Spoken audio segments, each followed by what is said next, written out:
poll for Monday, May 7th, 2012. Madam Clerk, please call the roll. Thank you.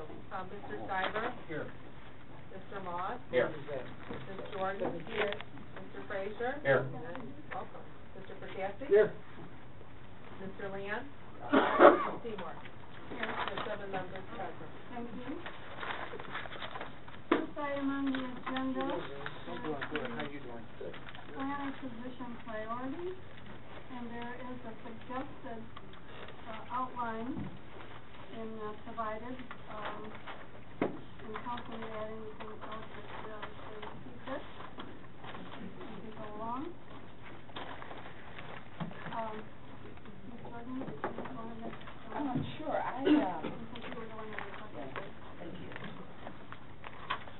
At the meeting that we held on March the 19th, Council, there were some issues that I felt needed to be discussed at this meeting in regards to the planner and direction and just what he should be working on. Because as you know, at that meeting we were approving the non-motorized bike path, which in my opinion I felt was not a priority for the city. And so I really wanted this meeting for the council to give the planner just some specific items to focus on and work on so that we can really maximize that position, and not only maximize that position, but make sure that it's making, that position is really making a difference in the city of Southfield. So that's why I wanted to have this meeting, not so much as us against him, but as how we can work together and move forward. And I do have some things that I have jotted down if you want me to move forward with those. I guess my take has always been we've got to look at the big picture. So it's not just Southfield now, but Southfield's future, and where do we want to be in 5 years. And I looked at the notes that you presented before, Mr. Crowe, in your meeting, but where do we go in the future, and how can we start now to keep Southfield a cutting-edge city? So when we plan for Southfield's future, 5 years, 10 years, 20 years down the road, we've got to make sure that we move toward the plan. And so when I see, vacant hotels in the city, when I see areas that's not developed, when I see that we don't have a downtown and we've got vacant land across the street, to me, those are critical issues. When I see, when there's an appearance that, when you see let's just say the vacant hotels that are 8 Mile area, the one at Telegraph and 10 Mile, or just shy of 696. The perception is, maybe nobody's paying attention. So that is an open door for crime. So that's why planning is important, making sure that we backfill vacant, those properties, making sure that we look at best practices, making sure that we look at cities that have had struggles and they've redeveloped themselves. So I'm not talking about anything new, because I think this has been discussed before, but how do we get there? And making sure the focus is not on low priority items. What can we do now to keep Southfield moving forward? And that's what I would like to see this council give him specific things to work on, and not just an open plate to work on whatever. Keep in mind that economic development manager is Fred Thorne. Yes, but it's a team. It is a team, exactly. Right. I'm going to say that. Right. It's part of the team. And in addition, I don't want us to be blindsided on issues that we're confronted with or faced with in terms of the various previous agenda items that did not come before the council. They went to planning, and then the next thing they're on the agenda, and we haven't had an opportunity as a council to review those items. So that's what I wanted us to decide on. I don't want us to put a list down there and we draft up another list and nothing happens. But I want to give this planner some specific duties, some specific things that he has to work on. Keeping in mind, we do have a master plan. How can we tweak the master plan? But what can we work on now? What can we have him work on to better our city. And I just named a few in terms of the vacant hotels and development and working together as a team. Where do we want to be in 5 years? Pulling out the master plan, looking at that. Is there any adjustments that we need to make there? So that's what I like to see happen at tonight's meeting, and not the focus on low priority items when we've got some big fish to fry out here, not just. There are some suggested project priorities I didn't get a chance to look at. Yes, it is. Those are things that kind of been a consensus among staff and some council people. Right, so that's what I wanted to bring up. Thank you. Anyone else? Yeah, No? let me, well,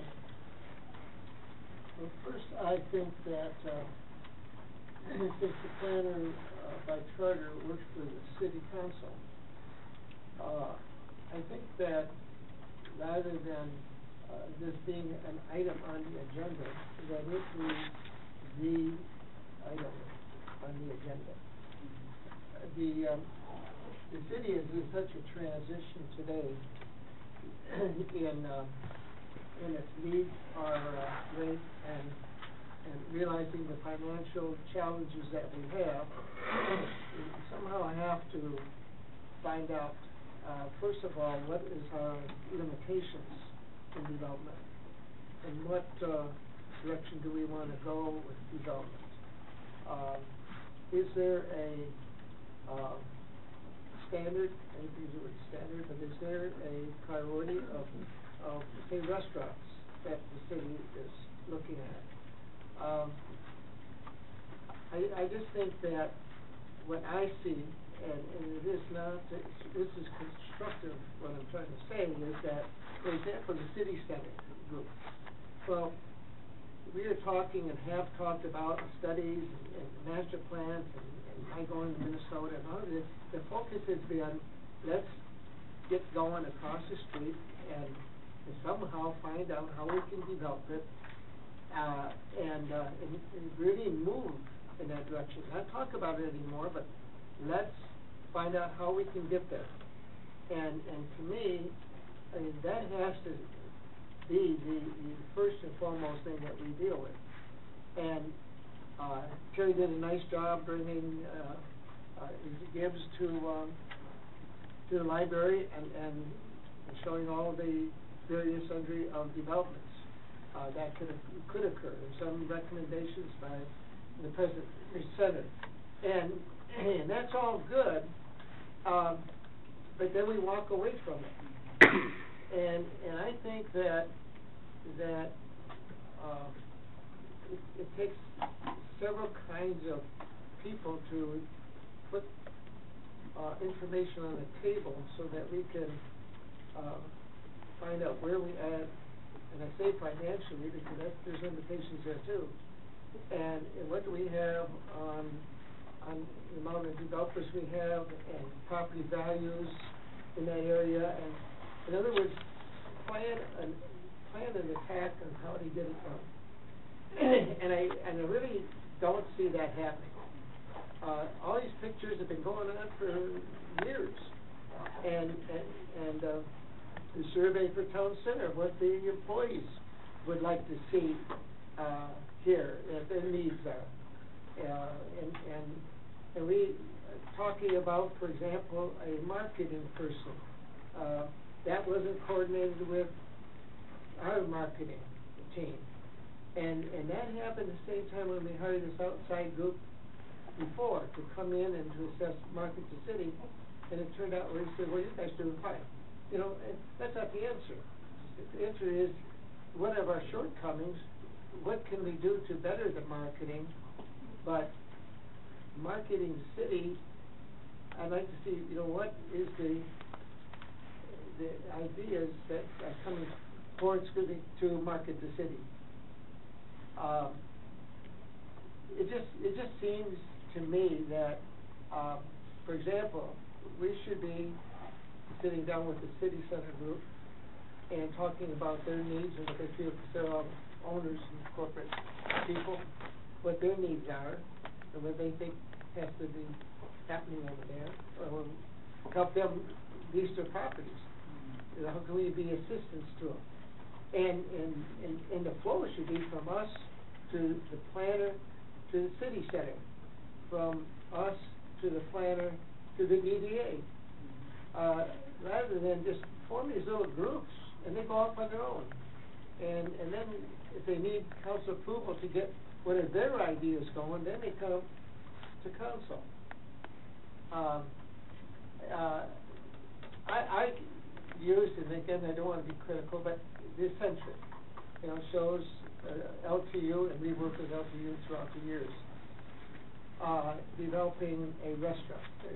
How a restaurant could be built that would be pleasing to students at LTU. Well, that's nice. We come up with a study and we give them a job to do, and they get graded for it, and that's all well and good. But, we had several instances, for example, where we owned B'nai David, and we asked them to do a job, and they were doing a whole thing for an art center. I mean, their recommendations were for housing. It was how it was going to look, and how the corporations were going to fit in with that development. They came to us on the city center once before, and in 115 they had all these beautiful designs all around. And I guess why I'm using that example is that I think that's our problem. We're looking at the little things that we're working on, and we should be making sure that that little thing fits into the big picture if we're really doing something with the big picture. But if I'm trying to find something to fit on a piece of land, and I say, hey, design me a building to go on a piece of land, I'm really not interested. What I'm interested in is how does everything fit in, and when we finish it, it's going to meet the needs of both the residents of the city and the corporates of the city. And, someone mentioned that one time we were talking when Gibbs was here, that we're an international city. Well, maybe an international village is what we want to build. I don't know. But we've got to move off the fact that we've got all these drawings, all these pamphlets, all this stuff, and we haven't moved 1 inch. And I think that the planner and the planning staff and this council and mayor ought to get together in the building department and find out, how we want to proceed with it. What's the game plan? And then proceed. But I just get tired of talking about that city center group and the city center, and nothing happens, and then they make some remarks afterwards at the library meeting that one of the individuals said, oh, we don't help them out. And I'm really taken back by that, because the individual had a check anything he wanted to do in the city, and is still waiting for more. And so, critical of us. And we all are trying to make something happen. You should take the leadership role of the corporate world to say, hey guys, let's see what is best for the usage of our land that we have vacant, usage of our buildings that we have built, and try to fill the office buildings that are contained in the buildings. And get a board. I mean, they did that back in 2001 report. All the corporates from this whole city came together, led by Mr. Coleman from Eaton, and they came up with some directives on how to proceed. And then we tried 2020. And that's all I say. And so I kind of say, we're back to the 2020, right? We're back there. We came up, we ordered, asked that it be done, and nothing. And the plan was to come up with a plan, and then to figure out how we're going to implement it. And that's the same thing as the city center. We've seen the plans, we've seen the drawings, but it's time to implement it. Yes. Mr. Snyder. Going along with what Don says, I agree with you. I've been here, listened to all those plans, and almost a year ago, on May 23rd, we had a visioning session with our new city council. And we voted on priorities. We all charted out, we put dots next to everything. And I think what's lacking is, we need more dialogue with our planners. Here it is a year later and we're having a session. This should be something more regular. As you correctly point out, the planner works for council, reports to council. I don't think we should be waiting a year, to meet with the planner. We talked about this a week ago, about more communication. So I would suggest that, we can, and recognizing that we have two new people at the table since last spring, this list is all the more reason to bring it back. There's still a lot of really good stuff on this list. And we talk about hotels, we talk about Northland, we talk about vacant offices. Those issues existed a year ago, they exist today, and they existed before that. So, I would like to see, a more regular, meeting with the planner, as a group, so that, we're giving them group consensus.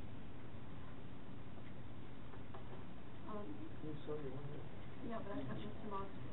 Thanks. Yeah, no, I was talking with Mr. Prokofsky over the weekend, we ran into each other, and I totally agree with where he's coming from. You know, I think that we have to be prepared to do a lot of the heavy lifting together. So I hope that this, you know, as far as what I want to take away from this is, this is a start. This is a start of a regular dialogue. Maybe when we break off of Monday night, to really kind of think, you know, we've been in an economic mess for a while. And it's really going to take heavy lifting on all of our parts to engage in a dialogue, set firm timelines and deadlines and goals and visions for all that's floating. The most exciting meeting so far that I think I've been involved with was that library meeting, when we really looked over what is the potential of the city center. And I don't want to call anyone out for any reason, but when we were talking about that plan, you know, one of the vision plans that had existed years and years ago, and it just sat on a shelf. The date of that plan was 1991, and I was 6 in 1991. And I don't want the next 6-year-old. I don't want the next 6-year-old to come to me and say, you know, what did you do in 2012? You didn't let this get off the ground. So I think we really need to focus all on goal-oriented projects with deadlines and regular communication. Because I think if we can all work together, we can really shape a lot of the development in Southfield smartly with Southfield voices at the table. So I know that, you know, and I agree that, you know, the non-motorized pathway plan isn't necessarily the highest priority, but what can we work with our planner to, if there are a lot of moving pieces that we need to help craft and create, and if non-motorized pathway plan in and of itself standing alone isn't important, if it's a piece to the plan that gives him the tools to run with our ideas, it is a priority. If there are different things that are low-hanging fruit that we can help craft legislatively, that we can give him some more tools in the toolbox to operate with our direction, I'd like to see, you know, I'd like to engage. What are some of the, you know, low-hanging fruit? What can we really kind of help you to create a vision with us in our direction, to really get some of these plans off the ground imminently? I think we need to act. So I just want to see more communication, more discussion on a regular basis. Almost that, you know, we can operate as a committee of the whole for planning, and I think that we should really be prepared to do the heavy lifting. You know, I guess I hear what you're saying, but I sort of disagree with that, because if we're going to have continued meetings with the planner, then we're doing the planner's work. I think what we should have probably included was the job description, because I think that he's been hired to get his salary. There's some things we need him to do, and he does it, but not just all of this back and forth. There, you know, 40 hours a week on the streets, not meeting with us. I think this meeting should solidify the direction of where we need him to go, but not just the constant meeting back and forth. Because as you guys know, you can go in the face and again, nothing gets done. And we've had several meetings on the city center. We've had several meetings, you know, on the vision of Southfield. But I think now is the time to put the rubber to the road and say we're gonna go after city center and let's do it. Say we're gonna do something about these vacant hotel buildings that's an eyesore in the city, and we do it. If we're gonna target Northland, even though we've got the DDA over there, we're gonna do it. We're gonna do something and not continue to meet and get nothing done. I think we've gotta put some things in writing to give this planner to do, which is why he's hired. If not, maybe we don't need a planner. Maybe we need to wait until the economy changes where we have redevelopment and we have people coming in the city wanting to not include the restaurant at 12 and Southfield, but, you know, a real restaurant in Southfield. So I don't think, you know, this meeting should be enough. And if not, we meet, you know, a year from now, but not meeting. I'm not for that at all. What I hear, everybody's correct. Everybody's on the right channel. But John mentioned the City Center Commission. What have we got from them? Have we got any ideas from them? Something from them? Or just a label? City Center Commission, we have highly qualified people of Long-Term Commission. Do we ever hear from them do something for us or to help us do something? No. Okay. What about all the corporations we have here? Nobody comes forward to us. Nobody. Why? To help us develop the city. Because they only think of themselves. They're all cash rich. So we ourselves can't do it. We can't do it. We haven't done it so far, and I don't think we're going to do it. We don't have the know-how. We don't have the experience. We don't have many things alike. Sure, it's all interesting. You're all right. But we're not getting any help from anybody. What do we do? Sitting here listening, I would love to start developing tomorrow.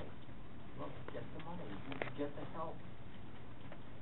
Get the experience and the experts in on it. They don't come. They never come to a meeting. Never.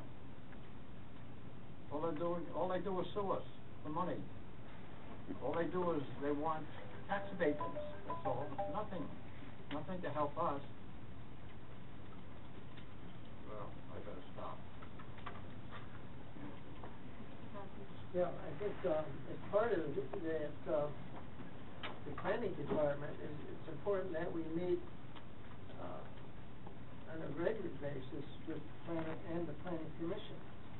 I mean, they are the ones that are reviewing these sites, and actually is supposed to be looking and giving direction and ideas to the council. So, we're not getting that either. I mean, it's like a body that meets and sees a project, or a site plan, and we get the minutes of the meeting and then vote on it, and away you go. And I think it has to be more than that. They've got to be part of the futuristic vision. And I think that we should have an economic team put together, and that team should recommend to council. And they could do the meeting with planning, city center, DDA, and I mean on a regular basis, give a report until we can get something going. Make it monthly until we can decide on which way we're going and start doing it, moving forward. I think that we have to decide, one thing we have to decide, and it's a simple kind of a thing, who's got the money in his pocket, or can find it, or Fred, and that is to decide when Evergreen Road is going to get done. Because that has to get done. That's got to be a major priority for this whole thing that exists across the street. The other thing is Central Park Boulevard going to be the main street, or is Evergreen going to be? Right now, we're building Main Street on Evergreen Road, and I don't want to fall into the trap that all the restaurants are going to be on Evergreen Road, and you have no restaurants left to build around in a village form of development. And so people get in their cars and they drive down to a strip restaurant, have their lunch, grab it, brown bag it, or whatever they do, and go back to work. And then you have to say, what's exciting about that? And when you look at the survey from the town center, there's a whole list of things that they would like to see. After work, before work, lunchtime, and we have never even addressed it. I mean, I know my survey has got to be 10, 15 years old. We have never done anything correct. But I think an economic team can sit on a regular basis, make recommendations to council and mayor, and go forward with something, pick it up and stay right on it until we get a solution to it. And I think that's what our problem is. We just don't stay focused on getting one job done. And then you go to the next step, and then the next step. But I just think we're all over the place. And it's not working.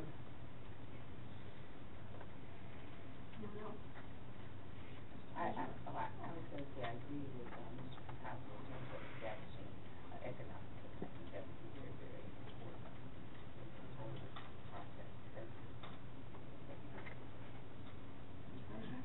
Yeah, one of the things that I've heard around the table tonight is that we need to tell the planner things that we want them to concentrate on. I think the weakness in that is the fact that the world has really changed. And what I hear, maybe I'm hearing it wrong, what I hear is incremental kinds of things that we've been doing for the last 30 years. But the world has changed. And take a look at what's going on in Detroit. They're stealing people from a lot of different communities. They stole a bunch of folks from Blue Cross to take downtown. But they've got a completely different outlook on how they're going to fix the place. And I have this letter right here. In October 2009, Tom Doherty wrote a letter, and he says, he says, you can take it for what it's worth, throw it away, do whatever you want with it. But he travels around the country, and he brought up several communities that were in the doldrums and completely changed the way they were doing business.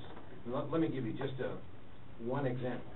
Is that some of the most interesting of those we have seen, for example, are cities like Sonoma, California, that has transformed from chicken farming, Lakewood, Colorado, that has rebuilt important commercial areas and promoted new urban residential concepts, Greensboro, North Carolina, and he went on with several other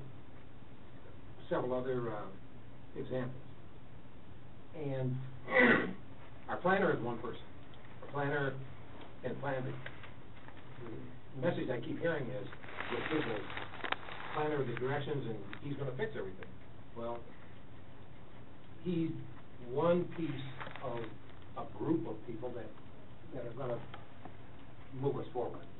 And it's he can make the best plans, but if there's not someone to pick up those plans and make it happen, I don't know that we can blame the planner for not making it happen. And I did hear we need an economic team, which is, I think it's a number one suggestion. But somebody's got to go out and find somebody to fund it.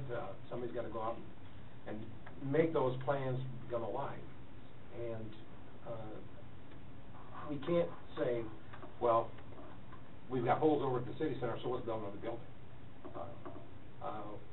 And I agree with Ms. Jordan that we've got to do something with those hotels. Something has to happen to the hotels. I'm not sure that the planner is solely responsible for what's going on in the hotels. Last night on the news, and I'm sure everybody else heard it, Hyatt Regency is going out of business down in Dearborn.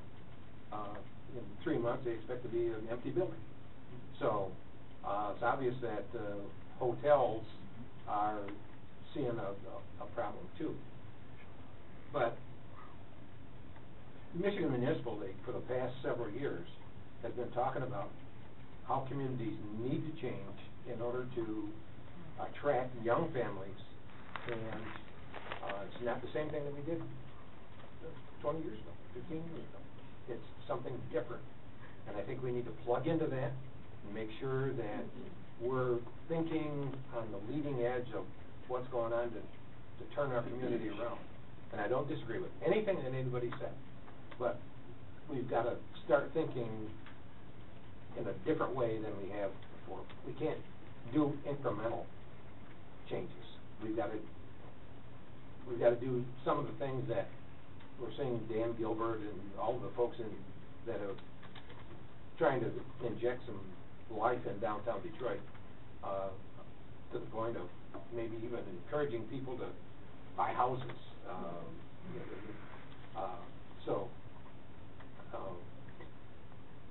I think the planner's important, but there are other people that we need to get involved with the planner so that it's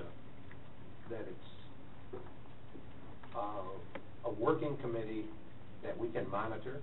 And I don't know that we got to meet with them every week, every month, whatever, but we do have to maintain some sort of a communication between that team and us so that we know that things are moving forward. I just want to say something. I mean, we all have a lot of ambition about our city, and we all want to see great things happen, but we don't have, when somebody has to come in here and say, yes, I'll build something, and it's going to cost a lot of money, because we can't put up the money. And all these ideas of, we can do this and we can do that, we can create a lot of ideas, and we have what we do. We have three city center plans. They all have the same elements, just slightly different configurations. And we haven't been able to get people to come in and want to build these things. So, you know, it sounds great to say, let's plan all this, let's have another vision about what we want the city to be. But we have to go find developers who want to come here. And I know we've been doing that. I know people have been trying to do that. They want to go other places. I mean, I wish there were a simple solution to this. I think we're talking about a lot of ideas that we've had before, and I'd like to hear more, Mr. Frazier, about the things that you think we could do to attract a younger crowd, because we don't have a lot of land left. That's right. I mean, I know that we all like to see the city center develop, but until we've got people that are willing to put money into it, and I don't think one developer, quite frankly, is going to do it, in my own opinion. But until we've got people that want to do that, it's going to be piecemeal, a little bit at a time. We've tried. I mean, we've all talked to all the right people over the period of years, and it's just different things have happened than what we said we wanted at the time. And I don't want to sound hopeless, because I don't feel that way, but I don't think we're going to be able to make things happen just because we get together and decide we're going to clean up our town. And Mr. Crow is a member of the team. He's not the head of the team. That we have Mr. Zorn, who's really the guru of economic development in the state, and we have Shelley Freeman, who is business attraction and business retention. So we do have, and I know Mr. Crow is working on that too. They're all participating. And so far, I don't mean to be a naysayer, but we've got the economy to deal with, and that's more than anything. Until we get some of these land values up, I think we're just on a waiting. Yeah. You know, things have to happen way beyond what we can do in this city of Toronto. Yeah, no, I just want to, I agree, and I want to respond to Mr. Jordan, just because I do agree with you that we shouldn't be doing, the planner's job for him, but I think the biggest breakdown that we experience is the lack of communication, and I think it's two ways to a degree. So I don't know if I think one of the goals that we can figure out here tonight is how do we improve the communication? What are some of the mechanisms that can we better utilize the council meetings that exist? Instead, can we get an update also from the planner on certain projects, even if they're not, coming to us for a vote at the council meetings? What's the status of this and that and the other? But to go off of something that was said at that meeting at the library, that really got me really encouraged was, it was an outside developing firm. So he was even saying at the front of the room that, we don't share the biases of the region. We don't think, this development should go here or this development should go here. We look at data and we look at what's on paper. And when you look at Southfield, he said this, not me. He said when you look at Southfield, the days of sprawl are over. There have been too many people burned by starting up projects to the west and to the north, and if you build it, they will come doesn't necessarily exist like that anymore. So they want to go, outside developing firms want to go back to where's the core population? Well, that's Southfield. Another thing we have going for us is that we have an existing infrastructure. You know, we're not going to have to build so much from the ground up. We can utilize what we have and build off of it. And we're easily accessible for everywhere in the region. So what he was saying is that if an outside developing firm was going to look at any city in this region, Southfield's at the top of the list. And one of the things that I do remember, and I don't know if you can go off on it, is what he said. If an Urban Outfitters, an Urban Outfitters is kind of a store chain, you know, it's clothes and other accessories. It's like for the young, hip crowd, people who are hipper than I am. So if you go to an Urban Outfitters, if an Urban Outfitters wanted to open up a store, just given the data, the developer guy in the library said they're looking at Southfield. So you know, we have challenges, but we have so much opportunity. So I'm probably overly optimistic about some of these things, but I think it's a good thing. So I think we should, you know, just tackle these challenges head on. And if somebody who has no affiliation with the city but was charged of looking at data of what Southfield has to offer says that we're the next hot spot for an Urban Outfitters, well then we got to have a plan to get that Urban Outfitters here, something like that. So that's why I know that there are so many big things we can tackle, and if we start, you know, I don't want to start at the city center to the neglect of the DDA. You know, we have a huge city to take care of, but that was something that I don't want to just have stayed in one meeting in a library and then we never think about it ever again. So that's why I would love to come out of this with a better communication plan and just deadlines and not goals and what do we want. If we come back to the table in August, what do we want to be talking about in August? So those are some of my thoughts.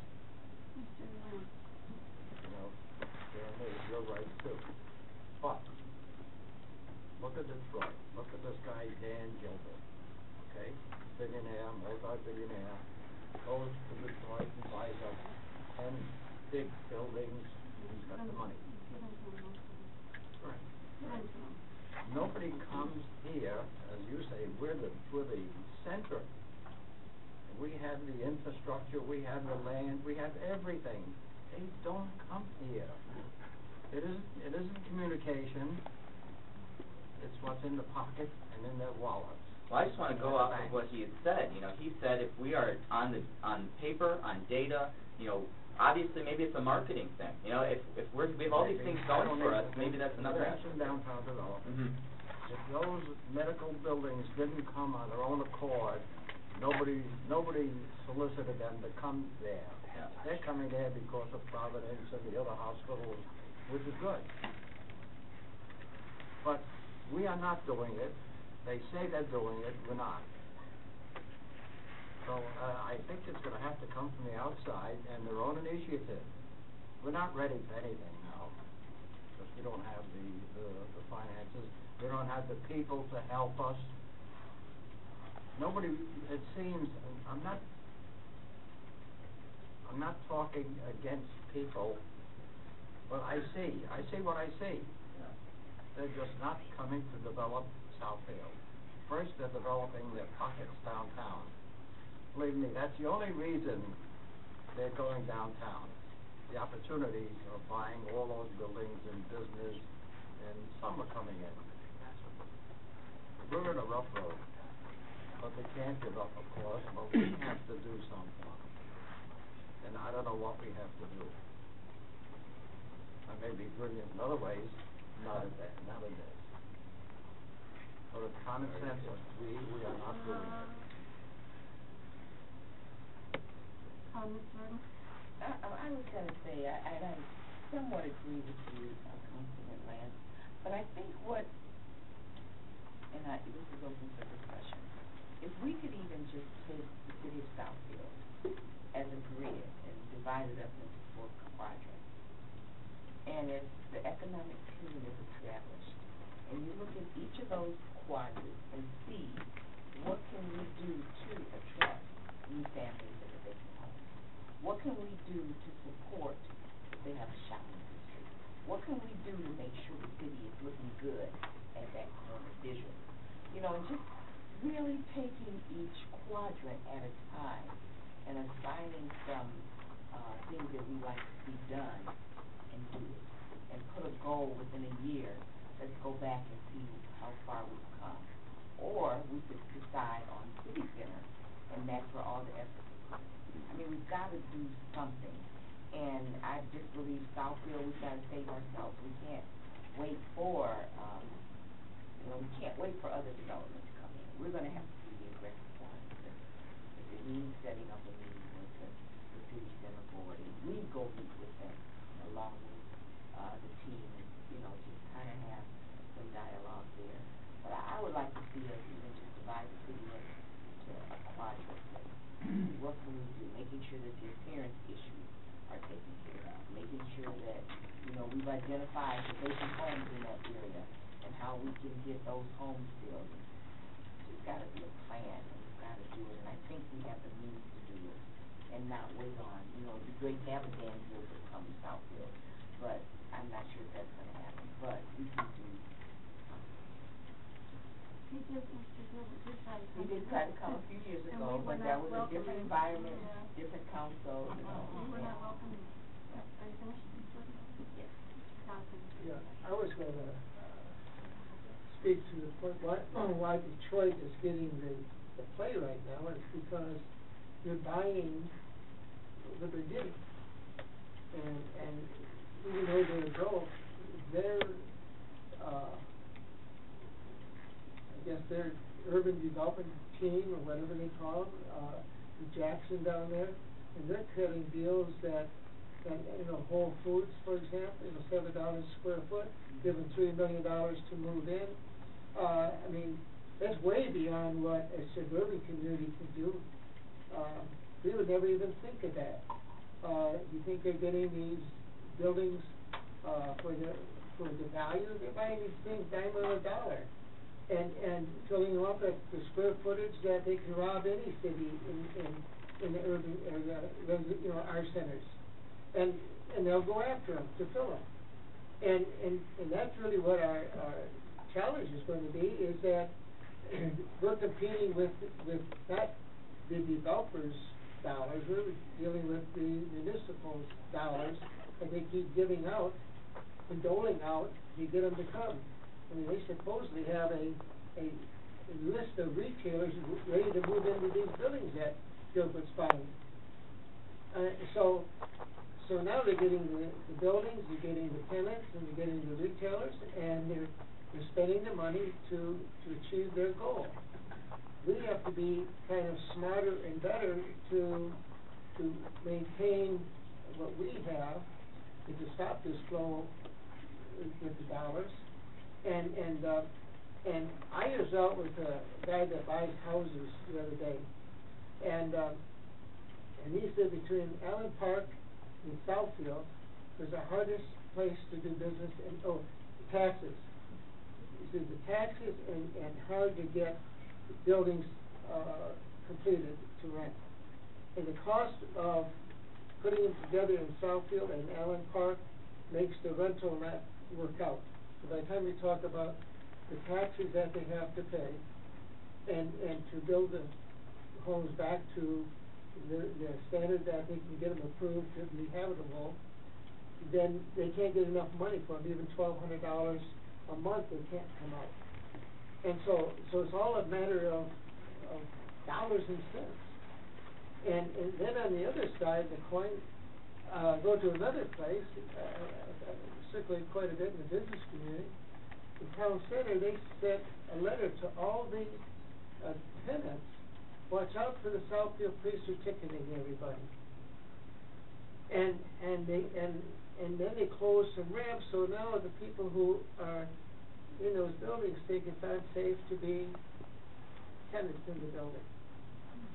And I don't know, they say that we're walking through the parking lots, driving through them, and I have to believe it's our parking people, but I don't understand the management. Now, they sit on the city center plan, or the committee, and they allow something like that to be sent to all the tenants. I mean, that doesn't even make sense from a business standpoint. That's all it does is encourage, the next time a lease is up, say, I'm out of here. You know that the tickets have doubled in the last couple of years? Up to 17,000 tickets have been written, parking tickets. I can't believe it. I can believe it, because these guys are. They're retired. Through the chair, Yeah. those tickets are for two things, one, handicap, and two, parking and fire lane. Okay. And the third is the prohibition on parking, in neighborhoods, Yeah. at late night or early morning. And Jim, what I'm getting at is not what we're doing, I have no problem what we're doing, the point is that the management of these buildings are doing something that hurts the city. In other words, from a public relations standpoint, the worst thing, I think as a previous office owner is to say, hey, warning, take another partner out when you get in your car, or, you just won't do it, or when you see a police car, and somebody's putting a guy in a police car in front of your building, you say, oh, no, not, go down the street and do that. But it's a point where we have to monitor all these things, and like I said, this letter should have been on the table. Tomorrow morning's the city center meeting, right? That's correct. And if I can make it, I'm gonna ask that question. I want one of those letters to appear at that table, because I have to find out why these people are frightened about being tenants in that building. And everything they do are kind of signs that things are things. So, number one, you do not have enough money to go against Detroit when they want to buy somebody to come in. You just can't get in that arena of the bidding war. Secondly, I think that we talk to the real estate people and tell them that you get a lot of services for your bucks, property values are down, so that really your tax bill has been lessened. We tell them all those things, but you still have real estate people going to these investors who are buying houses and telling them, well, they want to do it in Southfield because you can't come out financially. So they don't. So other places like Livonia, Ellen Park, Royal Oak, matter of fact, I'm listening to what's his name on that builder, what's his name, give me, on Saturday morning, he talks about fixing houses. Oh, Bob Vila? But, yeah, what? Bob Vila or no? No. Glenn Haggard. Yeah. Glenn Haggard. Yeah. Yeah, he's really saying on this program, the guy calling in from Royal Oak out about a bathtub, and he says, yes, he said Royal Oak is a place to be, and he's telling him about that, and he's getting, why talk about Royal Oak? I said, a friend of mine who grew up in Royal Oak just moved to Romeo, and he says, it's not a place to raise kids. So, these are really the facts. We don't want to be associated with the activity downtown anymore, because we don't want the kids to go down. So, it's an adult agenda down here. So, but we gotta get to somebody so they can't keep repeating these, and I call them anti-Southfield.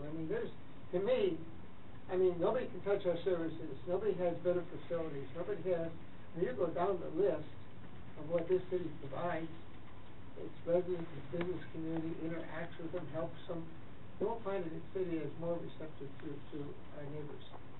And I don't know why they want to rap on us, but I think that by building something, being positive in our development, reaching out again to the business community as well as our residents, and education of our residents. We just had a guy that moved into my subdivision. He tore up all the landscaping, because it was weeds in it, and he tore up all the landscaping, and today I seen where he laid blue tarps, and then mulch on top of blue tarps, and all the edges are showing blue. And I said to myself, where did this guy ever learn about putting in a garden, whether it be a shrubbery garden or a flower garden, or just going to try to cut down the weeds by laying a tarp over it and put mulch over it. So you see, everywhere he put the blue tarps, you see the outline. I don't mean just the tips. See about a foot of it all the way around, and the mulch in the middle, and he thinks he's done something, I guess. No architecture. But anyways, so I think we got to get tougher with code enforcement. they're doing a great job. You know, I talked to the young lady, she came to my house, and I was complaining about her neighbor, and, you know, they're going, knows all the addresses by heart. I mean, I couldn't believe the knowledge she had. I told her, what's happening to this house down the street? I said, the weeds are maybe a foot and a half high. And she said, do you know that house has been there all these years? And do you know that front, there's another lot on that piece? In other words, the people who always owned it took care of this lot, but there's actually a lot between that ranch home that faces 12 Mile Road and 12 Mile Road. There's a lot in there. So I just looked it up on my map, and I said, son of a gun, there is a buildable lot between the ranch home that faces 12 Mile Road and there. But she knew about it. And it has to do with when she went and checked the property, you know, whose property was to get some letter. She said, Mr. Cassie, there's another lot in there. And I've been there since the 60s, and I never knew about it. There's always been one owner, mowed all the lawn, kept it all beautiful, picked up all the leaves. So, actually, you could tear down the house and build 4 houses. That's how big the lot is. And have a paved street beside. Yeah, I just, and my conversation, we just got to move up and get busy, and whatever we have to deal with, deal with it. Mr. Frazier, you have? Yeah, I have a couple of things to add to what I was saying. One of the things is, Silver and I, we've keep throwing solutions over the transom that somebody else's problem. One of the things that I think is, around this table, we've got to throw a little steel in our spine, because there are things that have come to our table that were actually beneficial to helping Southfield become one of the cities that we keep visiting. But when it gets to our table, somebody comes to the microphone and says, "Not in my backyard," and we cave. And we say, "Okay," and we don't do it. So we've got to put in our hat on that we need to make decisions that are good for the city of Southfield, even if it's not the most popular thing for 1 or 2 people. And I'm not saying that we need to strong arm any individual. We have to listen to them, but we have to be prepared to make a tough decision. The second piece is, we keep talking about, we need to attract a big restaurant, a good restaurant, a fine restaurant. A number of years ago, when Nick Vanda was still here, we had a session on that, about restaurants coming to Southfield, and it was the Buxton report that he talked about. And Southfield is not a city that's going to attract a high-priced restaurant or a high star restaurant, if you will. But the bad part about it is the people that own restaurants, or the chains of restaurants, or the top flight restaurants, won't say why they won't come to Southfield. They say no, won't come to Southfield, but they won't say why. So we've got to try and guess why they won't come. But unless we figure out what that is, I don't think we're going to be in the market for a top flight restaurant. And I would be willing to, and I think it would be appropriate to sit down with Griffin Enterprises, who knows all about restaurants, and try and figure out what kind of restaurants can Southfield attract, and what do we need to do in order to put ourselves in line for a top flight restaurant, if that's what our goal is going to be. It doesn't have to be Griffin, it can be somebody else. Get somebody else that understands the restaurant business and understands Southfield, and figure out why is there a mismatch. But one of the things I think we need to do is, we need to act as a team and get a little more steel in our spine from time to time when, because it's gonna, some of the things that we're going to have to make decisions on are changes, and that's so scary for so many people, because it's gonna be something they're not gonna be comfortable with, but in the long run, it's gonna be better for the city of Southfield. That's all. Okay, thank you. I'm sorry. Yeah, I understand what you're saying, Councilman Fraser, as it relates to restaurants. I think restaurants just may be one key piece in the puzzle, but I think, with what restaurants we may be able to draw, and I'm just thinking of the Golden Corral right now, my take on that is what type of people do the restaurants draw? And that opens up a whole new, in my opinion, can of worms. And are we ready for the possible consequences that can come from a certain type of people that would come to a certain type of restaurant? And you've got to deal with crime, and you've got to deal with a whole lot of other issues.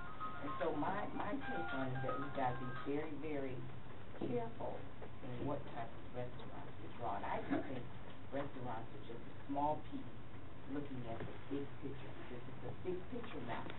Again, the perception of the city, the overall cleanliness of the city, the overall development, redevelopment, the rebirth of Southfield. It is going to take some tough decisions, but with that, we've got to see what type of crowd we're going to draw. Because I did visit the Golden Corral in Westland. Not impressed. Not impressed. You know, when we're trying to keep Southfield a cutting-edge city. So yeah, we're gonna have to make some tough decisions, but it's a fine line. You know, it's just a fine line. Yeah, I went to Golden Corral too, and I didn't see anybody wearing crowns or furs or anything else going in there.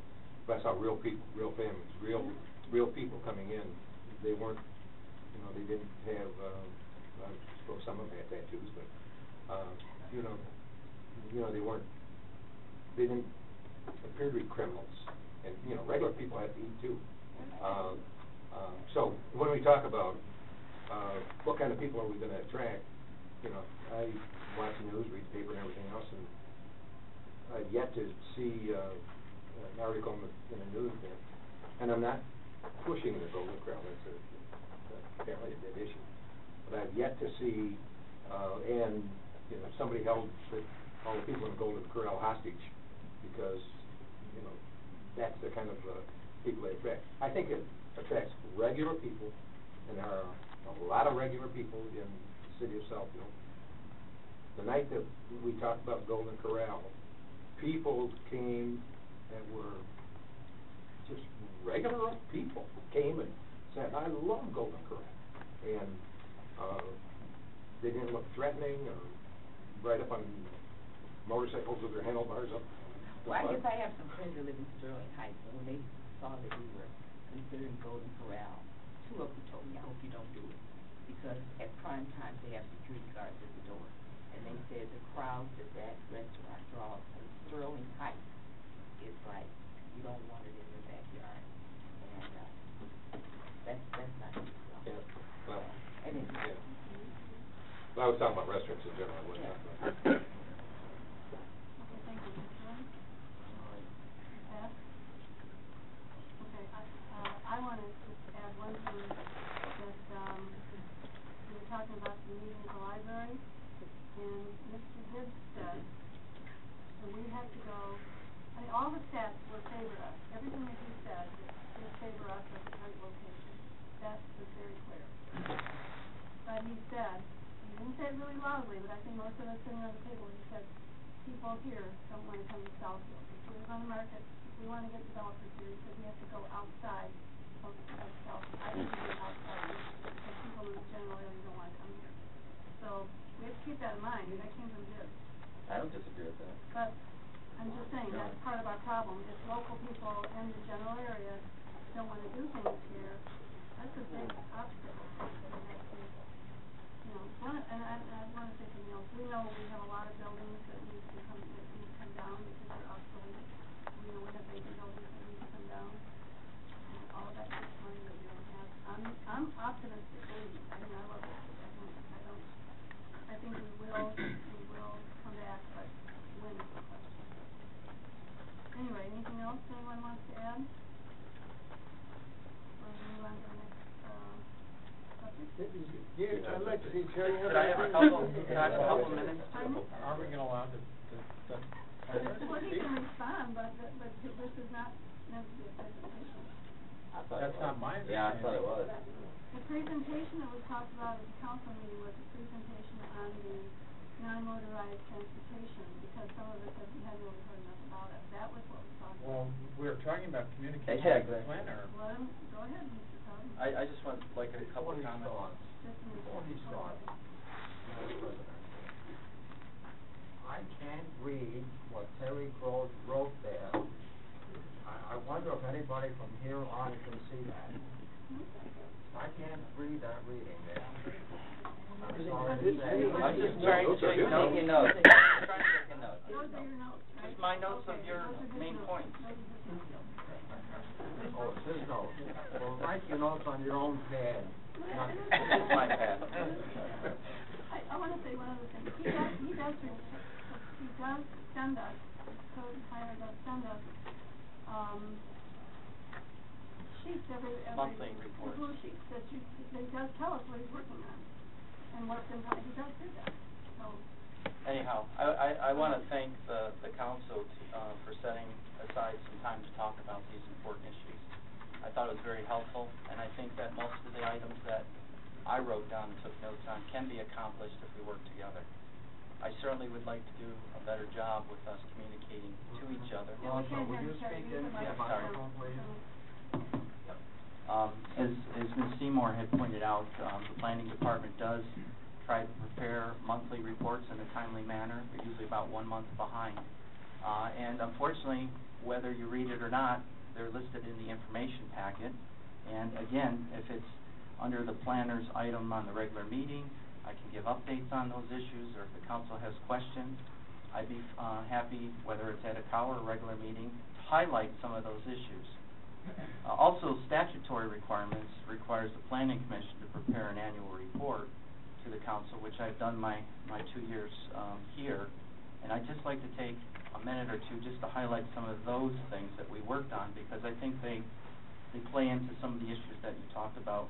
And then I wrote a few notes, and I'll just make a few comments on some of the items that the council discussed tonight, and we can discuss them further at another meeting. I know the council had a copy of this report, but for everyone, I'd just like to highlight, in addition to all of the site plan, special land use, administrative review, and zoning requests that our department process, and we are obligated to give due process in a timely manner for applicants. We're not there to choose what we're going to move through or what we're not going to. It's just a matter, if the application is complete, there's a certain time period and a reasonableness that an applicant expects to go through the process.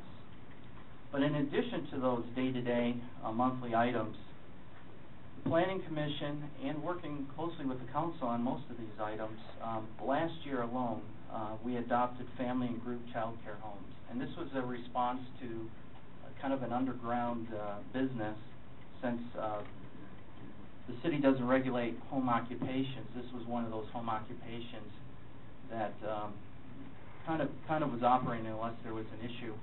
Somebody reported it.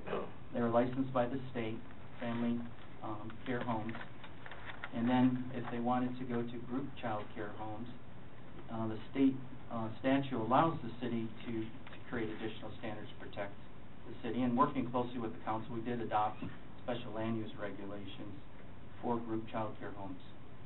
We actually have our first group child care home working its way through the planning process this month. Another item that the business community responded to us in this downturn economy was allowing for recreational uses in the light industrial zoning district. And working with the council, we amended the ordinance to provide that as a permitted use with certain restrictions in our IL light industrial district. We talked about modifications to parking requirements for the recreational uses and other items. Planning Commission looked at the issue of modification to screen walls, and we were directed to review Garner Street rezoning, which we had several workout sessions.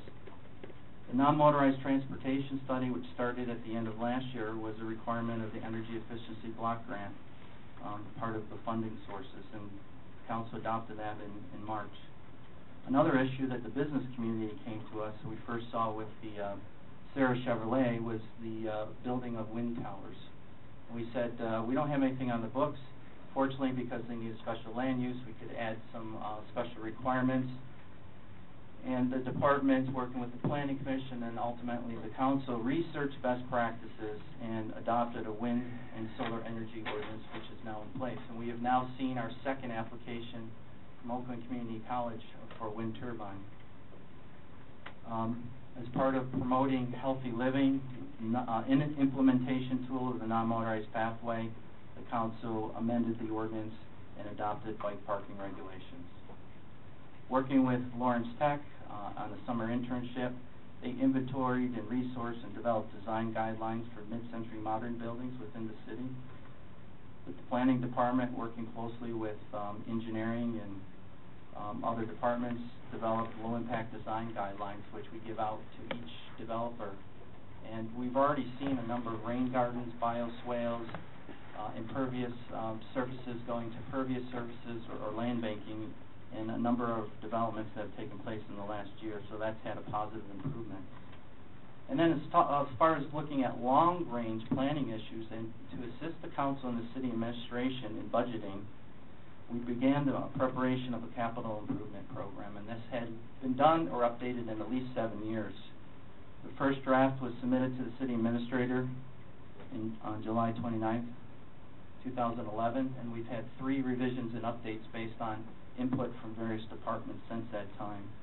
The most recent draft was submitted on April 11th, 2012, and we hope that this is a valuable asset for the Council as they look forward to reviewing the 2012-2013 budget and beyond.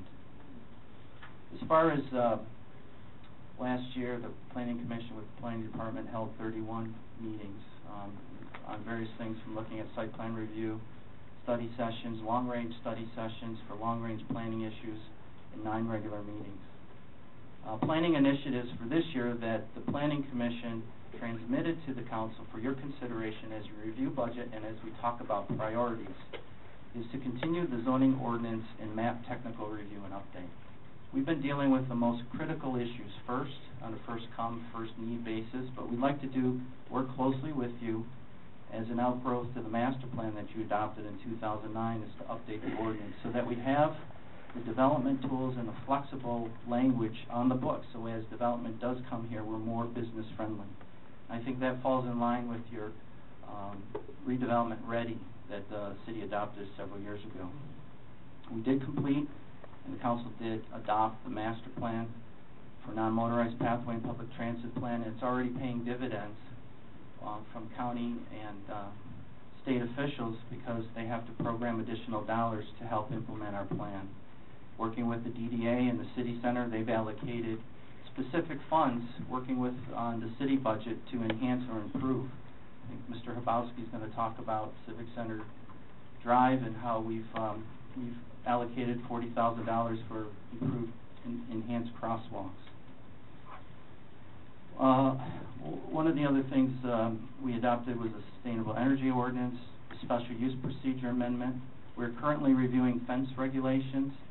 We're starting to discuss that with the Planning Commission in May and in June, and we hope to have a recommendation to Council in July. As I mentioned, we completed the capital improvement program.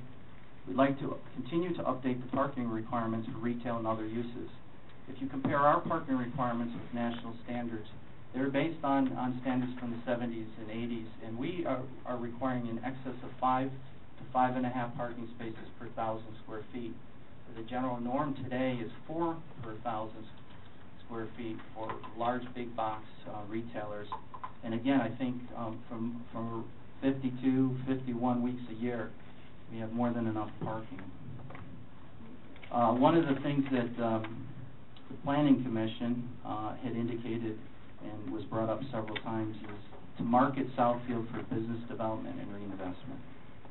And part of what we can do as planners, as Planning Commission, and as City Council is to adopt development tools in the development toolbox, such as form-based code, mixed-use development regulations, and other things to make certain areas, high-density areas like the DDA and the city center, give us more flexibility to encourage development. We are currently finishing up another internship with Lawrence Tech. They're studying the River Rouge corridor, home occupations we'd like to work on, and we've adopted some draft regulations for pawn shops and alternative financial institutions as a special approval land use. I've given a presentation to council on that at a study session, and it's going to make its way through the Planning Commission in May and come back to the council in June prior to your August 11th moratorium ending. I think, you know, the two things that I heard I thought made a lot of sense, again, is better communication, not just with the planning department, but with the Planning Commission, the city center, and the DDA. I think more joint meetings would be helpful. I also believe that the economic development team is a great idea. And we currently work individually with the DDA, the Chamber of Commerce, the city center, and work closely with Shelley and Fred, but it's usually on a as come needed basis on specific projects. But I think if we all met together, working with city administration and reporting to the council, I think that would be very effective. We've had some challenges. Last year we had the millage, put a lot of things on hold, and we had the election. We continue to have staff reductions, and we continue to try to do more with less. But at the same time, I'm optimistic. At a recent Oakland County Economic Luncheon, 2009 was kind of the bottom of the barrel as far as job losses. Oakland County lost 60,000 jobs in 2009 after a decade of continuing job loss. That turnaround leveled out, and in 2011 they reported an increase of 23,000 jobs. And over the next 5 years, they forecast between 10 and 15,000 new jobs being created in Oakland County over the next 5 years. Hopefully some of that will translate into Southfield. As far as, you know, some of the issues that were discussed with City Center, again, there have been a lot of visions and plans put in place. And I think at some point the City Center maybe took the path of least resistance, and they were funding 12 E to the Beat concerts a year and not doing much else. And we've tried to respond and listen to the issues of the business community, working with Ms. Freeman. We've developed a web page. We've hired a public relations firm to do more marketing and branding to get the word out. The market study was the first step in developing a vision that's based on real needs. And the development of the vision plan has, if nothing else, has brought a number of the independent developers and real estate owners to the table, because they know that by working together, it's going to benefit all of us. It'll benefit their individual property, it'll benefit the city center, and ultimately it'll benefit the city. And there's a number of implementation things that we need to continue to do. The city itself only controls the infrastructure. Evergreen Road, as Mr. Fracassi had indicated, some of the sidewalks and utility upgrades. Most of the land is under private ownership. And unless we're willing to purchase that land, we really don't have a lot of control, other than encouraging them to work closely with us and using other development tools that the city has at its disposal. And finally, we want to continue to run our special events to showcase why Southfield and the city center is a vibrant place and could be better. And many of the things that we're doing are the low-hanging fruits, but we're trying to make positive strides. Just working with SMART, we've recently had 7 to 9 brand new bus shelters put in. I know a lot of people don't get excited about bus shelters, but at $12,000 to $15,000 a pop, that's a $100,000 investment that they hadn't made in the past. That translates into increased ridership for our citizens and for employees that work in our shops, and also sends the image that this is a friendly place. I know we could talk about bike racks and other things, but we're trying to do those small things, those small, visible, tangible things to increase the quality of life for not only our residents and our students, but our business community as well. So those are just some things that I jotted down. I've got a number of notes. I'll type those up, and I think we can work together. I think things, at least, are slowly trending upward.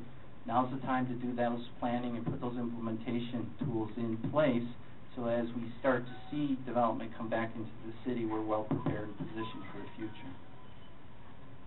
Okay, we've got a couple more comments, so go away. Mr. Pataki. Yeah, I was just gonna mention, Terry, SimCog's pushing this transportation package, and we were up there all day Wednesday, and that was one of the things on their itinerary, besides personal property tax and manufactured homes. And I mentioned to the representatives that I spoke to that they work on a way in which SMART can deliver passengers directly into Detroit. And with DDOT cutting back on their routes and being in financial trouble, it seems that it's timely to work with Detroit and see if we can get, and SMART, to see if we can't do that, because that MDOT station there at Lasher and Northwestern is a real natural for people to come to Southfield and park their car and get on a bus and go to Detroit. And I mentioned to them while I was there that I attended a seminar when they were talking about all these techies and future with the iPods and all that stuff, and they were saying that those are 25 and under are not going to be buying cars because they want to do their computers while they're sitting going to work, and since they can't work on them and drive at the same time, they're looking for alternatives to going places outside the car. So it seems like a natural that if they start doing more and more business in Detroit, it could be a two-way street, that a route, and it was really, and I told the governor this, that the thing that really bothers me is that in the SimCog plan and in the transportation plan, I-696 corridor does not exist. And yet, the only way you can get to the capital is by I-696. So, buses go up there, Michigan State is there, LTU is there, all these universities are in Southfield. I met with one representative, a young lady that's younger than Jeremy, believe it or not, and she represents St. Clair County, and she actually studied at our library and got her degree with Central across the street, and she was one of those that was on my list to talk to. So it was interesting that gal from St. Clair County and representing the state got her homework done at our library and her education across the street from the library. But I think that that's very important that we work on that, and I think the timing is just perfect. Did I hear, and it's always been when I had my restaurant, DDOT drops people off at Northland, then they have to wait for a SMART bus, and sometimes they have to get up at 4 o'clock in the morning to get the DDOT bus to get to Northland, and then from Northland to get to the office buildings, the restaurants. And that's one of the reasons you really don't have restaurants, is you can't find help. And they have no cars. And so you know, it'd be very beneficial for us to get that route established and be able to have direct busing. You know, that's what it was an Oakland County thing, to stop busing in Oakland County, and that's a really failure upon their part in stopping the buses from coming in. I think we ought to open up the gates.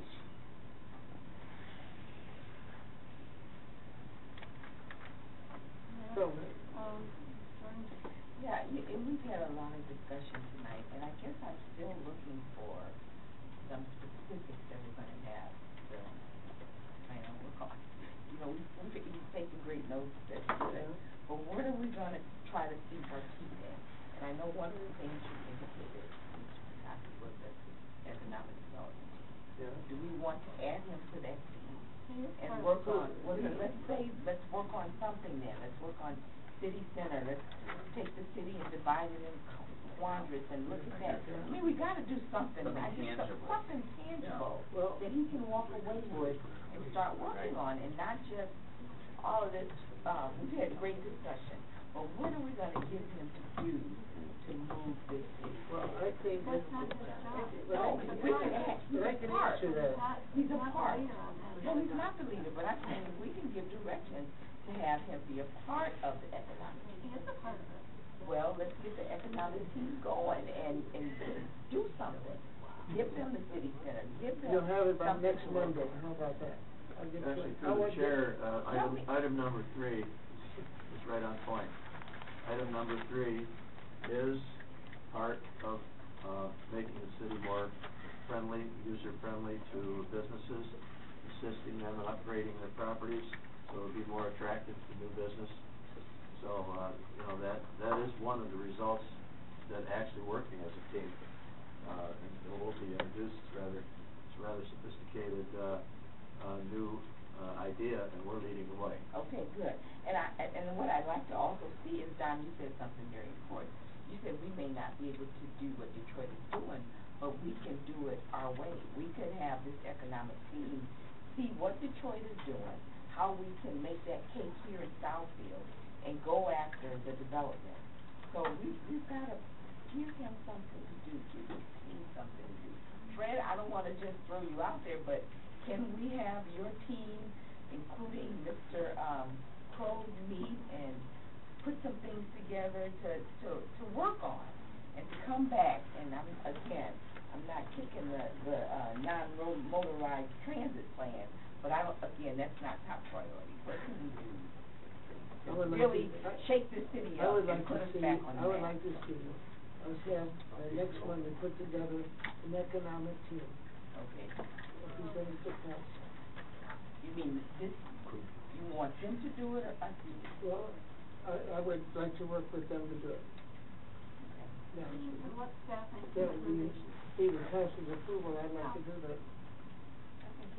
Tomas, did you have your hand up? I totally agree with where Ms. Jordan's going. I think we need some tangibles, and, you know, you had mentioned the quadrants. It sounds like city center is something that we're all salivating over to Yes. some degree, and I think it might be worth to have a joint meeting with the city center advisory board and the city council, and see where we can partner with them, and see where we can kind of come together. Because, you know, not to harp on all the same talking points, but if we want to create a Southfield that meets the needs of young people wanting to move in and be the next generation of Southfielders, we have to take into consideration what Don said about, you know, I had a friend who had a job interview in Southfield and a job interview in Washington, D.C., and she took the job in Washington, D.C., even though she was from Michigan. And she was from Michigan. Why? She didn't have to take her car with her. And when she has to go somewhere far for work, they rent her a car. You know, that's the new norm. So that's why, you know, I don't think that, we're going back to the non-motorized pathway plan, but I don't think that that is the critical element, but it is such a part of the whole discussion, because if we can make linkages to people who want to, you know, work, you know, over across the street from us, but don't want to have to, you know, readjust their lives to keep a car or keep the cost of a car or something like that. That's why that is it is a piece of the equation. It's not the formula, but it's a character in the equation.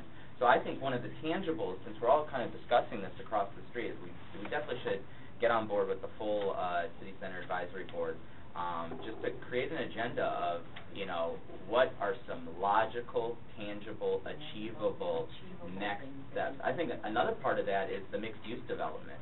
You know, we don't have anything on the books that can loft over Bigby Coffee. You know, that would be something where if somebody works across the street, you know, and let's say someone's from wherever, you know, in the country and gets a job at a major corporation, Microsoft is across the street, gets a job, but they're not just weighing the package that they're getting from Microsoft. They're weighing, where am I going to live? Where am I going to go? What am I going to do when I'm there? And if they don't have a walkable community and they don't have a car, they're going to go take the job elsewhere. The friend lived in Michigan and went to Washington, D.C. Southfield was the convenient option. in terms of moving. So I think that part of that is, would I wanna immediately be a homeowner, because my generation isn't this homeowner generation immediately off the bat. But if we can get a floating potential of young talent to get their foot into Southfield, and of course this isn't a tomorrow vision, this is a down the line, but get their foot into Southfield, then when we're ready to start families and get married and whatnot, we're going to look at Southfield to continue our lives and our home ownership, if that's what we want to achieve. So I think city center is something we mutually agree on. Is a logical next step to tackle, and I think a meeting between city center and us is a tangible that can be achieved tonight. I'm going to respond to something you said. The idea, I mean, large cities are conducive to that type of environment because they have the transportation.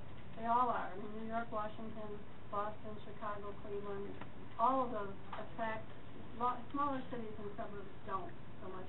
But the condos that were built there, all those condos across behind the tall buildings were built there specifically to provide what you talked about. Even though they're condos, they were provided for the critical mass to support whatever retail and things would be in the city center. So that was already done. Is it everything we want it to be? Perhaps not. Perhaps more. But that part of it had already been thought of and has been. You may not have even noticed.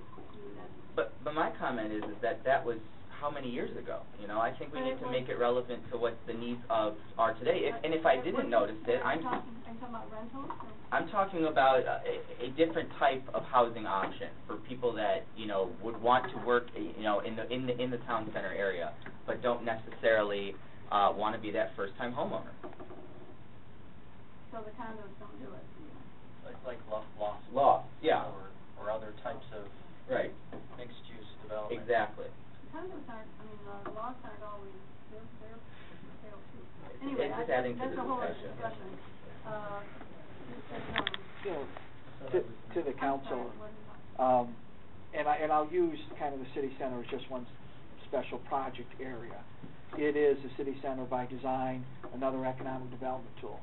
And I think council should recognize the fact that the district assesses itself. LTU recently agreed to pay for it. It does bring an additional revenue stream. But I do want to speak to, because I've sat through a lot of this thinking that folks don't think there's an organized effort. And I'll use Civic Center Drive. 2009, council authorized the engineering and the conceptual design. How can we rebuild a road that, frankly, it's a county road. There hasn't been a new county road. It's a city road, but getting funding as a safety project. And there hasn't been a city road rebuilt in 20-plus years. So we took a look at that. We did a design. We turned it over to the planning department, and they come up with different conceptual designs on it.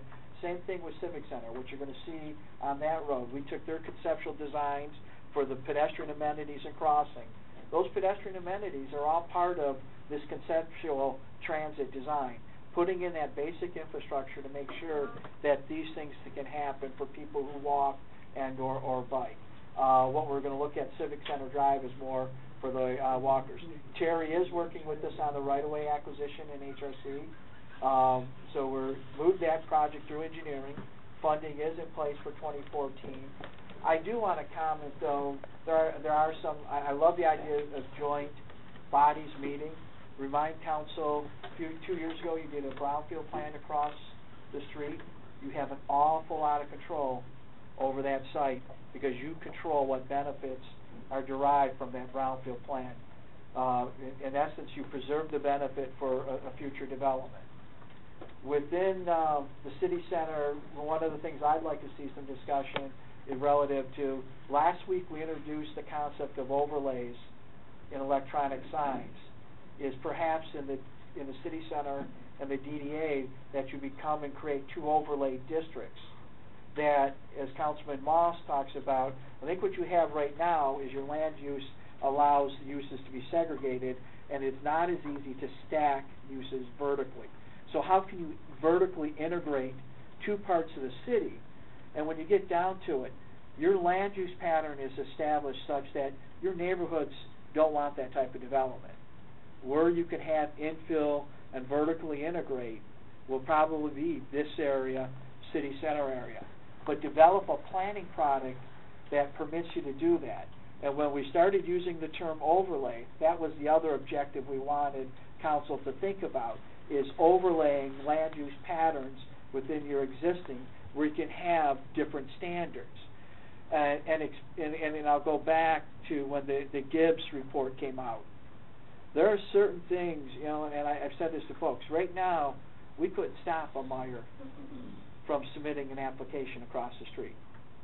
But if you develop an overlay that better defines some of the characteristics of how you, what it is you want to see, then you can put those controls in place. That would strengthen council as well as the planning commission's position. What I heard anything is, Terry said, you know, we can work on the communication and bring in the unified. Shelley does retention calls coordinated with Oakland County and the state in pretty much every one of these businesses with over 50 employees. And a lot of times, I know you meet with all the building owners and managers. I know Terry meets with them. So I think we just need to figure out how we present that in a unified reporting fashion to council. And you know, and I know within the DDA, Al meets with people. Shelley does retention calls. Infrastructure, we're looking at, when's 9 Mile being redone, Mike, 2013? 13. We're doing the same thing with the pedestrian amenities there, putting in the new crosswalks that you have in, what you see in Oak Park at Coolidge and 9 Mile, looking at some of those street DC. So we'll work on the communications and formalize a more reporting effort of our collaborative economic development activities. I want to just stress, we need to make sure that we include mixed use, and especially across the street. And I could see housing there above, not just retail or more restaurants, but a whole mixed use. But as you said over and over again, this is about a sense of place. And you know, while it may be not seem as important to some, but that whole feeling when you enter an area that you are someplace. So it's, you know, whether it's bus shelters or crosswalks or other amenities, that's important. I think important. Also on this economic development scheme, I think we ought to think out of the box a little. We'll make sure, maybe this has been thought of, but I've always felt in-house we have an economic development team. I know that Shelley's been working for years, and Fred, and our city planner, but making sure that, as somebody mentioned, having the downtown, city center advisory board on this team. Well, what about making sure that the Chamber of Commerce is on the team? What about making sure that we have large development offices, Cushman and Wakefield, we have Kirko, Farbman. Kirko is right across the street. Have them invite them, you can't force them, but invite them to be on the team. And we probably get some free counsel from people that deal with leasing every single day. So I would expand the team to some of our own community resources, at least invite them to be at the table. They're here, they own buildings here, they lease to people, and they're taxpayers. Does anyone here remember the 1010 project? Weren't there a lot involved with that? Yeah. There were there? And none of them sold. We had a couple of deposits and none of them Oh, sold. that's the whole market crash. Well, that was, when was that? That was when the That was market right, was it right at that time? crashed. Yeah, was that time? Okay, I just want to mention this outline that I gave you was not my outline. It was based on discussion with staff people and council members over a period of time. Are there any things in here that you agree to, or just give us some things that you agree to or don't agree to, or? I think we've talked about top priority being Communication? Increased communication between ourselves and the planner, and then the project priorities that Mr. Zahn mentioned. It ties right in to Right. what the Right. community pawn shops and alternative services, and everybody wants to see that done. I think we also need a meeting with, after we've had a meeting with the city center plan, I think we need to meet with the plan commission, just the plan commission and this body. We need to make sure that we're all. I agree. I think we ought to include the zoning board of appeals too, 'cause sometimes Absolutely. Yeah. they change the whole complexion of what Right. we're trying to accomplish. So we need to have that meeting. If communication is in giving council more preparation for decisions that we have to make, because a lot of people feel that we're rushed at times and we're not getting, when the planning commission has a whole month and we present have, 12 weeks. Okay, council, we got a good discussion. One other thing on this, one of the things that our new planner has done, is he puts a fresh set of eyes on our existing plan and code. I appreciate the initiative he's taken, to bring things to us, whether it's the financial, what's the euphemism for you for that? Alternative financial services. Alternative financial services? Yeah, check cashing. Oh, you like the new word? It's a nice euphemism. Okay. Or pawn shops, the home child care, we have a lot of those. Just the other things that he's looked at, we need to value those things that he sees as coming in and looking at all of what we've had, with a fresh set of eyes, so, I've, for one, have valued that. Anyone else? Yeah. Just to close out, I mean, can we have some sort of more formal directive, I guess, to kind of set dates for meetings, or set, the process going to actually make these meetings happen and not just be an idea in this room? I don't know if we can do that tonight. Why not? Well, what do you want to do? What is it that you think is the top priority right now? Well, we talked about city center as one of them. Yeah, to We're meet. meeting tomorrow morning. Well, it's a separate meeting, a joint meeting, just. I would suggest, since we're meeting tomorrow morning, and we might have something else for you to help out a little on the next item. Try to get. Okay, I just wanna make sure that's not something that falls off the radar. We got a road job where we might like a couple more bucks, participation from them. But you could get a set of dates where they might agree to meet and then bring them back, and that's how we can schedule that meeting almost right away. Okay. It's, We'll do the same with the planning commission. Good deal. All right, thank you. Thank you.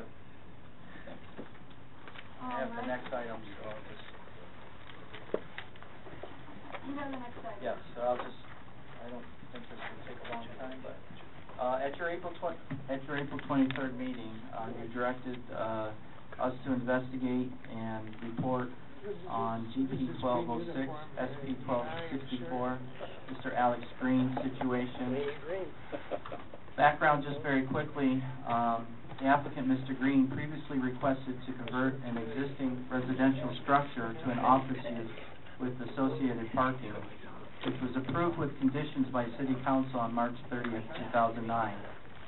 According to Section 5.104 of the zoning ordinance, residential structures converted to or used for non-residential purposes require a minimum floor area of 2,000 square feet. Thus, one of the conditions of approval requires the existing structure to be enlarged to include an addition of approximately 155 square feet to meet this minimum requirement. Also at that meeting, the council extended the site plan approval for 1 year to give Mr. Green an opportunity to investigate other options. I spoke with Mr. Green last week about one of those options that I think can move the process along. That option included, the most expeditious option was to apply for a variance from the Zoning Board of Appeals, a waiver from the minimum 2,000 square foot requirement. If Mr. Green can submit a completed application to the building department by this Friday, he could be scheduled for a hearing of the ZBA on June 5th, 2012. The next available meeting after that is on June 12th. So I believe that there could be some resolution to Mr. Green's consideration. He said it to me that he'd rather spend the money fixing up the interior to comply with the office uses as opposed to adding an addition for 155 square feet, which really ultimately doesn't serve any needs. I know Mr. Green and Mrs. Green are here. We've had follow-up discussion today. But I think if he's comfortable moving along with the request for ZBA by this Friday, I believe he could be scheduled. Again, that's run through the building department, but we certainly would weigh in with a recommendation to deal with this particular use. And I'd be happy to answer any questions that the council may have. They are here. Yes, we are. Can you tell us what your decision is? Are you going to apply? We're gonna apply for the variance. Yeah, we're gonna go. Can you come to the podium, please?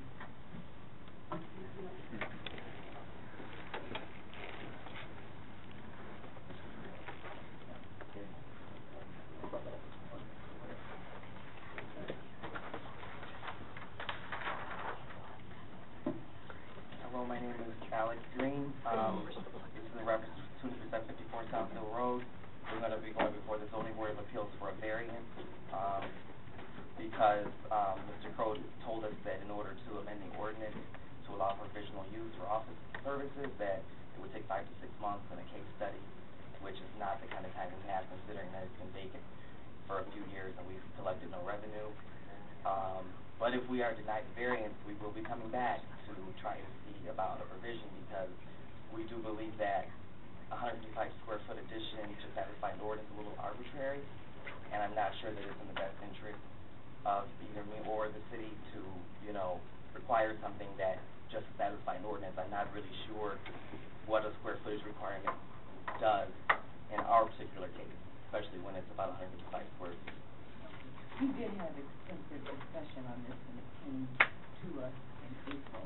So the fact that Mr. Crowe met with you and you're going to take it to the next step and applying for the waiver is good. So we're glad to see it come to this point. Thank you. Would it be appropriate to send a message from the council to the zoning board that we favor approval?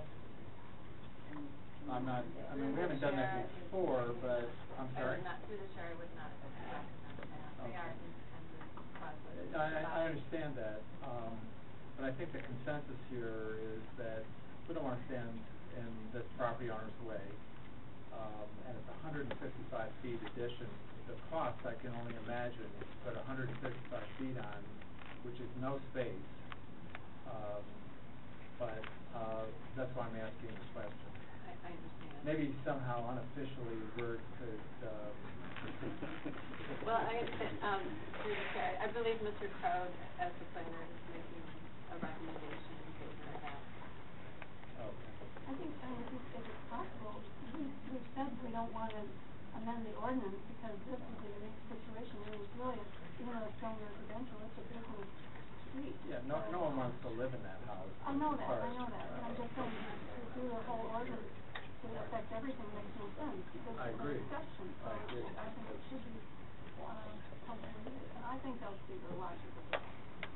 We'll depend on you to explain it for them. Okay, thank you. Okay, thank you. And we'll work with Mr. Green and assisting him through the process. The property is zoned already. One question, just out of curiosity, what would be the harm in making the recommendation just in case they want to know, if we had your support? It's an independent qualified judicial body. Right, and it's their decision though. But you It is can still their make a recommendation, right? It wouldn't be proper, because It's they're not qualified proper. judicial. Oh, they're quasi-judicial, They're okay. quasi-judicial Okay. body. Okay. Mom. Yeah, I have a lot of questions tonight, I guess. My question is 2,000 square feet just arbitrary? I mean, how many other buildings would be affected by this 2,000 square foot that are kind of in limbo. It's the same problem that Mrs. Green and Mr. Green are facing. Through the chair, in 1989, that 2,000 square foot was determined as, for some reason, there might have been a study or some research. Is that 2,000 square feet still valid today? I don't know without doing a further study.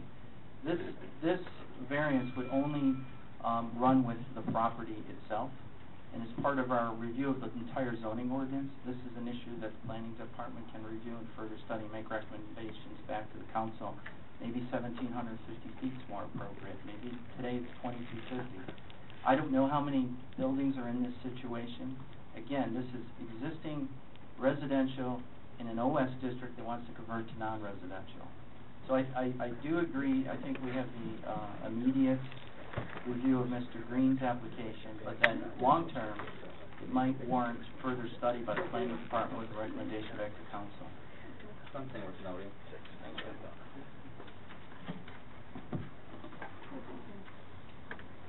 The next item on property is energy case program and Mr. Stewart. Yes, just like to say, as I indicated, this is a new program to help add to the appeal of commercial properties in the city of Southfield by helping make them more energy efficient. Fred Zorn and Shelley have put together a team, internal and external. They have the team from Miller Canfield here, and like to have make the presentation. And then, since this is a rather sophisticated program, I'd like to have council get the benefit of the outside expertise from Miller Canfield. Good evening, council. In 2006, Congress passed energy legislation that created a concept of community development block grant funding for energy. Unfortunately, the legislation was never fully funded onto the Stimulus Act of 2009. That gave the city of Southfield a bucket of $875,700. Council may recall that our first action step was to create an energy strategic action plan where we evaluated the campus, identified a number of projects, and decided how we were going to utilize these funds. As we discussed earlier, one of the activities of our energy strategic action plan was a non-motorized path plan, which council saw in March, and again, as part of that continued effort, how can energy conservation, what can we do using these funds to modify our behavior and reduce cost. The energy transit plan was a concept of reducing the carbon footprint and reducing air emission, and a lot of the things that were discussed earlier are moving forward. We also identified a number of capital projects that have majority, all of but one, have been completed. The one that remains to be completed is Civic Center lighting. As council may recall, those projects were placed under the superintendent care of the Southfield Building Authority, and at its next meeting they will award that final lighting project. The budget that will be presented to council real soon, there's a couple $100,000 in energy savings in your facilities budget because some of the activities that have been undertaken by the city in this arena of energy management. The final piece of our energy actions, we said we wanted to work at what we could do to improve the economic energy efficiencies of Southfield's buildings. And if you will recall, we allocated a sub-bucket of money, $125,000. We retained AKT Peerless and put together what was in the write-ups we presented as a virtual energy office. Tonight, I have members of that team here that we've been working with through AKT. I have Jeremy McCallan with AKT, Mark Bennett with Miller Canfield, and we have Andy Levin. And Andy, I'm drawing a blank on the company's name now. Levin Energy Partners. Levin Energy Partners, and Mike McGee from Miller Canfield. Shelley Katz is part of our business development team, has been part of the marketing activities. You may also recall that we were doing energy audits. We have completed an energy audit at McDowell Towers, and we're moving into an implementation stage to help that the Southfield nonprofit reduce some of its operating costs associated with those properties. And in the next few months, we'll work with MISTA to access capital funds to do the design for additional activities that may have greater savings, as well as fund those activities. Last week, we started the audits on 4 commercial properties. I think there was an earlier comment about working with Southfield property owners. There have, so far, we have selected 4 private property buildings, groups to have their buildings evaluated for energy. Why is this important? This is just as important as part of the city's economic development tools to our economic competitiveness. Earlier, there were some discussions about Detroit buildings being bought for 10 cents on the dollar. We know with the current market, we have buildings bought in Southfield for 40 and 50 cents on the dollar, and sometimes even less. What can we do to ensure Southfield's economic competitiveness? Energy management is part of this. When we first presented to council in February of 2011, we talked about the ASHRAE 2030 standard. What can we do to get our buildings to assist and to help them reduce their energy costs, thereby improving their pro forma and their operating costs, which should translate to a higher taxable value for the city. I'm going to turn it over to our team, and Mark, you were going to start first, or Sure. Good evening, everyone, and thank you very much for the opportunity to partner with the City of Southfield on what I think you'll find to be a very innovative, cutting-edge program. I head up our climate law team at Miller Canfield, which focuses on energy efficiency and renewable energy and its integration with commercial real estate. And what happened about 18 months ago, the state passed the property assessed clean energy law that we're going to hear quite a bit more about. But it provides a totally privately funded investment vehicle for energy efficiency in partnership with the public entity like the City of Southfield. So what I have done with Mike McGee and others at the firm is we have applied the law to the needs of the City of Southfield and have put together what we think you'll find to be a turnkey program, actually at no cost to the City of Southfield. And we have brought in a partner in the form of Andy Levin. Andy most recently led the state's energy department, and over the last year has set up his own company to create this innovative way to provide financing for privately owned buildings in partnership with public entities like the City of Southfield. So I'm going to turn things over to Andy, who's going to run through briefly how the program works, and then we'd be happy to take any questions. But here's one. Yes. No, I don't have a question. Could you give us your name and address for the business address for the record? Sure. I'm Mark Bennett, 840 West Long Lake Road, Troy, Michigan, 48084. Troy? Yes. Thank you. Okay, Andy? Shelley just passed out copies of PowerPoint, correct, Shelley? Correct, and the resolution. Good evening. Good evening. It's great to see you all. It's great to be here. It's an honor to address this council, and it's really exciting for us, the Lean and Green Michigan team, to work with you. Your staff is really terrific, and for some reason they think you want to be the first municipality in the state of Michigan to adopt this innovative program. So, here we go.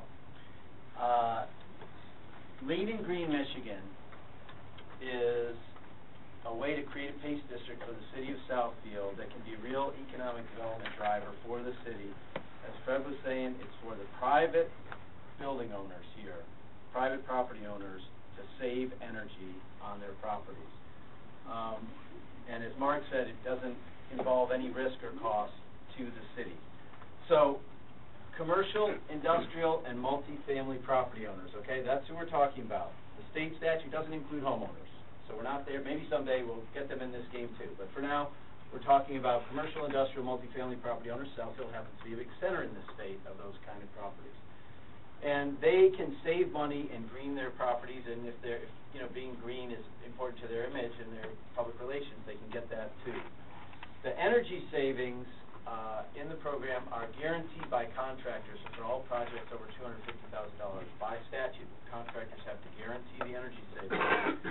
And the whole deal has to be cash flow positive for the property owner from beginning to end. So this is why not much of this has happened yet. If you needed to do a project, you have to pay 20% down, you get a bank loan for a few years, you start breaking even. You know, by the time I'm already talking this long, your CFO said, forget it, you know, I'm gonna do something else with that money. So this is cash flow positive from beginning to end. It creates work for our contractors who've been dying for projects. It creates jobs for our people to go to work doing these retrofits. And it allows banks to get in this game of financing these energy projects in a very secure way. Southfield will get new jobs, increase property values, and reduce your carbon footprint. Okay, so here's how property assessed clean energy works. PACE for short. The property owner takes on voluntarily, purely, if it works out for them, they choose. They take on a special assessment, a new property tax obligation to finance energy improvements. Essentially, Southfield is letting me, as an owner of a factory or an office building, a warehouse, hotel, to use the property tax mechanism to finance this energy improvement. Okay, this is a complete game changer for the property owner. Why? Your property tax obligation is senior to any mortgage, right? You have to pay your taxes, so it's very secure. And plus, it runs with the land. If you got that bank loan and then tried to sell your hotel, no, you got to pay off the bank loan before you sell the hotel, right? Not a property tax obligation. Nobody pays off their property tax before they sell their building. You have to be current. So the current owner does the project, they're current on their taxes, and then they can sell the building. Remember, if you buy the building, you're getting a positive cash flow. You've got this energy savings project that's been done, and you're getting a positive cash flow out of it. So because of these features, now all of a sudden, instead of getting a bank loan for 3 or 5 years, you can finance, amortize, and pay back these funds over 10 to 20 years. Really, by the statute, the only limit is the useful life of the project. Remember, we're talking about some projects might not be 20 years. If you switch to LED lights, right? But think of windows, doors, insulation, HVAC systems, solar, geothermal, wind turbines, any of this. Much of it has 10, 15, 20 years or longer of a lifespan. So you do it, you finance it for a long time, very favorable interest rates, and of course the guaranteed energy savings on the project. So bottom line is, for your big property owners here or smaller property owners, they can finance projects profitably that they weren't able to do heretofore. That's the whole point of this. Here's how it would work for Southfield. You create a citywide PACE district by joining Lean and Green Michigan. Miller, they don't toot their own horn. Miller Canfield was deeply involved in, I was running the State Department at the time. They were deeply involved in writing the statutes. They're the most energy expertise in the state. They have the most municipal finance expertise in the state. They also happen to be a lawyer, so that's good for you. But it's a really good statute, and they've created this turnkey program. So you basically join Lean and Green Michigan. Now, property owners can bring projects to our district, right? We approve the project. Each project is a free market deal between that property owner, a bank, and a contractor, right? It's the city is just facilitating this happening. Levin Energy Partners runs Lean and Green Michigan, the PACE district, Force, the city of Southfield, and Miller Canfield does the startup legal work for you to create the district here. The district is financed, the city doesn't pay anything to create the district. It's financed through the deals. So basically the people who want to use the district, this new market, to finance their energy projects pay for it deal by deal. So there's no cost or risk to the city or in creating the district. Okay, interestingly, look at this, how this lines up with where we are in economic development today with the state of Michigan.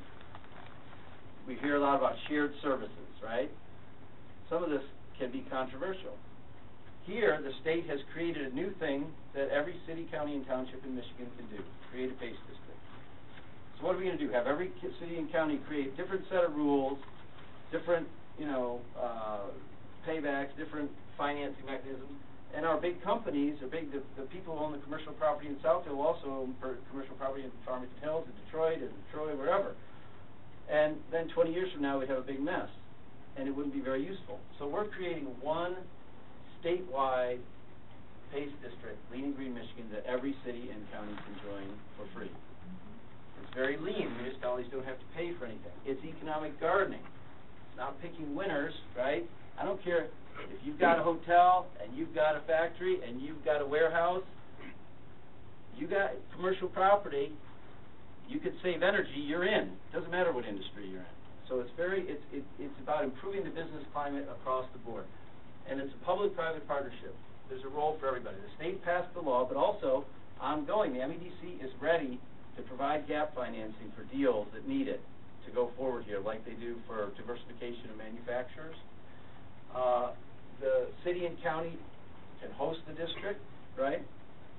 And private firms administer the district, provide legal services, and monitoring and verification. And then your private building owners and contractors get in the game. It's really private sector-led job growth where the city is facilitating it by creating this district. So this is a key thing about Lean and Green Michigan is where's the money coming from, okay? To the extent that these PACE districts have been created, some of these places have said, well, we're going to try to sort of float bonds to pay for this. It's difficult. Who has any money these days, right? And the statute doesn't allow municipalities to back bonds with their full faith and credit of the municipality. So I don't see how it would work. We're taking a different approach. We're taking a market approach, a private sector approach. We're going out and getting banks involved to provide the financing. Citibank is already in. They are ready to finance deals in Michigan in the tens and tens of millions of dollars. Okay, they're not coming to Southfield and saying, here's $10 million, you can find. No, they're saying, we believe in this. Bring us your property owners. We're ready to deal. We want to finance. We're talking to other large banks. We're talking to pension funds. We're talking to insurance companies who all want to get in this game. If people have been paying attention to the President's Better Buildings Initiative, President Obama and President Clinton have wrung $8 billion of commitments out of banks and others to do this kind of work. Okay, well, this is the actual mechanism that allows them to do it. So if you're some bank that stood there at the White House and said, yeah, I'm going to do all this, then you go back to your headquarters and the CEO says, okay, well, nice work, Fred, but where are we going to actually do this work? This is it, in Southfield right now. That's why Citibank and others are eager to be here. And the MEDC, again, is going to provide gap financing where the property owner doesn't, quite have the collateral or whatever to make it work. I'm not going to spend time on this, but, the main partners here are my firm and Miller Canfield. I was running D-Leg before I came here. This is really what I'm about, is doing public-private partnerships. We did a lot while I was at D-Leg. We created, I'll just give you one example, the Michigan Academy for Green Mobility, where we worked with our big auto companies and our big universities to create a training program for out-of-work engineers to become hybrid and electric vehicle engineers. 5-6 years ago, people didn't think we needed any of these things, but some of the auto companies and the engineering firms knew we did, and so we created them. Anyway, I'm eager to work with you on this. And Miller Canfield probably doesn't need a lot of introduction to you, but they really are, I think, the best legal partner we could have in this because of their expertise on energy and municipal finance. So that's it. Our proposal is to come in here, help you create a district, and help your property owners save a lot of energy, create jobs for people doing these retrofits. And we're happy to take any questions. We are asking to schedule a public hearing on this on June 18th, and that is where the council would formally act to consider this district. So we'll need a Rule 10 to schedule a public hearing. That will be the net result if council's satisfied with the floor. We have a few questions for you. Okay, question, how will the property tax elimination impact this project? So how will the property tax elimination? Personal property. Oh, not much. Okay, so I'm a property owner, right, in Southfield. I have some property tax bill, right? This will simply be added on to the property tax bill as this different line item. And even if they eliminate personal property tax altogether, I'm still going to owe property tax to the city of Southfield for my real property, for my land and my building. So it won't be affected whatsoever. Good question.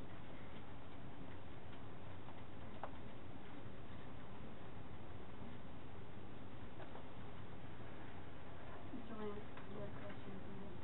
No, his question was, because we have, Oh, he did already. in the packet, we do have a resolution on personal property tax, so, but it wouldn't, it doesn't affect. completely unrelated, yeah. Why doesn't it affect them? Because, it's 15% of our tax base. So, they would have a special assessment that gets added in the tax base that the business has agreed to, and it has nothing to do with personal property, it's real property, commercial. So it wouldn't, no matter what they do with personal property, it will not eliminate this agreement that what it's based on. So it's a good question. Did you hear him? Mr. Sabatini? I'm a little confused about a couple of things. Shelley passed out a resolution, yet in what we got in our packet said June 18th for a public hearing. Yeah, so the law, Michigan pay statute, which was passed in December of 2010, Public Act 270 of 2010, requires the following process. You have to pass a resolution. Resolution of intent, which would be tonight. It's incorporated, I think she wanted to, this is incorporated in. Miller Campbell made some tweaks at the last minute, and so this is a new, updated intent. Yes, it's I like the resolution word, intent. I was the word intent, okay. I've listened, I read, but I'm not quite sure I've understood, so bear with me. The special assessment, this is voluntary, correct? So I'm putting this on myself, and so if I decide that I want that special assessment, then the money goes where that's collected? So, yeah, it's good. If the city of Southfield adopts this, the city of Southfield gains no power to put a special assessment on anybody. Right. The property owner comes forward. So they come forward and they say, well, we have this project, and the project would have to all be approved by the district. We have to make sure they have the energy savings and so forth. So then the bank involved would give the money. Let's say it's a $2 million project. Bank involved gives $2 million to contractor. Contractor does $2 million for special assessment is entered against the property owner, right? And at that point, you've got an improved building and somebody owes somebody $2 million, right? So what happens is that $2 million is going to be paid back through the special assessment to the bank from the property owner. Let's say the special assessment, then the city collects it. The city collects it. The law actually allows for the property owner to pay the bank directly. So, but the property owner, the bank may say, we like the idea that the city is getting the money and passing it on. Well, Andy, where I'm going is, we collect money for the zoo, we collect money for Oakland schools, Oakland County, and so on. So this is, the money isn't going to us though, correct, in the special assessment? That's right. All right, so we're serving as the tax collector, along with the other. Right. There's you earn the 1% fee per state law for processing. All right. Why? And I'm having a little trouble understanding why. Although I don't have on the surface, I don't have an objection to being a PACE community. Why wouldn't the state just blanket this and say, this is the program and just do it? Why are local units of government being asked to pass a resolution? Well, one state is actually considering doing that, the state of Connecticut. The 27 states have passed PACE statutes, and so far nobody's done it that way. I think the reason is that for all that states inappropriately boss municipalities around and give unfunded mandates and so forth, still property taxation is a local matter. It's your power. A group like this in America, that this is our democracy, it's how it's supposed to work. You all are supposed to deal with this, not a state capital. And so, a lot of people would see it as overreaching for a state to come in and say every municipality must use its property tax mechanism in this way for this public good. In any event, that's probably the thinking of it. This is a little bit more of a conservative approach to let each municipality, decide on its own whether it wants to do this. I guess that'll be my thought. And then, I guess my final question, so I decide that I'm an office building across the street, and I decide that I want to put in all, windows, new windows, energy efficient windows. Wouldn't I mean, I'm not quite sure how that gets paid for. You said something about the banks, would lend the money. It's just not clear to me where, you know, before we've had tax credits for energy improvements, so maybe I'm hung up on that. But where is the money coming from to finance, if I borrow it from the bank, then I'm paying the bank back, correct?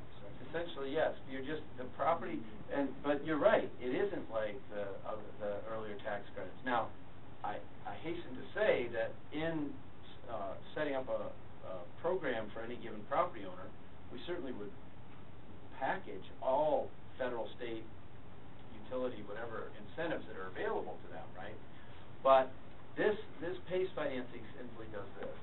Instead of a straight up bank, so if you went to a bank and said you wanted to get a loan for that, they would only give you money for 3, 4, 5 years. They want a balloon. Oh, okay. You know, they'd want a balloon payment, and the interest rate might not be that great. You can fix and lock your terms in now. Now you're locking your term in. The windows over there are gonna last 20 years. You can pay them off over 20 years.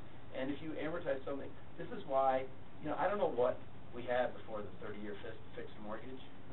You know, but basically that made the market for someone like me to be able to buy a house. I mean, I still remember when I bought my first house, paying that amount of money, you know, 6 figures of money you didn't have anything like that money. But because of the long amortization, a regular person could buy a house. And in the same way, this is going to make so much more of this work that's going to reduce energy use, you know, save the planet and put a lot of people to work doing it. So much more of this work is going to be doable because if Southfield loans its property tax mechanism so people can have that security. Basically the bank says, well, I guess I'm collecting because they're going to pay their property taxes. That's the advantage of it, basically. I'm having a little problem understanding why I would go through this when I could do, I could already do this on my own. And you're telling me that it's a more favorable interest rate, longer payback periods are the advantages. That's it. No, zero risk to the bank is the advantage. They're gonna get their money. Well, because it goes through a taxation process. I mean, to whoever finances this, that's the missing ingredient. As I understand it, it reduces the risk in the whole deal. It reduces the risk a lot. If the property defaults, that bank is first in line, right with the city, to be paid because their PACE lien has the power of a property tax. So that is exactly right. And don't underestimate the terms of that financing. One of the best economic development tools we have is that SBA 504, and that only extends the financing for 10 years. And to get to be able to take something on a 20-year amortization, not have that balloon, you actually have very fixed terms. And you know, in my mind, it better ties the life of the financing to the life of the product that you're buying, be it a new boiler, be it a geothermal system, be it new windows. So the marketplace right now really doesn't have finance mechanisms to finance the asset life. And just to interject, this is Jeremy from AKT, those are the deeper retrofits we're talking about, not those quick, early lighting ones that pay back in a short period of time. Sure. Or a 5-year, the bank will say that, well, that's a no-brainer. These are windows, boilers that don't pay themselves back in 5 years. It's a longer period of payback. In those instances, you can kind of, it works really well for the deeper. As we talked about it at McDonald's House. Yeah, exactly. If I could, That was one of my questions. What is the projected amount of assessment? The assessment will be based on each project. It's So, the assessment will be whatever amount of money it takes to do the work on a building. It's a completely private matter between the building owner And the commission here, the center is a private matter too. We know how much they're assessed, downtown development is private too. How much is the assessment for you? How much will the assessment be? And how broad will the assessment be? Who gets assessed? So the property owner would get assessed. The whole city gets assessed? No, but no.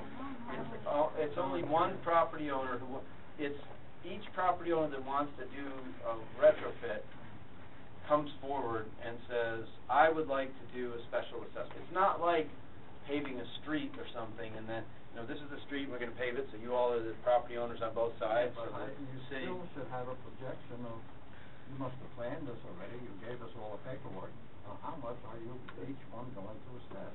In other words, let's say it's $1 million deal over 20 years, there'll be some assumed interest rate. What the council person is asking for is an estimate. Or, I know somewhere, there's some example deals have been worked out. If I could address that, Councilman. It depends on the type of building, but, yeah, sure. Mark, you're doing stuff in LA right now? Yeah. Similar? Yeah, Los Angeles actually is about a year ahead of us. Los Angeles County is probably the most advanced in the country right now. And depending on the type of property, an office building that's 20, 25 plus years old, some that are under current assessment auditing right now, I mean, if you're going beyond the low-hanging fruit, we call it, the simple light bulb changes, you're getting into deeper HVAC and windows, you're looking at anywhere from $5 to $20 plus per square foot, depending upon age of building and how it's been kept up. So 100,000 square foot office building, could be, $500,000 to $2 million plus, depending upon age of the building. You get into an industrial property, depends on what's going on in that property. I mean, we're talking to major manufacturers who are looking at swapping out paint booths for $10, $15, $20 million, so industrial equipment. So it's really, in the industrial sector, it's very much one-off. Does that answer your question, sir? No, it doesn't. I don't Okay. understand it. I asked the amount of assessment will be. Is there a percentage? It's a pretty good question for your. Okay, so let's say let's say we have a 100,000 square foot building, okay, and we're going to put $10 per square foot into new windows. So we have $1 million of investment from ABC Bank, okay, and we cut a 20-year deal. So you've got level of amortization that's $50,000 a year, plus the interest, depending upon the rate, is probably going to be 7 to 9%, depending upon which bank we're dealing with, okay? So you might have something like $60,000 per year, roughly, in principal and interest, okay? And by law, the energy savings must be more than $60,000 per year, or else the city cannot approve the deal. I'm still asking if you would give me a amount of the assessment for whoever you get the assessment from. Well, right now we have, 8 buildings in the queue, so we don't know yet. Downtown development is what, it's 3%? She's not understanding. We're not understanding. You're talking about percent of the tax base? Sid, it's not gonna be over the entire district, it's gonna be one business per assessment, What he's so saying it's all is- individual. No figure of how What much? he's saying How is much an each- example, So, example or two. one Is there a example is, When you say a percentage of what? Of the value of the project. Across the project. Well, 100%, okay. 100%, the state law enables you to finance up to 100% of the project cost, 100% loan to value. So if I'm borrowing $1 million for those new windows. All right, let's go one step further. Okay, good. The people of the city of Southfield, how are they affected by this assessment? Well, they're not affected negatively in any way. They're getting $1 million investment in the building across the street, which arguably is going to raise the value of that building and provide property tax revenue. The building's going to be more attractive to tenants. Not take any taxes away from us? Absolutely no. It'll increase your tax All right, base. so I'm asking a question. Good question. Good, very Okay? good. Mark? Yes, sir. What type of, the type of financing out there right now? Honeywell, 11, 12%? Yeah. Would be, if I were putting a new HVAC system, Honeywell would offer, Fred, I'll finance that, I'd be talking 11, 12%. Right, a lot of the energy service companies out there, like the one that Fred mentioned, that do the assessment, site of the equipment, do the financing, do the service, they generally have above market rates, typically you lock into exclusive arrangements with them. We can tell you though, we have an active term sheet on a major Fortune 50 company here in the Detroit area that did a deal like that a year ago, and through our consortium with Andy, we came in at a interest rate that was 25% less than the prior deal. This is a major public company. So when you get with the open market working, you can get competition. Yes, sir.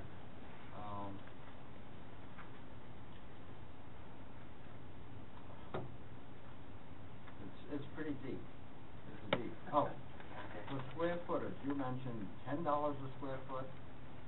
What did you say? Yeah, I'm throwing out numbers depending upon what you're doing. I know they're charging, these developers here are charging 14 and 15 already.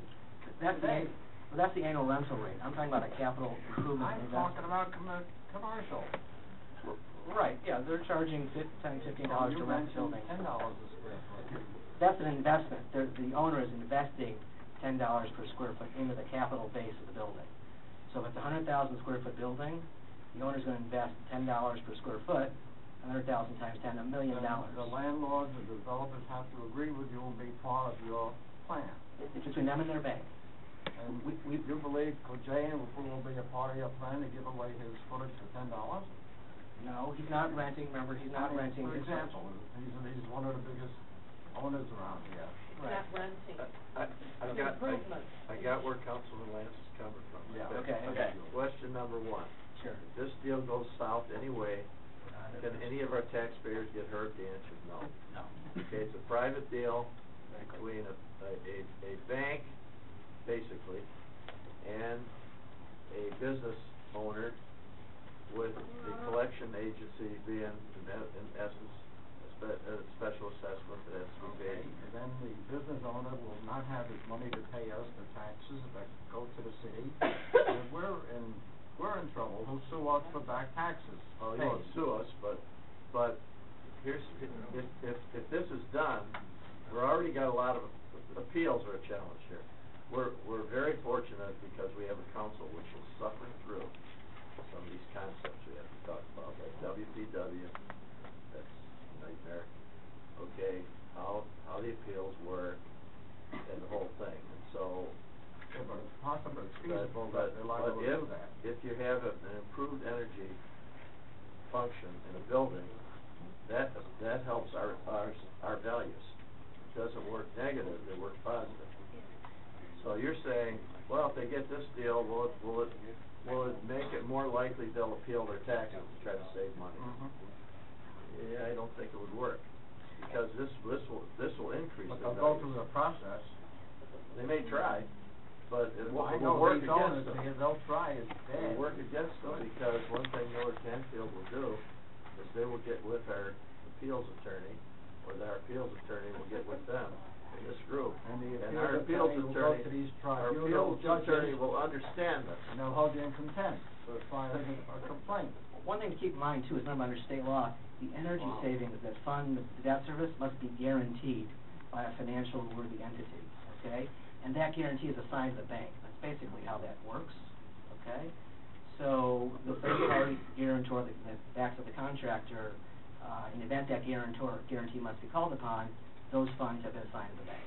So you're not going to have a situation where you've got a default going on between the property and the bank. Another question. This is a private development, right? Correct. I hate to say what I want to say. All right. A lot of money involved. You get paid. Who loses? That these go sell off. Well, I mean, this is handled similar to a construction loan situation. We've got a lender putting money into a transaction, escrowed and evaluated as it goes along. You've got the tax lien in place. If the building goes dark, the building owner, is conceivably going to be in a default situation. Who loses is the bank that lent them the money. But that's, again, a private capital credit transaction. Let me take a stab at an example, that may help. So let's say you do a $2 million project and you amortize it for 15 years. And so let's say including all the finance costs, including the cost of running the district, the legal fees and whatnot, you're gonna pay $90,000 every 6 months, you pay your property tax every 6 months typically, for 15 years. This is the building owner, you're gonna pay $90,000 every 6 months. They're gonna save $96,000 every 6 months in energy costs. Okay? So here's what happens. The bank gives the contractor $2 million, the contractor does the project, right? 6 months later, I've saved $96,000. I write a check for $90,000. Repeat every 6 months for 15 years. I've got $12,000 a year positive cash flow. You've already paid 11 Energy Partners and Miller Canfield for whatever work we did. $12,000 a year positive cash flow. You're that much less likely to ever default because you've got positive cash flow, the building owner.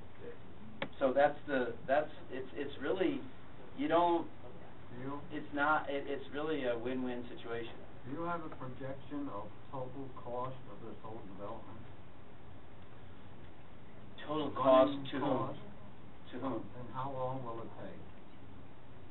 This is not a development like building a building or building a, something. This is City of Southfield is simply creating a mechanism that your property owners can take advantage of. And your fund should be that it's very, very large. Well, you have to have an infrastructure, physical infrastructure too, don't you?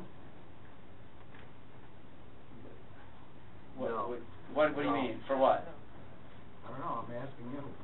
No? I'm trying to get it clear in my mind. This isn't a thing you build, it's paper. It's an agreement. It's an agreement to do certain things and certain... Even worse, if they go sour, you can't collect these at the paper. Questions are good. Here's the I better situation. stop. This is great, because on the public hearing, you're gonna get all this. No, it's Okay, so this these are is very good like questions. a big-time exhibition game here. Okay, so what has to happen is, and this is our job, is this is too confusing the way it's explained now. It's great for this study, okay, to get all the detail and everything, but there's gotta be a way to present this that's a lot simpler. Then, basically, it pays for itself, that's huge, okay? So, you can't have a deal unless it's proven that it pays for itself. There's guarantees all over the place in this. Yep. You got a government unit that collects the money that there's a legal obligation to pay. You can't have a deal unless it's proven that the energy savings will at least pay. That's right. Or if not more, cover the cost. And I'm saying all this detail is totally appropriate for this venue. Okay, but for the public hearing, we're gonna have to get, because the public's gotta understand this, we're gonna have to get it down to a lot easier way to explain it. I guess that's, and on behalf of the council who suffers through WPW, Prop A, and everything else, WPW and Prop A don't affect this, right? Right. The fact that once reduced, always reduced, that's WPW, and recovery in taxes is a lesser 5% of the rate of inflation. Prop A does not affect us. No way hurts it. That's right. This is a discrete, a special assessment on its own. Voluntary. It's completely voluntary for the property owner. Well, I'd like to ask one more, then I'll stop. Assessment to me, how I understand assessment, is taking a tax away from an entity. And we are going to, that's what we're supposed to vote on. You call it Lean and Green Michigan, I call it a good business deal for whoever's involved. It may work, or it may not work, I don't know.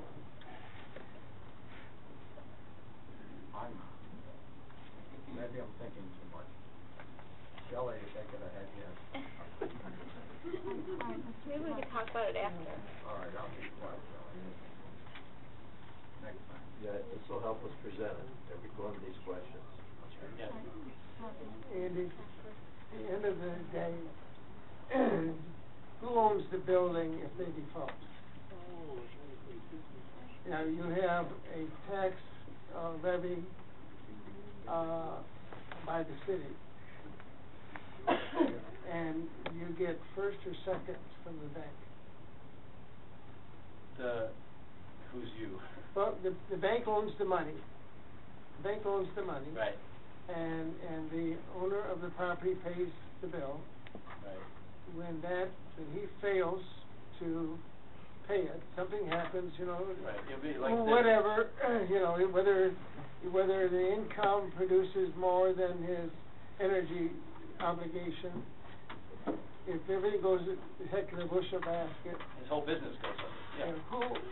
And who has first call on the building? The lien is placed on the building. That's the way, is that correct? The lien is right there after the city's own the obligation. Are they after the city? Ahead of any mortgage or anything The city like is first. It's. Is that for sure? They're. Yeah, the city is first, then the special. Okay. Yeah, the traditional. So the city, it captures whatever. That's right. To council, on page 3, the property assessed clean energy is whereas it says the city council intends to provide funds for energy projects from the sale of bonds or notes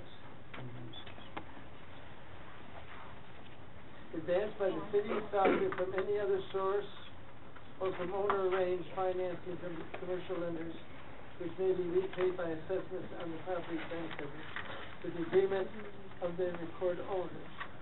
Well, what money is going to be provided by us? Mr. McGee, according to this whereas? I don't want the city to be obligated to anybody. Members of council, for the record, my name is Mike McGee. I'm a bond attorney with Miller Canfield, 150 West Jefferson, Detroit, 48226. Just to repeat and to reassure, there's not any city money, there's not any public money that by law that can be used to provide those funds. That language comes right out of Act 270, and what it means is, in the same way that, for example, cities have economic development corporations that might issue bonds, which are not the bonds of the city, which are something like this program. They are the form of documenting a private loan from typically a bank to a private company. There are bond proceeds, those are the funds, but the funds come from a private source. That's what that refers to. That's not public money in any fashion. Is it a pledge of any sort of the city's faith? It's not a pledge of the city's faith and credit. The city's taxes do not go into this. The city's taxes are not reduced or offset as a result of this. The city's credit is not involved, nothing like that. Do we get a 1% collection fee on this? What? I'm sorry? Do we get a 1% collection fee on this? Yes. Yeah, it's a special assessment, so I would say, as your lawyer, I would say yes. I guess, I just don't like anything that says the city council intends to provide funds from the sale of bonds or notes. It actually, in fact, does say that we are to provide funds. I mean, in any language, legal or my own. I agree, and it is, the funds are provided by the city as a so-called conduit. Again, just the same way as if you were to do, as you have in the past, you've done a couple of bond issues, I think, for Lawrence Tech through the Economic Development Corporation. The funds are provided ultimately by a bank through the city entity. So in a sense, you're providing the funds, but it's not your funds you're providing. Same here. There's going to be, as Andy described, as Mark described, there's going to be a lender to a private company. But in order for that lender to be able to lend on the terms that make the transactions work a long period of time, you go through the city mechanism. It's not. Can we delete this paragraph? That I'm afraid we can't do because, as I say, it comes right out of Act 270. But Act 270, I'll tell you what we could add. There's language in Act 270 that says, under no circumstances can city money, credit, go into these things. That was a condition of the legislature. We wouldn't have to go through the Moody's and Standard & Poor's. Absolutely not. A nice review. Correct. It has nothing to do with that. It has nothing to do. It is not city money. Well, how do you amend 270? That's always a possibility. No, but I'm saying, well, Yeah. what you're saying is that where can we put that we are not responsible? You can put that We in would, right now. we would be happy to put that, we would That be happy to put language that in in. there? We would be happy to put that in. Well, I have no problem with the project or anything. I just wanted to make sure that the city is not in any way liable, even as a conduit or a third party or anything else, other than the fact that it goes down, that we can have a lien, first lien on the building. We have that for the record then, because if you do a Rule 10, which we're talking about the intent to establish and to this program and to schedule a public hearing. So I guess we would want that in, a commitment to do that now. Can we write it up there at the end of that paragraph, and just write it right in? Legal. I believe you can add it to the resolution. Okay. After the proposed, the end of that sentence. How about if we add provided that under no circumstances shall any public funds, credit, taxes, or any other public commitment of any type or sort be committed to this project? Right after where we say Getting public that, Terry? works. No. I'll try to remember to write it down myself, but is that the end, that's the idea of what we want? Yeah. Okay. That was fine. Okay. Well, it's on the recording, right, Nancy? Yeah. All right, so it's on the recording. So that would be right after. Right at the end of paragraph 3. It's farther into Could you the repeat it Oh, one more time, okay. at least? Provided that under no circumstances Oh, I see what you're saying. shall any city funds, taxes, or public credit of any type whatsoever shall be committed or at risk for a project. That's not exactly, I don't think, what I said the first time. Yeah, That's the best I could do. Thank you. And that goes after the third? Right after where it says record owners. I think Councilman's on paragraph 3. Paragraph 3. Paragraph 3. On paragraph, on page Page 3? two, page two. Page No, two. I thought you said page 3, okay. Right now, it ends with So record it's words. page 3 is where the whereas is, it's added after that, Page 3. that paragraph. Page 2. Number 3. Page 2, okay, good. It's on page 3, and whereas. It's There's added two different after, copies. after owner. What? There are two copies floating around with different page numbers. Oh, this came Which in my copy? agenda. The one that was just The one that was passed out. handed out. This one, tonight. new one, this one they handed out tonight. He inserted I don't know which one the is date which, and so I on. just Then do you want make that sure, what? Yeah, there was some. That one that you're holding. Don, there was one that came with the reason, Shelley, I guess. Yeah, I wanna make sure that, I'm covered. Do you have an extra? They're right at the end next to Jeremy, Okay. What? the extra copies. Is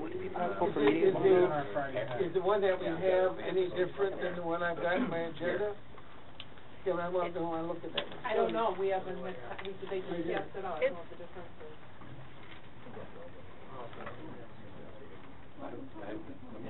He said he didn't want to read. No, I didn't wanna complicate my thinking. Oh. Yeah. This is the one that I'm, the one that you're under, yeah, I should put that out. Okay. But the same idea is on, in the resolution. Add the language right there. The record on. Okay, let me see that then. You have a copy? Paragraph 3. Beth, you're working with the new document, right, Beth? This is the new document that I got from Sally. Yeah, I got you, it's an addition to that. But can you explain the difference? We'll get you Pat the way though. had the one copy Friday morning, and today Shelley around 2 o'clock, we got the newer version. You got the language. Yeah, and I want to apologize to council. I'm fine. What's here? Yeah. Yeah, I got it, I'm covered. What do you want? Mike, I got it. I apologize for the confusion. We made some changes last night to include the date. I accept your apology. apology. And things like that. Thank you. So you can blame me for that one. Oh, blame Andy. No, not me. That is quiet back there, isn't it?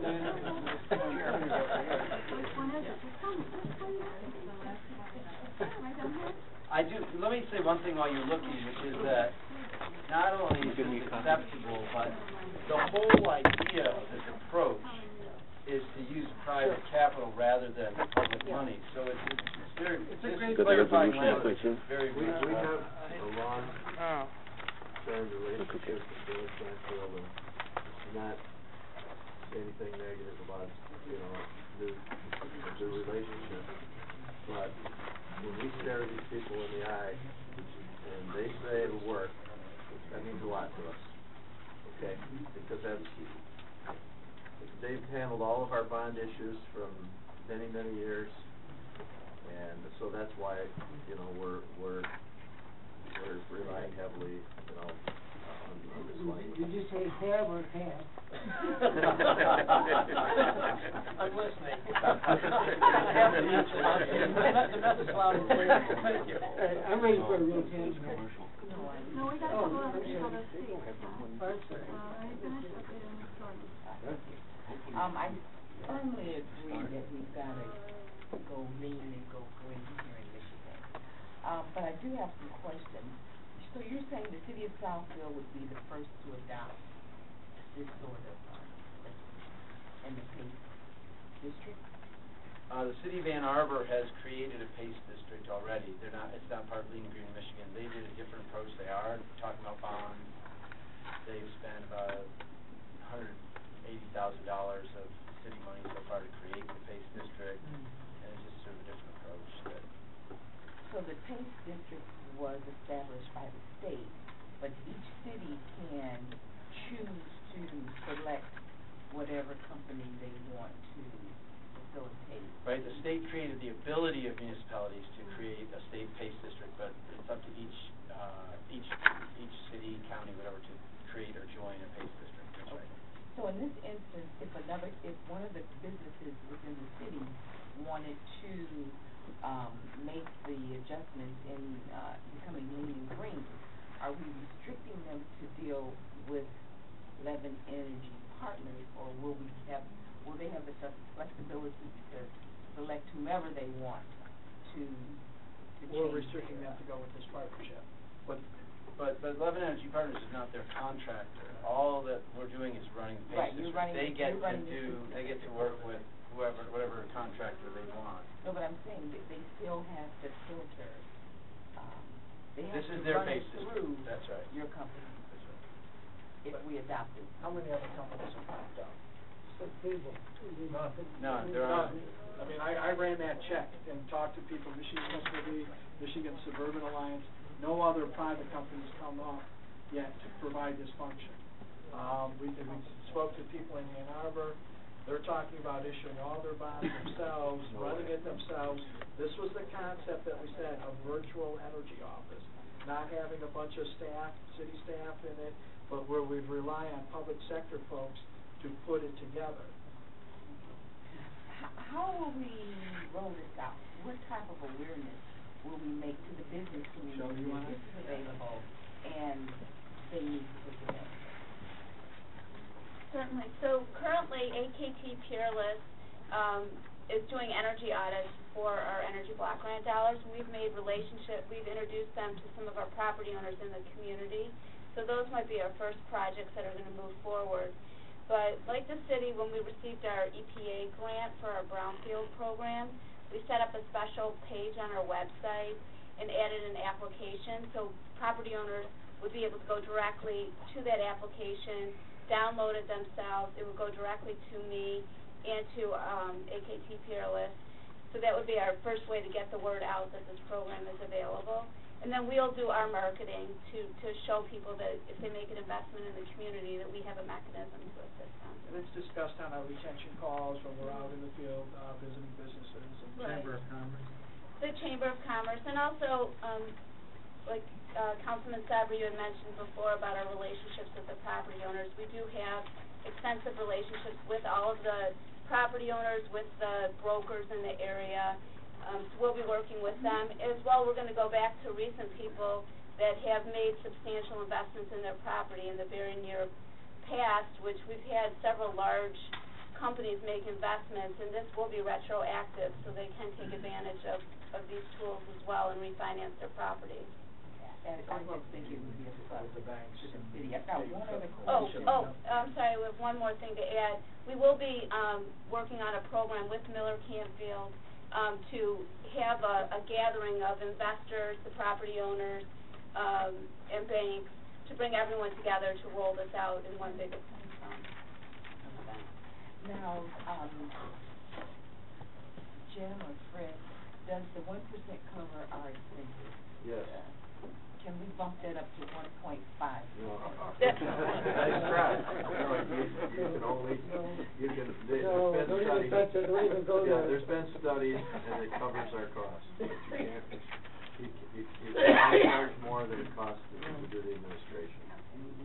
1% is what? 1% is. With all the staff that we have to have.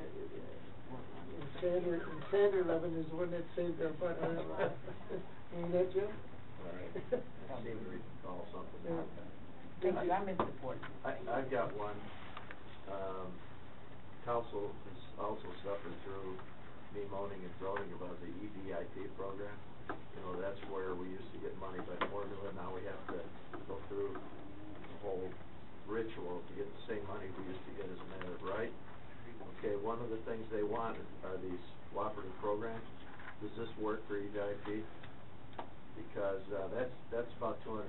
You know, it's one piece of what we have to go through each year, but it's about 250,000, and they're looking for examples. And we come up with something anyway, but if this is no guarantee yet, but we're talking to the state about it. That'd be a good thing. Wouldn't that be? If they put it on the IBIP list for next year, that would help. Because the problem is, we have 151 programs, at least, cooperative, that we've done over the last 10 or 15 years. The state gives us 0 credit for 151 programs. Each year, we have to do something new to meet the criteria to get that piece. And so, you know, it would be good to know if this was, yeah, Fred asked about other cities and counties. We are in some level of process with Troy, Macomb County, Ingham County, Genesee County, Saginaw, Midland, and Bay, Midland cities. That, you know, different places like to do it more at the county level or the city level. But we're talking to quite a few jurisdictions and pardon. Sterling Heights and some of the biggest companies in our state. I mean, maybe the one that brought you here tonight. Some of the companies we're talking to, some we have non-disclosure agreements with. So, you know, but in the first year, this is the first year of EBIP. We got 100% of our dollars. So in the budget, that's one thing that would be a little bit better next year than it was the year before. But now we got to start the exercise all over again.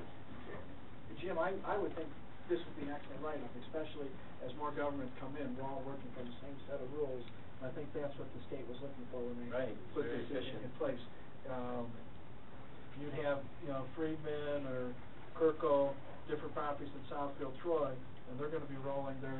They want their senior management to know the program, be familiar with it, and be able to do it in Troy, Southfield, and such. You know. Okay, Mr. Lance? Yes, yes, yes, yes. All right, Mr. Lance, and then Mr. Moss, and then Mr. Bridges. I'm looking at the number 3 on the resolution. Is that the new one or the old one? What have I got here? That's the old one? Or is that the new one? There's no holes in it, can't be. That's the one that we're gonna make. That's the new one, good, okay. Is this the new one? Yes, sir. Make adjustments on this one? Not before I read it. The city council formally states its intention to provide funds for energy projects from the sale of bonds or notes, amounts advanced by the city from any source permitted by law, or from owner-arranged financing from commercial lenders, which funds and financing shall be secured and repaid by assessments on the property benefited, with the agreement of the record owners. That means it's to be repaid if anything happens to to be repaid by the citizens of the city of Southfield. No, Huh? no, we just went through that 10 minutes ago. We just went through that 10 minutes ago, and they added another sentence to it.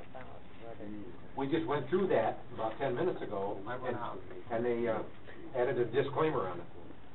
Well, I don't have it here. No, he just, It was added on the record. What's the disclaimer? That under, after, agreement of record, provided that under no circumstances, shall city funds, be used, and if I could have, to require balance back, or taxes. Provided that under no circumstances shall any city funds, taxes, or public credit of any type whatsoever shall be committed or at risk for a project. And if I may, through the chair, the reason we can add that is because that is what state law says. State law prohibits, public money to go into it. When we gave Lear Corporation capturing of our taxes amounting to $15-20 million, that's taking money and cash away from the people. So this felt just like it. That we collaborate with you, we're responsible. Okay, you put the disclaimer in, okay.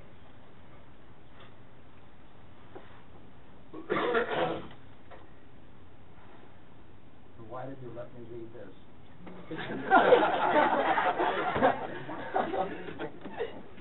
And at least someone, the attorney, put the new one here, so I can see it.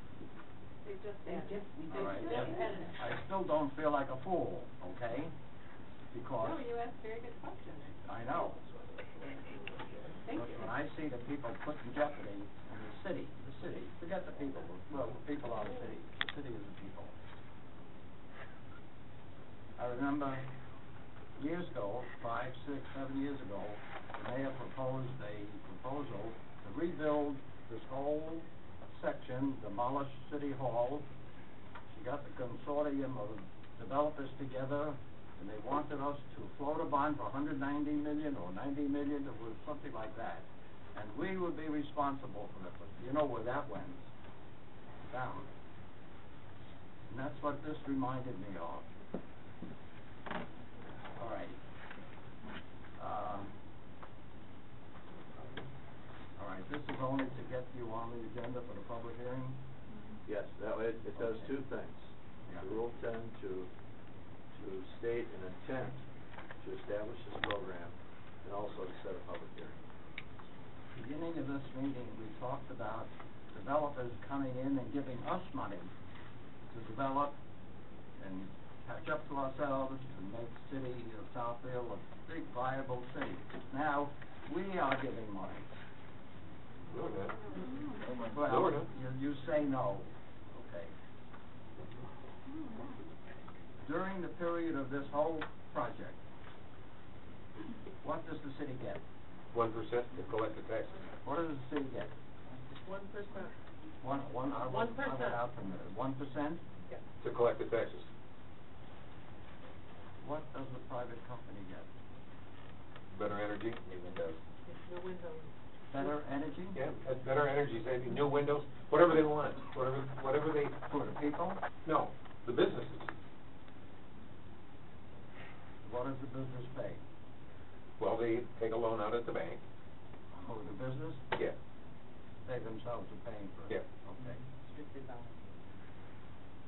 All right, anyway, I'll go with the vote to put it on for public hearing.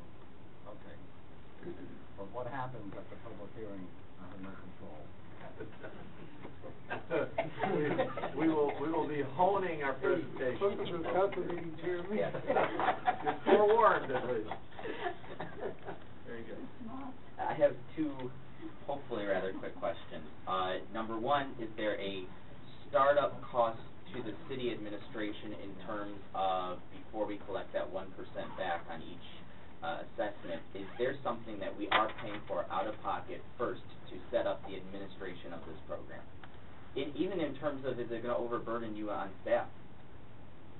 It is our intent to blend this into our economic development programs.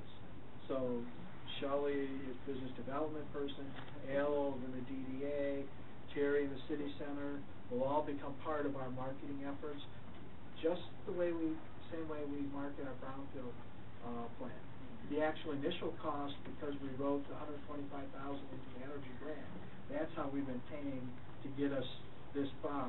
And then even those initial companies going through, the evaluation to maybe get some to move to the next level, we pay for that out of energy block grant. And I would tell you, yes, there's always gonna be staff time, that yes, we may not recoup it, but this is an investment to ensure that these properties last another 35, 50 years. We've got, Shelley, the building on 9 Mile, sitting empty, the single pane building owned by North Illinois State Bank. That's an ideal candidate for this. What we can't have happen is lose these buildings, lose that tax yield per acre, because if one, we've talked earlier about economic development. We're really talking about how we position the city for a restorative economy, and there are tools that we haven't had to master simply because we haven't been that point in the life cycle. We've got in the discussion about hotels and different deals. Councilman Fakasi mentioned the new market tax, or the Whole Food store. Shelley and I were at the Urban Land Institute meeting last fall, sat through 35 presentations. Every one of them had some type of subsidy from the city of Detroit. We haven't had to be in that point of the life cycle. We've done brownfield. This becomes one more tool. The beauty of this tool is it doesn't put the taxpayers on the hook in any way. There will be other incentives, hopefully by the feds and the state, for those people who are taking part in this PACE legislation. I think this is probably one of the fastest growth areas for new financial vehicles to be developed in the country. How we finance energy retrofit. If we could get beyond the partisan discussion in this country on energy, that's the next growth industry in this country. The short answer is Mr. Zorn doesn't get paid for overtime.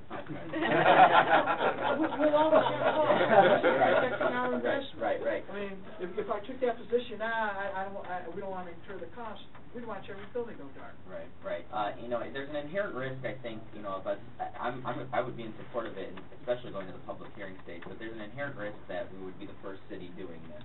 And how many other states, you mentioned there were other states that were participating in a similar program, how many other states, and are each of those states continuing with it to this day? There's 27 states that passed it between 2008 and 2011. There are active programs in Los Angeles, Sonoma, San Francisco, Miami-Dade, several places in Colorado, District of Columbia. All continuing. I mean, this is something that's becoming a national best practice in terms of energy efficiency. It is the national best practice in finance. And if you want to see the white papers, they're a little bit, it'll be bedtime reading, but. No, we do survive here. We will truly give you white papers on commercial and industrial energy finance, where they talk about 10 different mechanisms. Okay, so I mean, state of the art. It's one thing to say this is a winning program, but I'm comfortable saying that this is the winning program. So okay, those were my questions. All right, Mr. Frazier, did you have anything? Yeah, the only question is this one bite of the apple, or can they come back let's say they want to change the lights, can they come back and do the? Yes. If they can kind of deal with the bank, more power to them. Absolutely. Because they're continuing enhancing the value of the building. Okay. It's all about loan to value ratio. Okay. So there's equity. Good question. All right, thanks. Okay, and Mr. Lance says he has one more question. Now, I was going to ask our employee, Fred Zorn, a question about Pat. So will I be paying overtime for this? He has some capacity, reserve capacity, not too much, but I always said, I don't blame him, I like him, he's terrific, he's one of the best employees we have, but he always speaks for the people who are taking money from us. Not this time. I know, maybe. You see that to the last guy that made a presentation. I know. I'm ready for Rule 10 here. He's busy, but he'll find a way to make it work. And we will blend this in to all of our economic development programs with Shelley and Jerry and Al. We'll all be out there marketing this. All right, you're gonna help pay it if they go down the drain. All right, I would commit to that. Is everybody done? I just want to say, I'm very much in favor of this program. I have complete confidence in North Canfield, especially Mike McGee, and I have complete confidence in Andy Rogers. I know you. I believe that you've got a good program here, and I'm totally for it. So now we're in Rule 10. Wait, before we do that. Oh, Ms. Banks, I'm sorry. Yeah, thank you. I'd like to request, Mr. McGee, if you could, through Mr. Sherrod and our attorney, submit the language that you were talking about tonight, because I've got two different versions, and I just want to make sure. I think she got it. Well, hers is a little bit different than what I have, and I would Okay, be more comfortable if Mr. McGee gave it to Mr. Sherrod and they could agree to, for the record, please. In writing. Yeah, in writing, please. Not, yeah, thank you. This agreement, I know it's going to public hearing, but what is the length of this agreement that the council's voting on? It's sort of like an at-will employment agreement, as long as you want. It's open-ended, you can end it any time. You're not committed to any length of time. Right. It's ongoing until we decide we don't want it anymore. Right, exactly. You can get rid of it at any time. My concern is that, say a year or two into this, we get 5 other companies that want to provide this service. And if we have, one of the things that we have moved to in the city is having the ability to bring something to the table and review it, to make sure we want to continue. And we've had situations where there's been open-ended, and then all of a sudden the issue will make it come to us. I'm not opposed to this, but I think that an open-ended with no review set in for the council, it should be brought back to the council to see if this is working the way we thought it would. Are there any inherent costs that was not revealed, because this is brand new to the city. And at that time, we can say it's the best thing smoking, let's keep doing it. Or if we need to do some reviews to it, we can do it at that time. And that's something I would like to put on the table for the council. See, when the council item actually gets written up, it'll be an agreement between who and who, between us and we could put a term on it like any other deal, 2 years, 1 year, 2 year with a 1 year renewal, 2 years with no renewal. You know, that forces a review. Yeah. Want to continue. And I think because this is brand new, that we should review it and just make sure we're all moving on. Okay, so 2 year with no. This type of thing, from initiation, just like 3 years. Yeah, please. I mean, there's a lot to move product Because there's forward. an out clause, it could be 3 minutes. I mean, if it doesn't work. Yep. But there's so much to getting it started. You can lose a lot of time. So you're saying 3 years is a good period? Nothing less than that. Nothing less than I just wanted for us to have the ability to really, because like you said, there's a long time.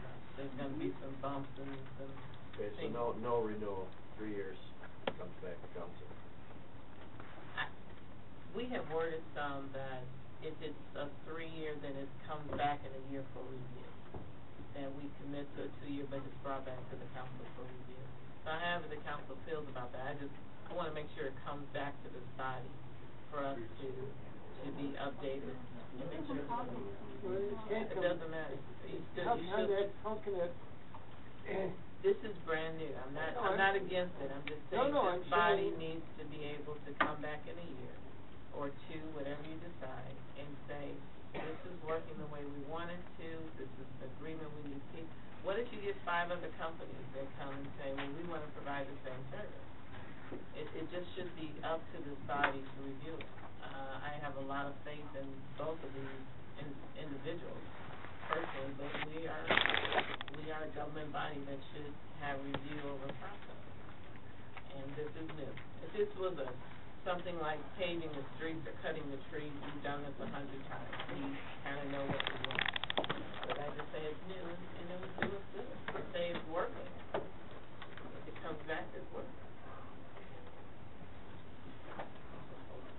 Well, you know, when we incorporate, everything goes well, if there's a roof plan, everything goes well in the public hearing, then when we write the item up, we'll take all of it into account. Well, if it's open-ended, that means it can cease at any time. But you have to write it where it come back to, because if there's nothing in it. For review is what you're looking for. Well, that's not a problem. You gotta write it where it comes back to the site. Comes back in 2 years for review. That's not reasonable.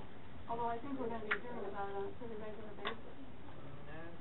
Well, we are, because we're gonna get an update every time we get a new building, every time it's going to come back to us because of the tax.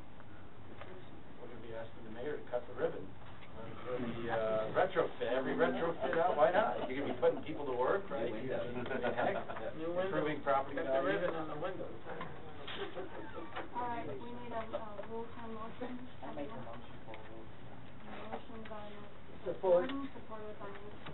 Costi for Rule 10. I'm gonna go around the table. Mr. Yes. Costi. Yes. Yes. Yes. Yes. Mr. Lance. We got it all into the, public hearing. All right, we have 7 nays to vote for Rule 10. I make a motion to introduce a resolution of intent to establish the property accessible clean energy program. Motion by Ms. You Gordon. have the date in there somewhere? Date of the public hearing. June 18th. I'll support it. Motion by Ms. Gordon, supported by Mr. Costi to set the meeting for June 18th and all the other. Well, that, isn't that making a decision already? No, but that's a public Just said hearing. public hearing. Public hearing. Public hearing.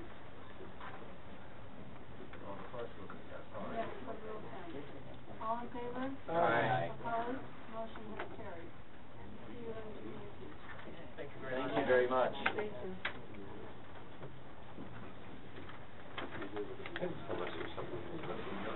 Just wait. Yeah. Oh, my gosh. I know.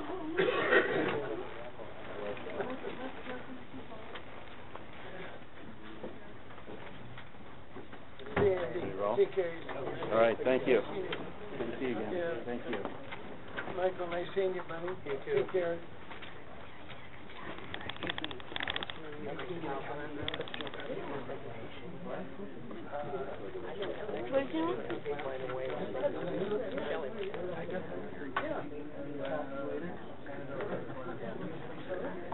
Still there, I'm already. They closed. Yeah.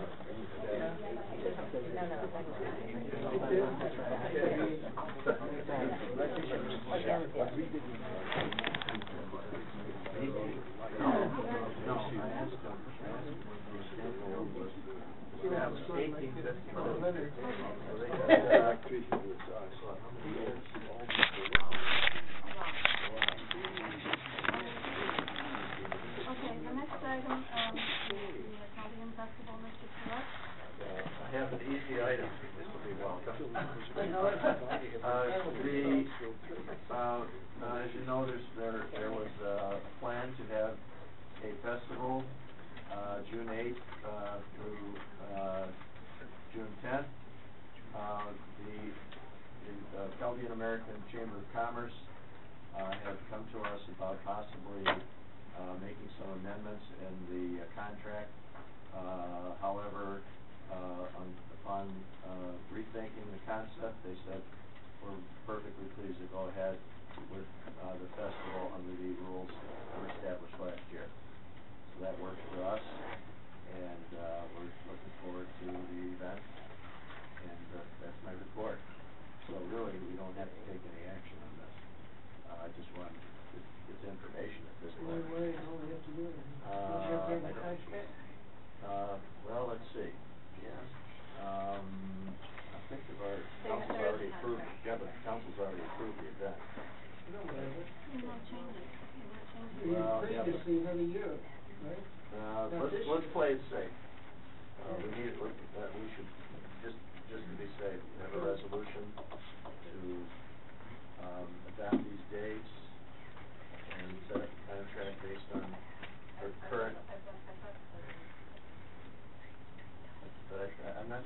approved it before or not. Yeah, I think we did, but I'm not positive. We have approved it. Okay. Some years we have, some years. I'm talking about, did we give approval for this particular festival? I'm not sure. For this year? We did. No. We did, okay, then that's what we need to do. Okay. Every year we Yeah, but it comes up every year. Right.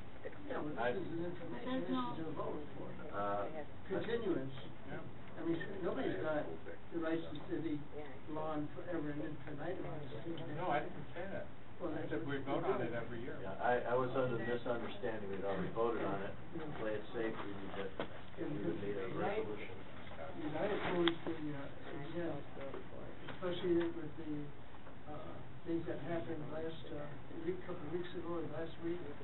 I just don't think that, that the carnival at this time is, to be part of the festival. For the festival, if you want to go on the festival, and dancing and music and that, I cannot go along with, the carnival.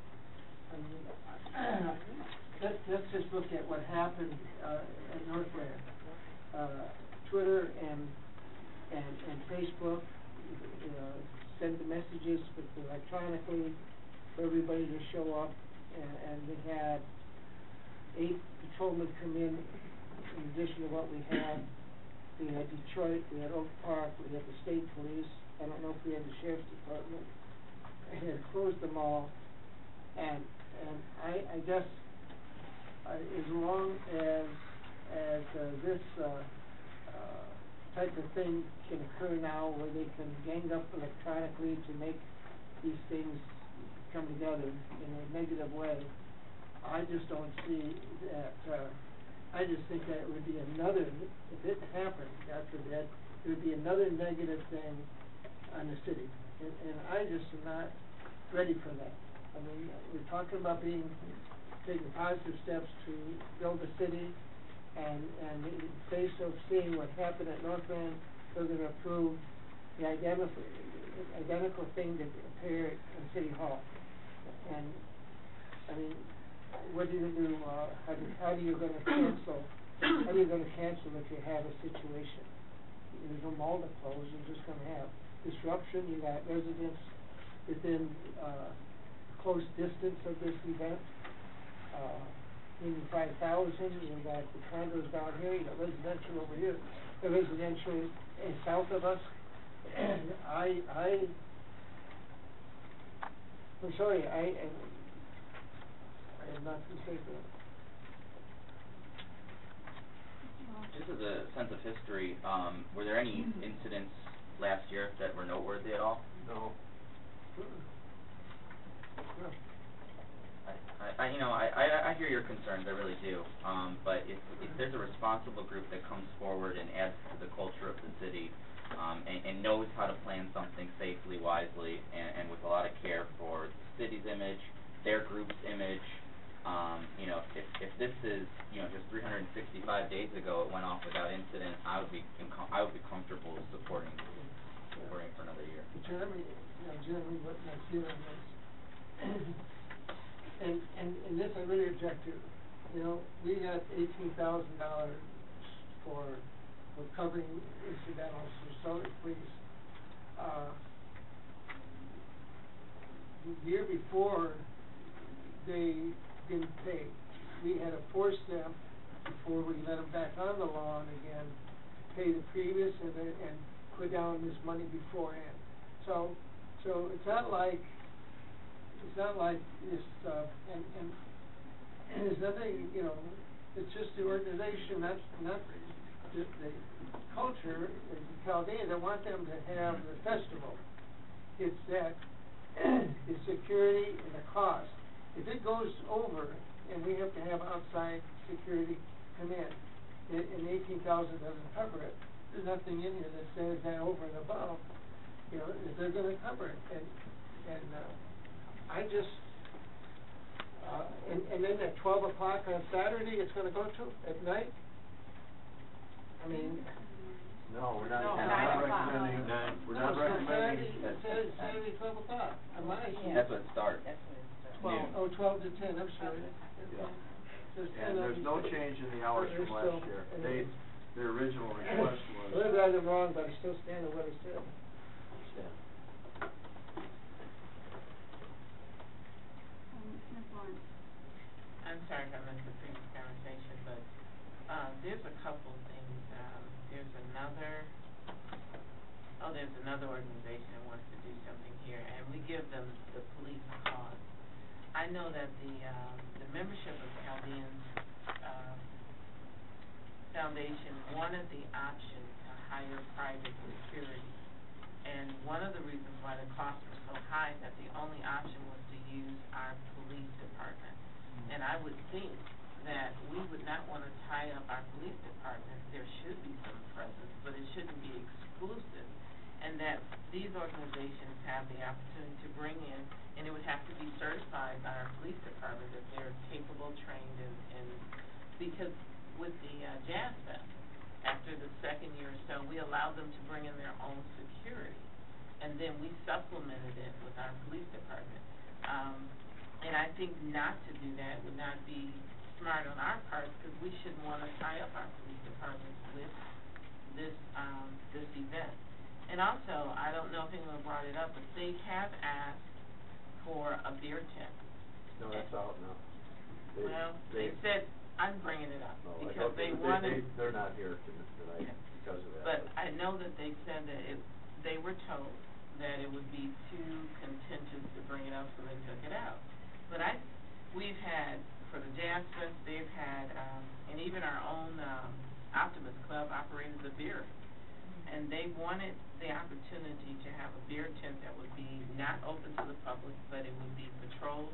You'd be, what's the word? Carded, thank you.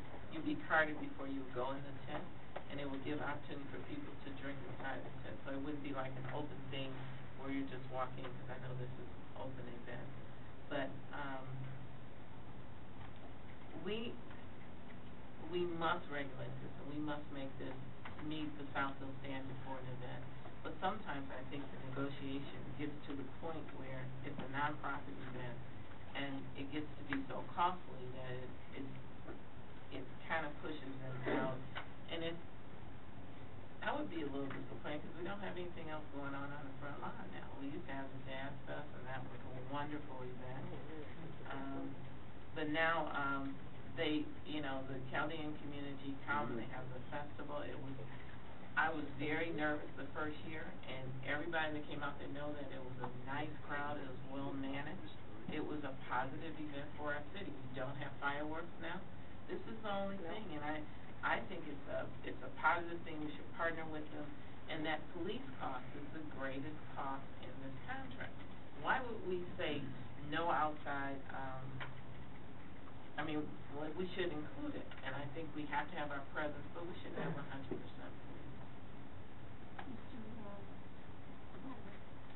I'm sorry, I apologize. Go ahead.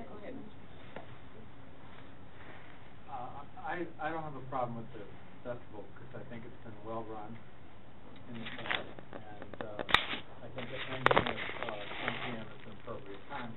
I would differ with the mayor. You can't compare this to the Jazz Festival. It's a different audience. The Jazz Festival, people paid fair sum to get into it. It was an adult crowd. There were not kids there. And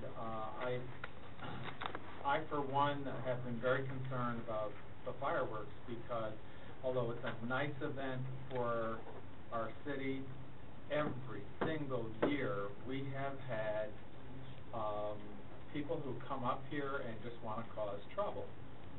And there's potential for that to happen with this. I am not comfortable in having any other police there but our own. Quite honestly, Southfield police don't play. And if the Chaldean folks can't afford the Southfield police, then so be it. If that's the deal breaker because it's too expensive, then so be it. I think our police presence needs to be there.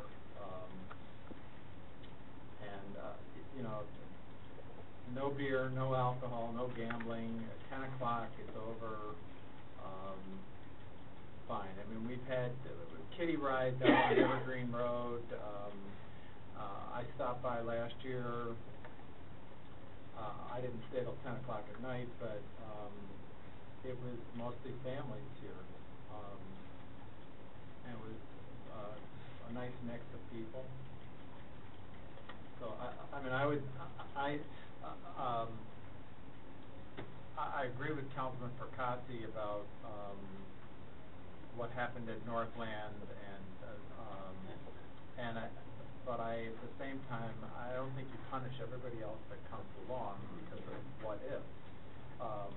But we have to remain in control, and on this 18,500, if it's more than that, then we should have the ability to collect more. That should be in the contract.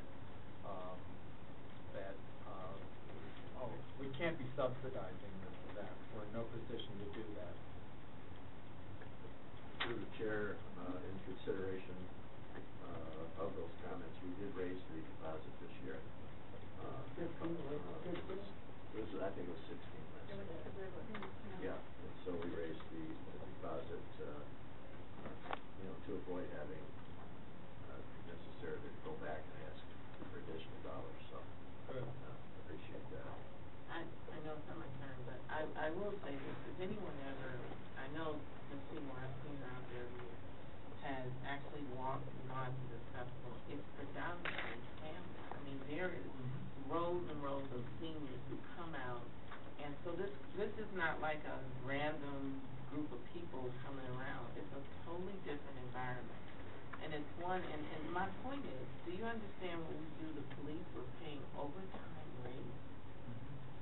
And it's one thing to say that we will have a police presence supplemented by security, but to say that we're just going to generate, a contract that has a higher rate because it's overtime. I think that I'm absolutely convinced we need to have a police presence because they know how to do crowd control. But to say that it can only be our stop and street, I just don't see that.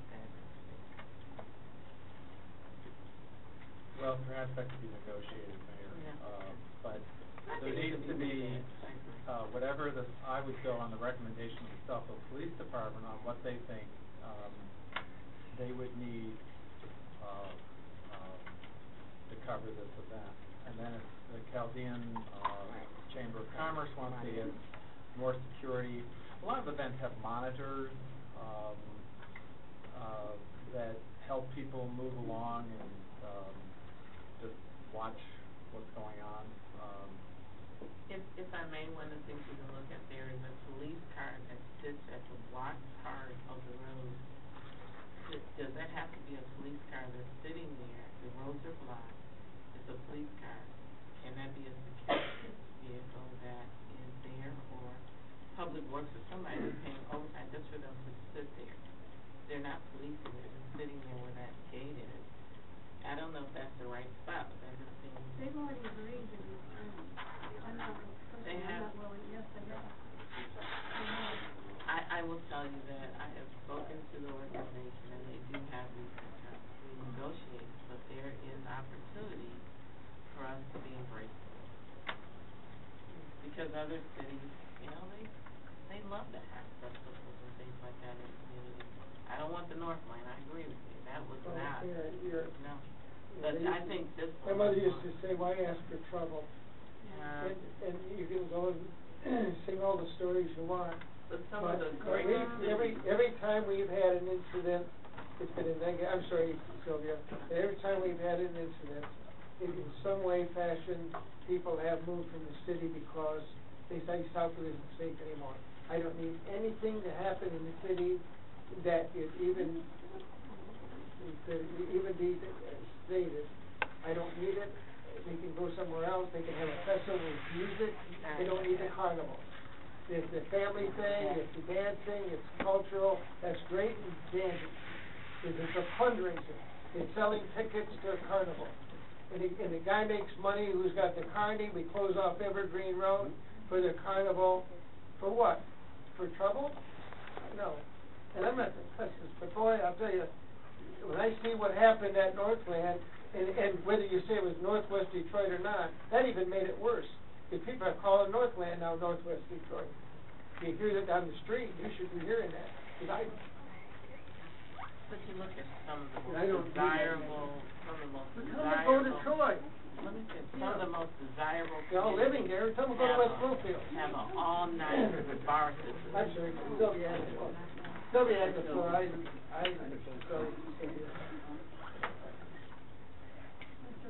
Couple questions.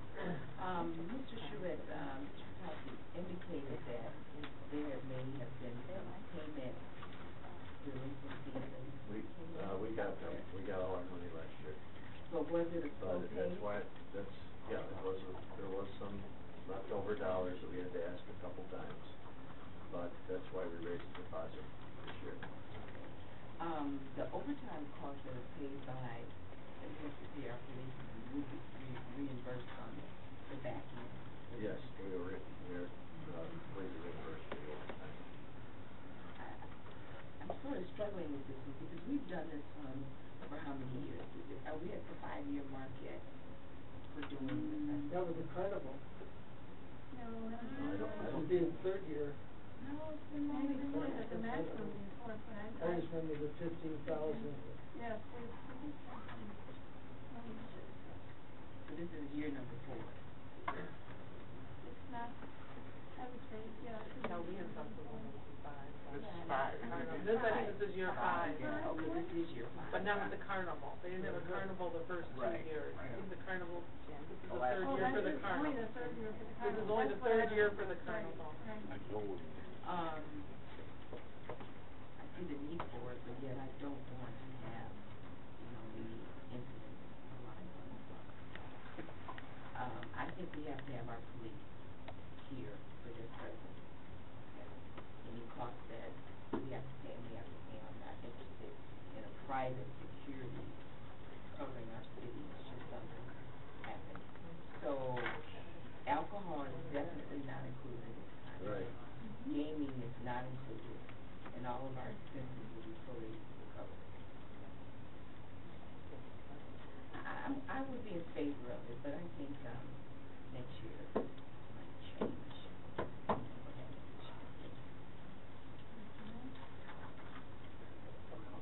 I won't say much, but their previous record has been very, very good. No problems. We made money, and we're making more money this time. And if anything happens, we turn it down. I don't think there'll be very, very good relationships between the Chaldean community and us, so think twice. And I'm all for it because nothing ever happens out of the way there, nothing. I think people are afraid to start anything, especially the Chaldean people. So I'm for it.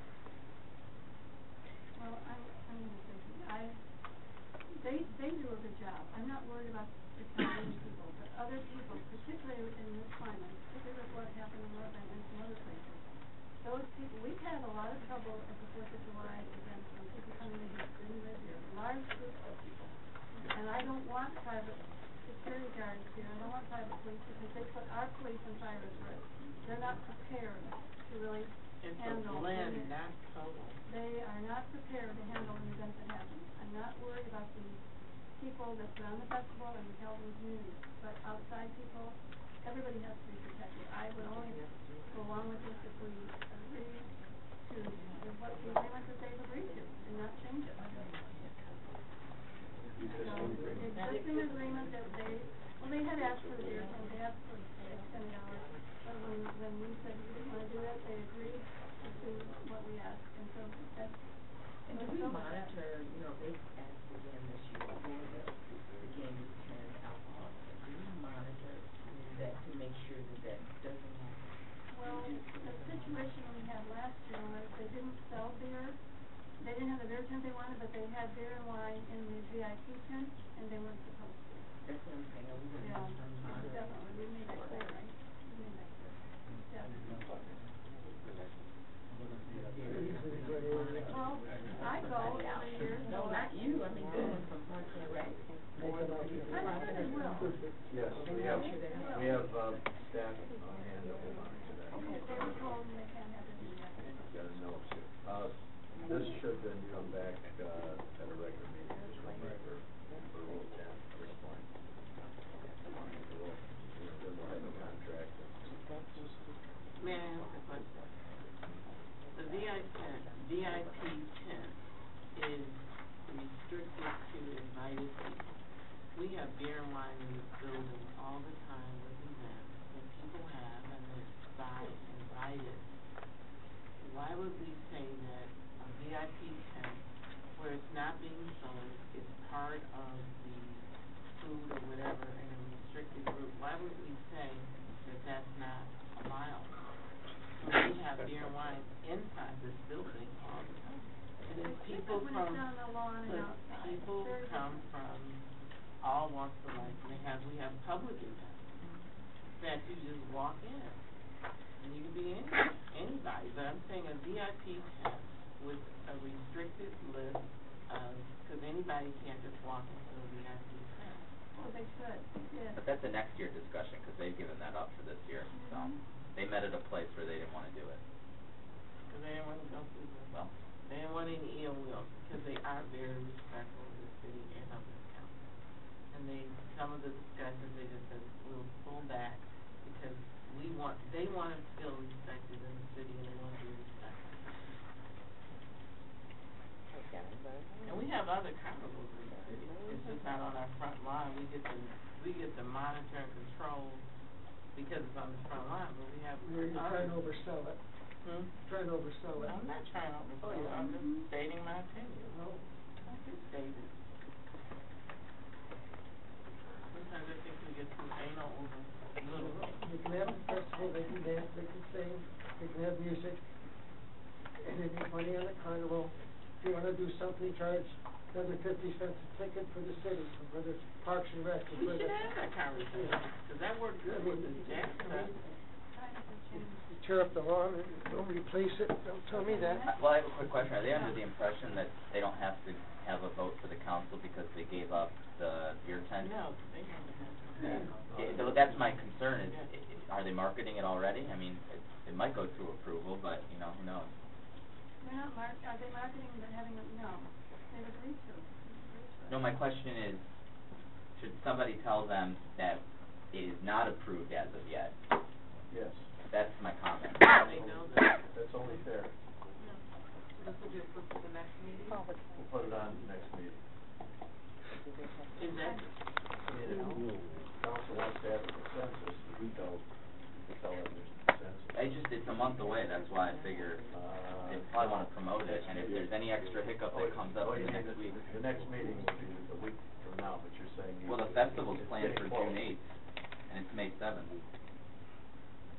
Might not be a bad idea to get consensus. Tell them. Yeah. Tell them. Yeah, but the terms that they agreed to, that's terms, we're not changing that. Consensus based on. I would even suggest doing a Rule 10, and just saying, let them have their, Might as well, yeah, might as well. yeah. So I move a Rule 10. Make a motion for Rule 10, Jerry, Yep. and supported by Ms. Jordan. I would go on the table, Mr. Frazier. Yes. Mr. Moss. Yes. Yes. Mr. Tyra, Ms. Jordan. Yes. And I say yes. Now we need a motion. Well, I make the motion to approve of the negotiated terms for the 2012 Southfield Chaldean Festival for June 8th through 10th. Mr. Moss, supported by Ms. Jordan, all in favor? Aye. Opposed? No.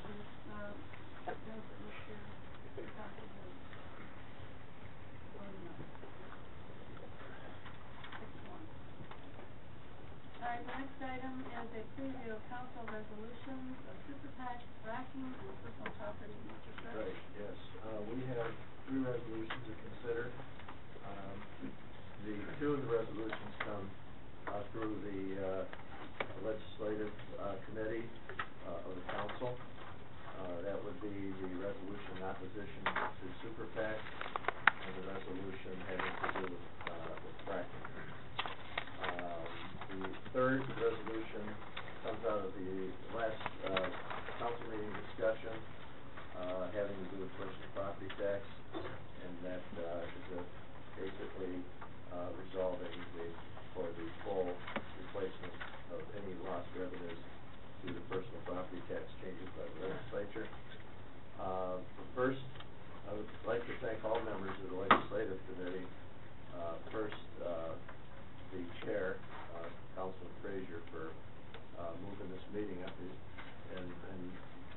done before, you get to leave for a couple weeks. Thank you. And also, Councilman Cyber for, the homework on the, super, PACs that gave us some good material to work with. And also Councilman Moss for, some heavy lifting with the Sierra, folks on the fracking, issue. I do have a handout, for the third. This just came out in the Saturday paper, and kind of fat, around. I have a question on that. Are we fracking in Michigan already? Yes. Yes. Yeah, And I don't know if you wanna jump ahead, if I may, to talk about the fracking. This came to my attention via Sierra Club and was actually promoted by Food and Water Watch. I think Lynn, Kowchek, if she's still here. Oh, hi. And she kind of put this on our radar. I don't know if you wanna call her up to kind of give the background. She was the one who created the template for, this resolution. Well, I think it wouldn't hurt to understand, for the council to understand this process. Exactly. So I defer to the expert on that, I guess. Would you like to step forward and, give us a little Yeah. 5-minute update? I would say, there are a couple of, typos that I corrected, so I'm gonna hand out the blue sheet and the fracking. For example, rather than the word thrilling, is the word drilling. I had thrilling in my original. There is a word thrilling, by the way, but that's what I meant. So this is the cleaned up language. There's a couple of things that need a little bit of work. Yeah, and then we'll go from there. We need your name and address. You can give a business certificate, for the record, and speak in the microphone. Okay, my name is Lynn Kowchek, and I'm the senior organizer for Food and Water Watch in Michigan. Our address is 2727 2nd Avenue, Detroit, Michigan, 48201. Your last name, spell it for me. Kauchck. Thank you. Absolutely. Thank you for the opportunity to speak. Move the microphone over just a little bit. Is that better? Okay, great. So Food and Water Watch is a national organization. We work locally here in Michigan. And our campaign to ban fracking, we believe that we shouldn't do this process because it poses unacceptable risk to human health and the environment. It's particularly important in Michigan because we're all members of our Great Lakes community. We sit in the center of 20% of the world's available fresh surface water, and all of that water is connected. So the risk of contamination to a very valuable drinking source is a very large concern of ours. We have a distinct responsibility to protect it. So we've been working with cities all over the country and in Michigan. In Michigan, Detroit, Ferndale, Wayne County, Burley Township, Cross Village. There's several have passed resolutions. Dearborn Heights is voting tomorrow. There's probably a dozen other cities, at least, that are considering this right now. I would say there's three major concerns. The first being the amount of water that's used in this process. On average, these deep horizontal wells use 5.5 million gallons of water each time they have to frack a well.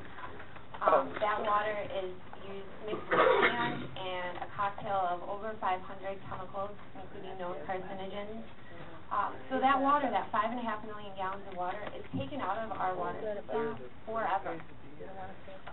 It goes into the ground. Some of it comes back up, but now it's contaminated, and it needs to be dealt with. Our municipal water treatment plant. I heard some background noise, but we can't hear you. Could you keep it down, please? Thank you. Our municipal water treatment facilities can't handle this, so in many cases it's injected back into the ground.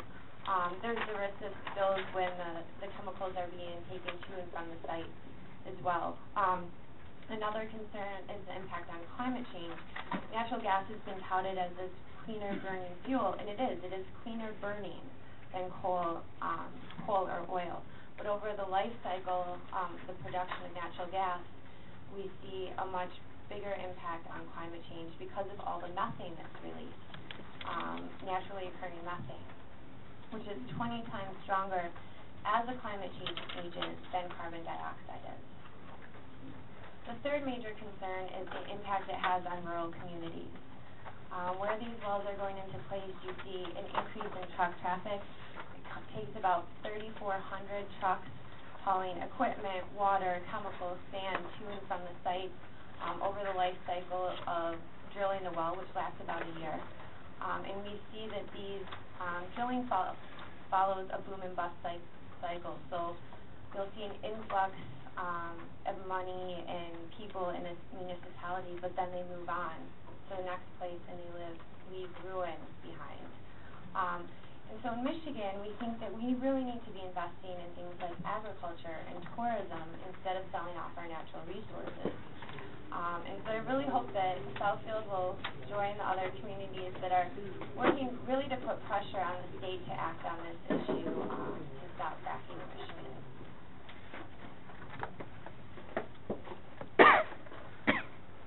Our purpose tonight is to review this and put it at a public What are we putting in this, Chairman?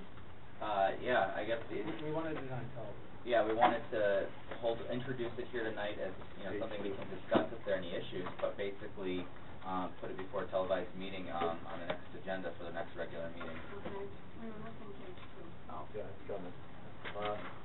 That's operator error on the, okay, let's have 2 pages in the back. One last thing on the fracking, if I might. I challenged them on this because I didn't want to just to do a resolution just to do a resolution. I didn't know if it was relevant to Southfield, but I think this really kind of says it all. Right on the front page, Oakland County drilling fears arise. And there was another interesting thing that you probably know more than I do, is that the city of Saline deferred and chose not to pass an ordinance, or not to pass, a resolution expressing their concerns on fracking, and then fracking came into Saline. Yeah, it was, it's a good story. Actually, one of our student volunteers was working on a resolution in Saline last summer, and they decided not to take it to a vote. They said it wasn't relevant in Saline Township, and they are drilling all over, the city of Saline, and they're drilling all over Saline now. For oil, not natural gas, but they are drilling. What caught my attention on this was... And they were actually taking out tonight as well. Where it says, let's see, most of the Oakland County acreage in Susie's auction is classified as non-development, meaning whoever purchases the leases would not be allowed to develop wellheads or roads on the surface. But slant and directional drilling, that's fracking, right? Correct. Technology has made it possible to access deposits as far as 1.5 miles away from the well site, said the DEQ's Cal Fitch. DEQ regulations also require drilling sites to be located at least 350 feet, and they go on. But that's a particular wording.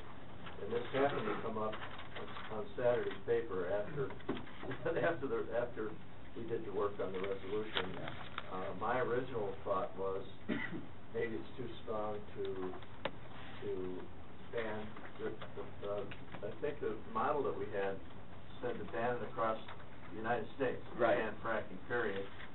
And so what the resolutions advises or urges is that more regulation and more analysis of basically the environmental concerns that are involved in the whole practice. So I don't know where we land on that, but that's the way we wrote it, because that was our knowledge base at the time when we were talking about this, but that was the first article. So. Well, I personally would think, I would certainly want to ban it in the Great Lakes area. I mean, the downside is far greater than the upside. Mr. Sarver, I would just point out that there are a number of natural gas wells in Oakland County, and that a number of our residents drink well water, and I believe it's Astapure bottles in Southfield. If you've ever been up to San Marino neighborhood and seen their well, and that just how fabulous that whole system is, and the water that comes out of in northwest Southfield, I think this is very relevant to our community and the safety of our residents. I hope the council will support it. Is this strong enough? I mean, is it strong enough? Well, that's really the question, at this state of knowledge, I mean, basically, when I saw the proposed resolution, I thought about banning it in the entire United States. North and South Dakota are doing rather, their economy's going quite well, and hopefully they can do this safely, I don't know. But, what was clear is the regulations that were, and, but they did call, the recommended resolution did call for entire ban in the United States as well, that would take into account, the state of Michigan. So I thought that was maybe a bit excessive. We live in a small planet. But that's before this article. Yeah. Maybe you want to change it, because really, I think that's why we have study sessions. Yeah. To talk through these things. Well, seriously, I doubt that it's going to be banned, but I think recommending banning is Well, if I may point out too, Vermont became the first state last week to ban fracking within the state. And the cities and villages in Michigan do have, the ability to pass an ordinance.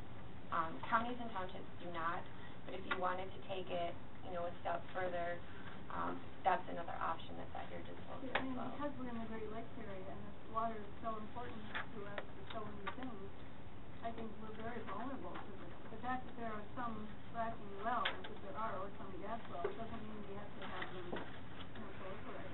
Absolutely. That would be my position. Can I ask a question? I'm for all three ordinances, or all three resolutions. But this is the first time, I think, that we have gone and sent a resolution that had no application to our city or its residents. In other words, I do not want to deprive our residents from their judgment on whether they want this. I know we're speaking here on behalf of ourselves. In other words, I would sign a petition against it. But do I have the right to pass a resolution on behalf of all the residents in the city, not knowing what their feeling is? In other words, I know what my feeling is, but to pass a resolution that says, this has national attention. So, I mean, I just wonder if we're getting a little off track. I mean, personal property tax, it's going to cost our residents. I'm sure that they do not want to lose revenue and lose services, but are we going to be nationally speaking on all issues? If there's a public health and safety issue, I'm not. Well, a lot of things are public safety This issues. is so eminent. For me, this is something. Well, for you, I'm just talking about I understand, but I'm saying. passing a resolution that we have the right to speak on behalf of all the people when it does not have any effect on, it has an effect on them because we're voting for them. And I don't know whether I have that right or not. Personally, I think we have that responsibility. And I look at it differently. I think we take the leadership and we advocate. That's what we were elected. And if people choose, Don, if people choose. But you have the right to do that. Yeah. You can sign a petition. They all pass a petition around here. We're speaking for ourselves. That's fine. But I think we should pass the resolution. What's the next resolution we're going to pass against? We rarely pass resolutions. But not on a national issue. We rarely pass any resolution Not on a national issue. Policy. Resolution. I just, well, again. I mean, we're getting into the gray area on resolutions, and there's more meaningful things to this city and its people here. That's what we matter. So that's what, like personal property tax or tree ordinances and wetland ordinances and things that we can control. But now we're going to go on the national scene. I'm just saying is you do that independently. It doesn't petition around all of us and send it in. But do you have a right to speak on behalf of the people in the city on the national scene? especially that calls for a constitutional amendment? I don't know. I mean, our city, you know, in the charter is supposedly a nonpartisan issue that controls parties that can't designate elected officials. So why do we get into national policies with, Well, it's only a resolution, doesn't mean. well, I know, so they're dumped in the garbage, but you're on record as a city. I have to agree with you, or it doesn't mean anything.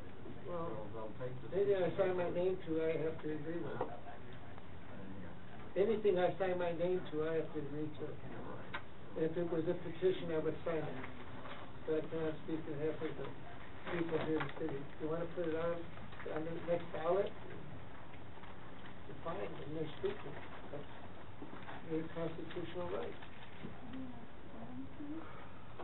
No, these will all go on the next regular meeting, yes. But when, you know, just for everyone to know that, this is where we were, and this is the position we took, which is stronger regulation and more analysis of, environmental concerns. That's what this says. Council can strengthen it if they wish to. No, Jim, but we have no data sitting in front of us from anyone that can, That's why I wrote it this scientific or way. other, that can prove that this is harmful to the environment, accepting what me personally feels is, which I am absolutely opposed to both. And I'm over here judging on nothing, on a piece of paper that, because it's politically expedient to do so, and I think it's wrong to do things that way. If people have a right in the city to vote, and put it on the ballot, let them vote, and the consensus is gonna be what, then you pass an ordinance. And that's stronger, that's what we're really talking about. Then if people want an ordinance that is opposition to all these things, that's great. I'm all for it. But I still think that people have a right to designate their choices, and we cannot rule for them. Do you have information from other sources that talk about some of the things that you mentioned right tonight? Yes, absolutely. There have been several reports in the last, I would say, year and a half. Again, though we have been fracking in Michigan for 60 years, the process that I'm talking about, this deep, they call it slick water, high volume, horizontal fracking, is relatively new. And so that's different than what we're doing now. Yes. Well, in most of southeast Michigan, what they're doing is these short horizontal or vertical wells. They're 500 to 2,000 feet deep, and they use about 50,000 gallons of water. This new technology allows us to go much deeper, turn the drill bit, and go out, a mile and a half, use much more water and chemicals. So I can, get information to you. Food and Water Watch has put out a report that cites several of the studies that have been done, and just, a few of them. Cornell University has done a study on the methane gas that's Do you have a copy of that you could send us? Yes, I don't have a copy with me, No, but I absolutely. email it, or you could Sure, send it. absolutely. Duke University has done studies, ProPublica has looked into the documented cases of water contamination. The Endocrine Disruptor Institute has looked at the chemicals that are used in this process and what the effects of those chemicals are. So that's certainly all information that I can provide for you. I think it'd be good to reference some of this. Through the chair, there are two pieces of legislation that Sierra Club asked us to support. We have done that in this resolution. One of them is the FRAC Act, which would repeal the fracking exemption to the safe drinking water and require disclosure of chemicals used in fracking.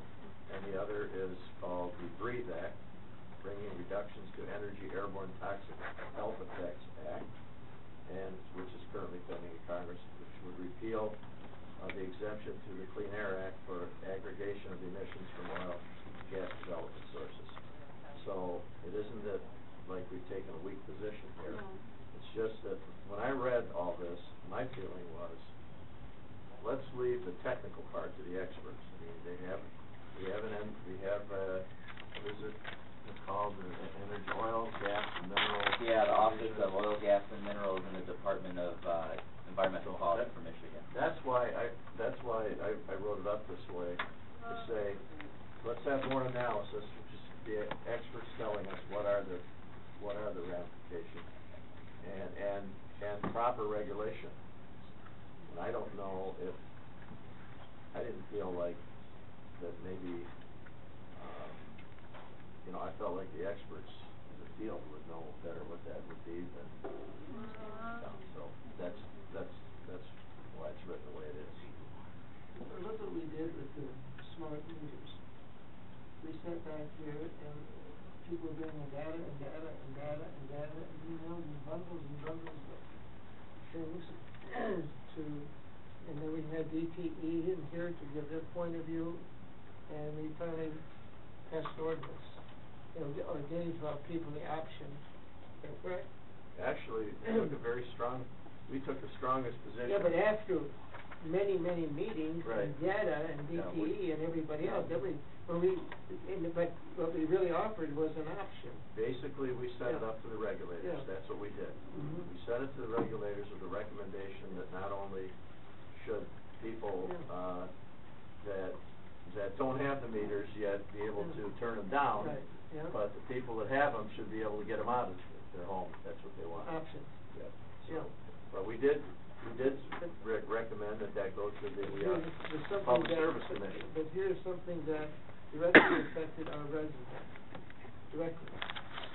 And we took that much of a study to go forward to arrive at a decision.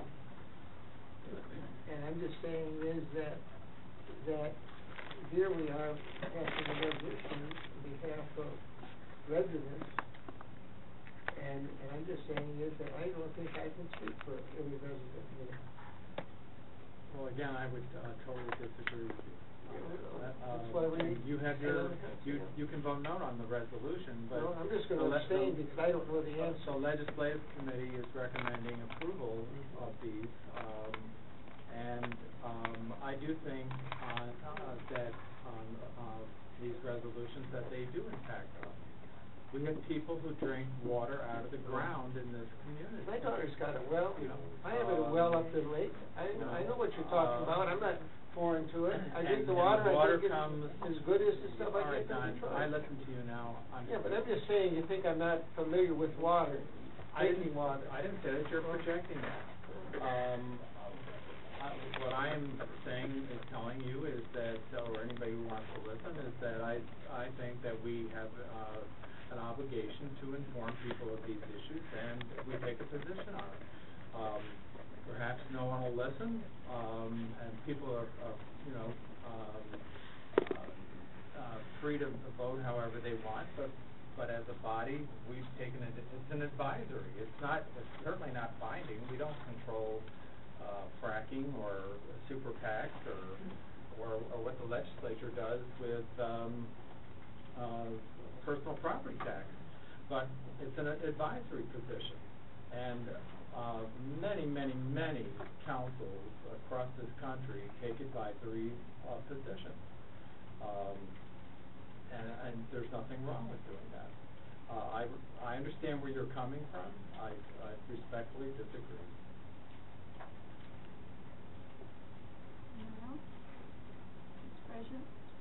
Yeah, Lynn? Yes. How long have we been, doing, drilling for gas in Michigan? Michigan, probably 60 years at least. Okay, how long have we been doing fracking? We have, the fracking process with the shallow vertical well is about 50 or 60 years. How many? 50 or 60 years. And what's the difference between the shallow vertical well and horizontal well? So with the shallow vertical wells, they go about 500 to 2,000 feet below the surface. They're using about 50,000 gallons of water to frack each of those wells. So that's the water, chemicals, and sand injected at high pressure to break open the shale and release the gas. The horizontal wells that we're talking about, go anywhere from 8 or 9,000 to 14,000 feet deep, and then they turn their drill bit on a slant. It's not, a 90-degree angle, and then they can go out up to 2 miles, and they use 5.5 million gallons of water for each of those wells every time the well has to be fed. Why does it take so much more water? Because you're going deeper and much further out, also requires more chemicals. So on average, I would say about 1% of that mixture is chemicals, but when you're talking 5.5 million gallons, that's 50,000 gallons of chemicals. And the chemicals are all used for different things. Some of them are used to help make the water slicker so it can go out in that horizontal direction. But they're used for all different sources, and the problem is because they're exempt from the Clean Water Act and the Safe Drinking Water Act, we have a guess of what chemicals they're using, but we don't know what their exact recipe is. Okay, but the horizontal well, you say it takes 5 million gallons, but it's a closed system, it's pipe, and why does it take that much? When the vertical well, and you're doing the same technical thing, why does it take that much more water and chemicals to break up the rocks to extract the gas? It's, again, just because you're going deeper and further out. That doesn't make any sense. Well, because it's a piece of pipe, and nothing gets out of the pipe until it gets to the end. So you could go 9 miles down and 4 miles that way and pump water and chemicals down there, and nothing happens until it gets to the end of the pipe, which is no different than 2,000 feet straight down. Okay. I think, again, it's because you need all that pressure and force behind the water to get it out. Some of that water is lost because when you, for example, when you do the horizontal part of the well, they push all that water and chemicals to the end. They come back through the pipe a little bit. They break open the pipe and shoot that water up. So if you're coming out vertically, it's shooting up. Then they come back up a little bit. They break the pipe and shoot that back up in either direction, up and down. And they keep doing that back up the pipe to release the gas. So a lot of that water, depending on the well, is lost into the rock when it's pressurized to break it open. So it's not the same procedure, it's a different procedure. It is, exactly. It's... That's what I was trying to... Yeah, you'll hear them say, we've been doing this for 50 or 60 years, but it's not the same thing. It's a completely different process. It's the same technique in a sense, but it's just used in a different way. I'm going to switch just a little bit. And Mr. Perkowski brought up a good topic as far as I'm concerned. That resolution is one thing, but there are other devices that can be used to get to the attention of the people that can control this. What is your organization doing other than asking for resolutions? Well, we've been out collecting petition signatures in Michigan for almost a year now, so we're out at community events. We have a network of volunteers that are working all over the state in their communities to bring issues like this to their own councils or township boards, collecting petition signatures, presenting at public meetings. We've done a lot of that, presenting at forums. Pretty much anything we're asked to do to come into communities, we're more than willing to do that. Are you doing that in Southfield? Yeah. Are you collecting signatures? Yeah, because I have not heard that you're collecting signatures or anything. A lot of it is done online, or we'll be at different communities in Oakland County. For example, we were at the Oakland County Fair last summer. We'll be there again this summer, collecting signatures. And so we get them from, people from all over Oakland County. I can go online and check our database and let you know how many we have from Southfield. I don't have that information. Well, I just wondered if you were actively collecting signatures, because that would address what Mr. Perkowski had brought up, that perhaps petitions would have more standing than a resolution. Because I'm sure that our legislators get resolutions all the time, and they, depending on their bent, that's how much attention they probably get. I think the way this is written, from my perspective, the way it's written, brings it to the attention that we need to do more studying because, as you admit, it's a different procedure than others. So, I guess I'm okay with the petition or the resolution as it's written. But I think it's probably also important that more activity and more publicity on activities be centered on getting petitions signed, which really, I think, will have a greater standing than a resolution. So, but I'm okay with the resolution as it's written now.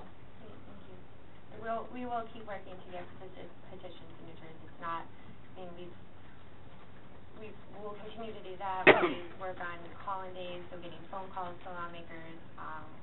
We keep our eyes peeled for articles so we can respond with letters to the editor. So it's very much. Through the chair, I'd like to thank the Sierra Club for the detail on the pending legislation in Congress. One of the things we did, since the resolution said 2011 on it, we made sure that these were still pending in Congress, which they are. And that helps us take a clear stand on this with regard to, homework that's already been done, legislation's already been proposed, and appreciate the detail on that that was provided in your recommended resolution. Dan, I have one last question. Assuming that your activities are successful and fracking is banned, what do you suggest as an alternate for cooking your dinners and heating your homes? I think that, natural gas is just another fossil fuel that's really distracting us from investing in renewable energy sources and energy efficiency.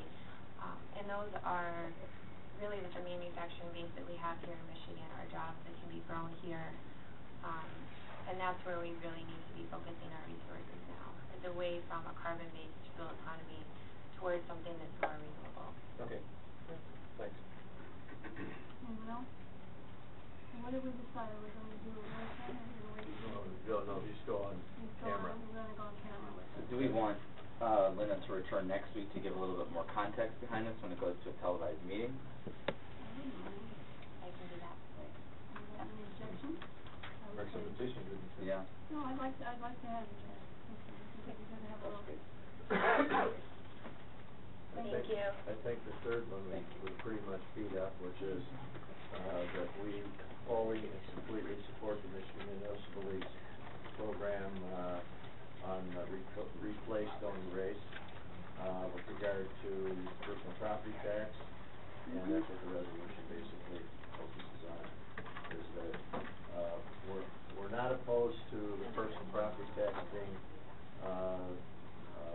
removed or totally eliminated, but we need a source of revenues that you can count on, because it's 15% of our tax base, $9 million a year if it were totally eliminated, $750,000 in year 13-14, as the legislation is now for sure, with no replacement fund. So that's the case scenario at this point is minus $750,000 in 12, 13, 14. So I think it's important to take a stand on it. And what about the super PAC? Super PAC was a That was the result of a Supreme Court decision I in know what it 2010. is. I'm just wondering what are we going to do? we were given good backup on that. Democratic Club did some of the work on it, and proposed the super tax. That was the basis of, pretty much the basis of what we. So you have one of those also. Yes. Are we going to go, this will go to public hearing? Go on the next regular agenda. On the, let's see, Nancy, what portion would go, what portion would these go on? Probably under the Council? council. Council portion of the agenda on the 14th. Okay. Madam Chair, I'd just like to state that all the Wednesday from 10:30 to 4:30 in the afternoon, I attended, meetings with the state reps and Senate. Vandenberg was the one I really wanted to get to. She was a finance committee, on personal property, and was one of those who seemed to be pushing it. And, we had a real good discussion, and, our administrator, gave me enough, propaganda. Well, they call it propaganda because they think we're a bunch of whiners. But anyways, he looked at it and he was really interested in what he'd seen. It had, the amount of money that it was gonna cost us through appeals, the amount of money that, personal property tax would cost us, and the property values, what they have cost us, and a lot of the appeals, and I gave some documents, that I think, supported our Southfield policies, and few strong feelings against the, raise of, personal property tax. I met with, Doug Dice from Taylor, and also a young lady that, from St. Clair, LaFontaine. And, that was a trip because, she said, Mr. Moss is not the youngest anymore. She's up there as a state rep, 24 years old, and she won 2 years ago, so that puts her at 22. And what was neat about that was that she, used our library to do her homework, and she got her degree from Central across the street. So we hit it off pretty good, and so hopefully we made some progress. But it was really great being up there and talking to them. Then they called out representatives from both parties out of the meeting rooms, and I did meet with Rudy, and I did meet with Vince. And so I think it was a good afternoon. The SimCog was pushing transportation and mobile parks, the amount of money they pay towards education, and I thought they really didn't emphasize personal property tax, so I kind of went my own way and went to these other offices where I knew that the negatives were, the positives, the ones who were voting for the act, and I wanted to hit them. And so that was good. We have the, approval of agreement for resurfacing the civic center. Mr. Mike, come up. Under the theory that, nothing is simple, nothing is simple. Mike will, talk about the project itself. However, the bids came in today, and they're slightly higher than we anticipated. About 5% higher than we anticipated. About 5%, which, still is within, we don't wanna start a project without fully funding it, even though, there's a margin of error that's acceptable, but we want to go in with the bid price. What we're gonna look at the bid detail to see if there's any issues with it. But, tentatively at least, we're gonna ask for more help from the city center. Actually, we're gonna look for more help from the federal aid, is what we're gonna look for. Oh, okay. It's a federal aid project. They've given us $512,500 at this point. But with the bid price going up, we are gonna be looking towards the feds for some more money. That's a good thing. There is a top end that they can go though, so that's what we're gonna be looking at tomorrow, be talking to them. It's actually the approval of the agreement for the resurfacing of Civic Center Drive from Northwestern Highway to Evergreen. It's a mill and fill type project, something similar that they did on Telegraph Road. But what we will be doing here, we'll be doing a lot of base repair where we have problems and issues. We'll be replacing concrete. We'll be doing sidewalks, ADA ramps, curb and gutter repairs, guardrail and pedestrian signal upgrades, some drainage improvements, curb and gutter repairs. And as Terry and Jim said, the Civic Center Advisory Board City Center Advisory Board has given us, $30,000 this year towards the crosswalks, and they've also for $10,000 for the, out of their next year's budget, if their board approves it. And Terry's assured me that's gonna happen. So, that's where we stand on that. Sure. Is that going to be replacement concrete with concrete? No, you're gonna be doing concrete with, you're gonna be doing, it's concrete underneath, asphalt overlay right now. We're going back to an overlay of asphalt. But we are doing repairs, any major repairs that we have to take care of for undercuts, that type of stuff, where we have complete base failure, we are gonna do. Is that what they did on 12 Mile Road? No, 12 Mile Road, that was called the white topping. That's where they put down asphalt and then put a 2-inch concrete over top of it. That's less expensive or more? It's running about the same price. And I've noticed that project it looks really nice until you really get out and walk it. And now you're starting to see where all the joints are starting to crack, which is what my fear was when they put it down. What are other cities getting as far as bids? Does it indicate that the bids are still higher? Bids are coming in higher right now. Is there a reason for that? There's not as many companies out there. Yeah, so I figured. There was 5 bidders on this project. They range from $826,000 to $964,000. Pretty close. Yeah, $150,000 difference or so there, but way over our engineer's estimate at this point.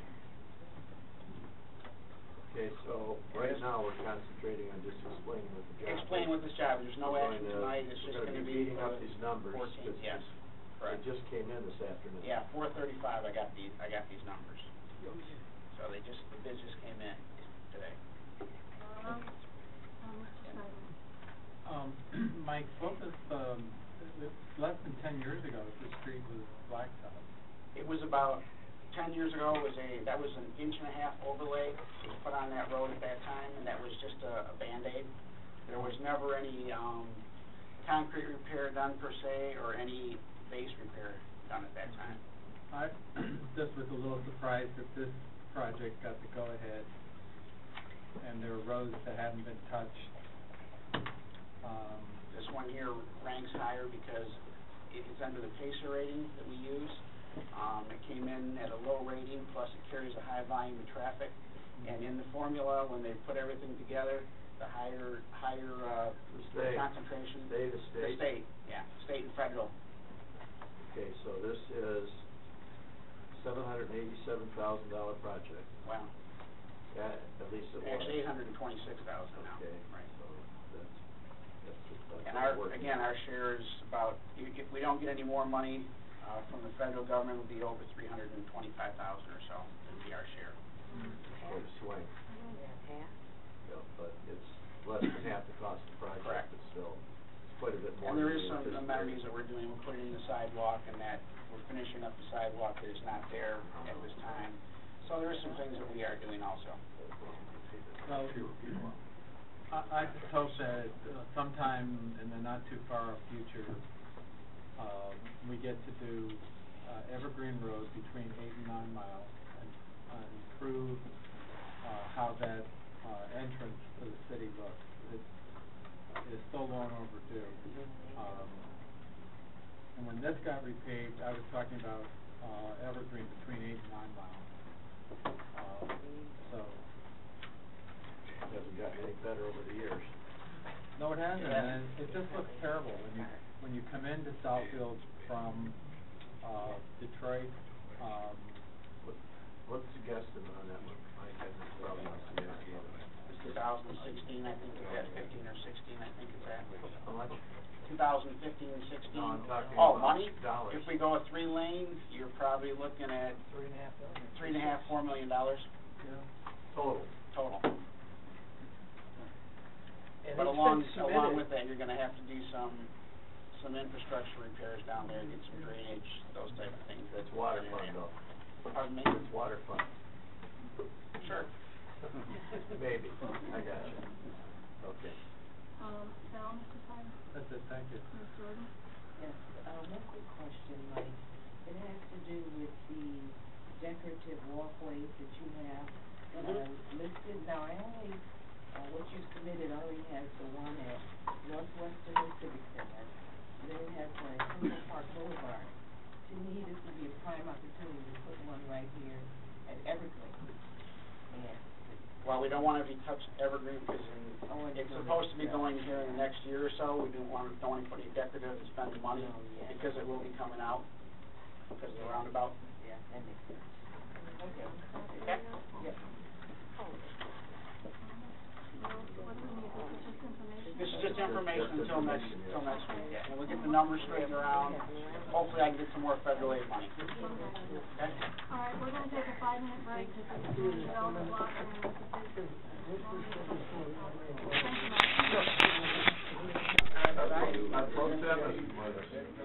Nor is our president.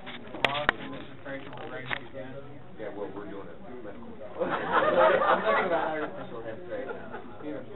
Sam would like to go home tonight. Take this, That would be an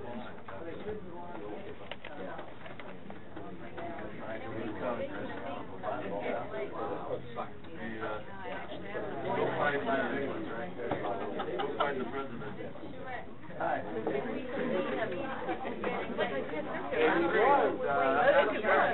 Our president. Ready to begin.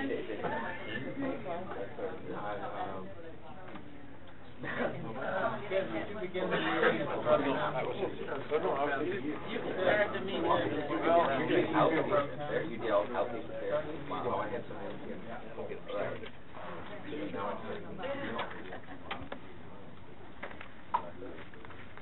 Our pro tem is here, let's start. Great presentation. Good evening, council members, council president, mayor, and everyone here tonight. This is the first meeting to discuss and reach consensus on the 2012-2013 Community Development Block Grant. You have before you a letter that gives background on the program and then the chart that lists the proposals and the recommendations for the coming year. And this is what I'd like you to follow along with me. I would like to point out that the overall budget for CDBG has decreased by $40,807 since last year, which is roughly an 8% decrease. The total grant available is $515,211, and $100,000 of that comes from the SHIP revolving fund. In addition, I'd like to point out that the public services, and that is emergency relief, TOS, and SYA, took a hit of 15% due to the nature of HUD's regulations that only 15% can go to public services. So we're just going to go along this list of recommendations for the proposals. SHORE program, which is our senior program for minor home repair and minor home maintenance, which typically services 230 seniors. We're recommending $150,000. SHIP entitlement, that's the Southfield Home Improvement Program, which is for structural repairs limited to roof, furnaces, electrical, and septic to sewer conversion. We're recommending $18,887 in entitlement, and that they have their full allotment of $92,814 from last year's entitlement that they haven't touched, and then the revolving fund of $100,000, and that again is from the repayment of loans, and that's in their bank account that we are budgeting that they'll be able to use that. But as far as that money being paid back, the last few years it has not.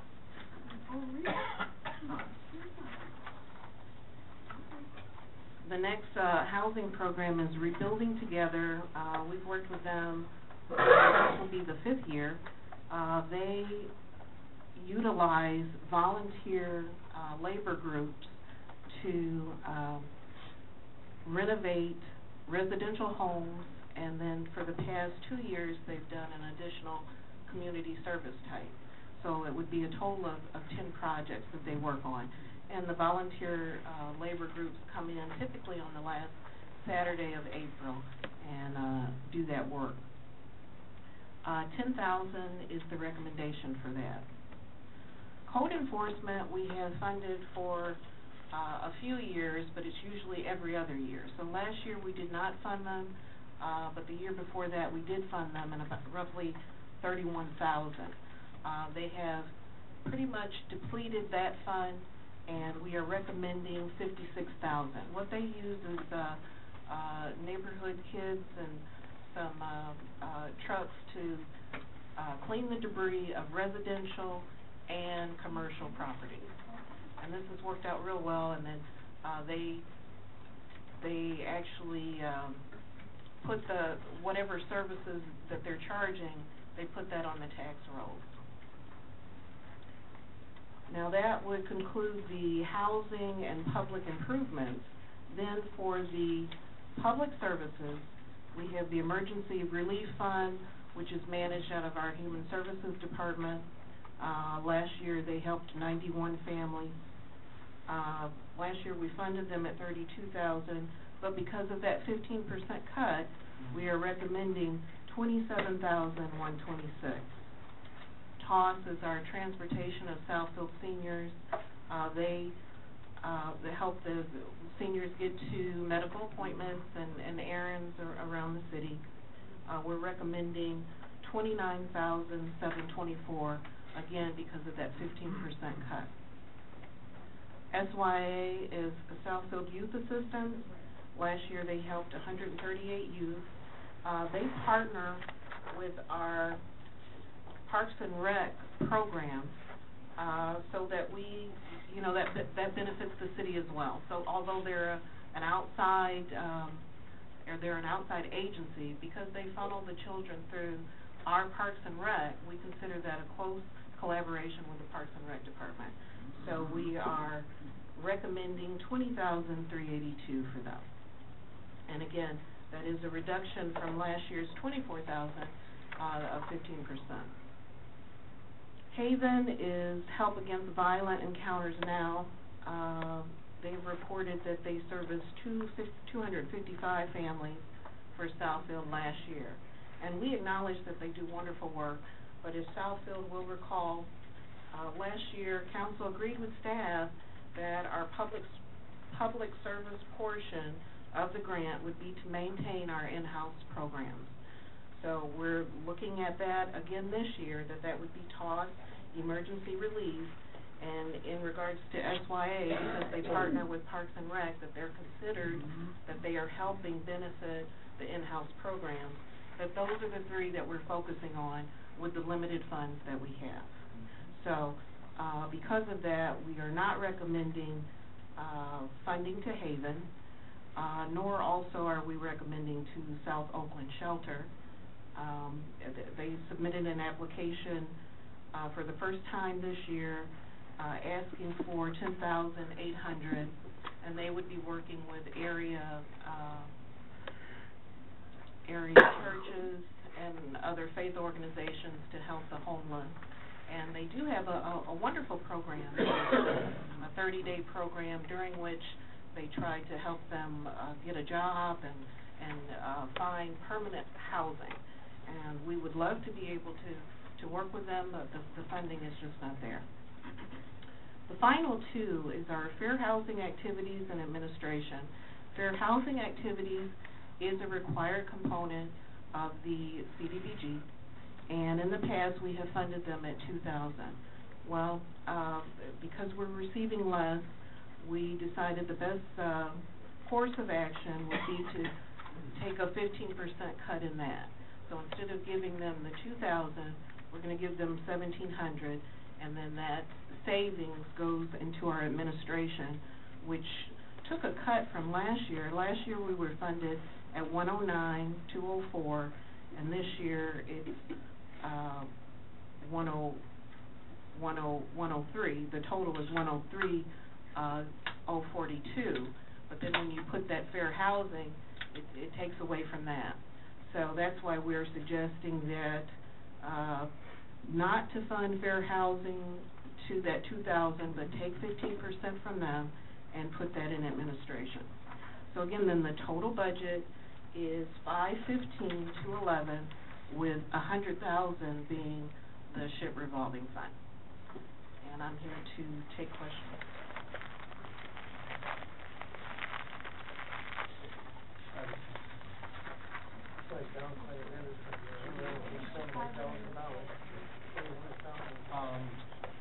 Under this, I don't have a problem of, and I think it's an important, expenditure. I'm just more of a curious question. Under code enforcement, that 56,000, that's the 2 guys in a truck or a lawnmower or whatever. So when we do the special assessments, does that, any of that money come back to be recycled in? It comes back, it's recycled back into the SHIP revolving fund. Great, that was what I was curious about. Thank you. Yes, Erica, with the SHIP entitlement program, with it being 92,000 remaining from 2011, what type of awareness are we doing in the community and to those particular homeowners that need to use these dollars that we've got sort of sitting in the bank? Well, the issue isn't awareness. We do have a wait list, and it is not the awareness, but there have been some internal issues with personnel. We didn't have a spec writer for most of the year, and so that's where that backlog is. So we should see those funds exhausted for the next... That is our goal, yes, most definitely. All right, good, thank you. Do we have a spec writer now? No, we are in the process of securing one. Through, outside? Through outside. Through, RFP? An RFP is being, worked on now. Yeah, last year, we talked about the TOS program, and that, if I, recall right, there's a recommended $5 donation to the, TOS program for somebody that uses it. And the council was a little concerned because it didn't seem like there was any kind of, record keeping, or we weren't sure how that was gonna work. Have we done anything different, or are we still doing the same way we did last year? Well, Nicole Messina is with us now, and I think maybe she could speak to that. Whoever. I'm not quite sure of the question. Fun up to It was our understanding that when someone uses the TOS program, that there's a recommended donation of $5. But if you don't have it, you don't have to pay it. Correct. And there wasn't, there didn't seem to be an adequate way of accounting for whatever donations came in. We said that we do need a better accounting, and my question is, has that changed, or are we still doing it the same way? There's an accounting, it's a safe in the back, envelopes are given to the riders, the drivers at the end of the day put the money in the safe. At the end of the week, we collect the till. We collect about $265 a week in $5 donations for the week. That's 3 drivers on the road every day, Monday through Friday from 8 to 4.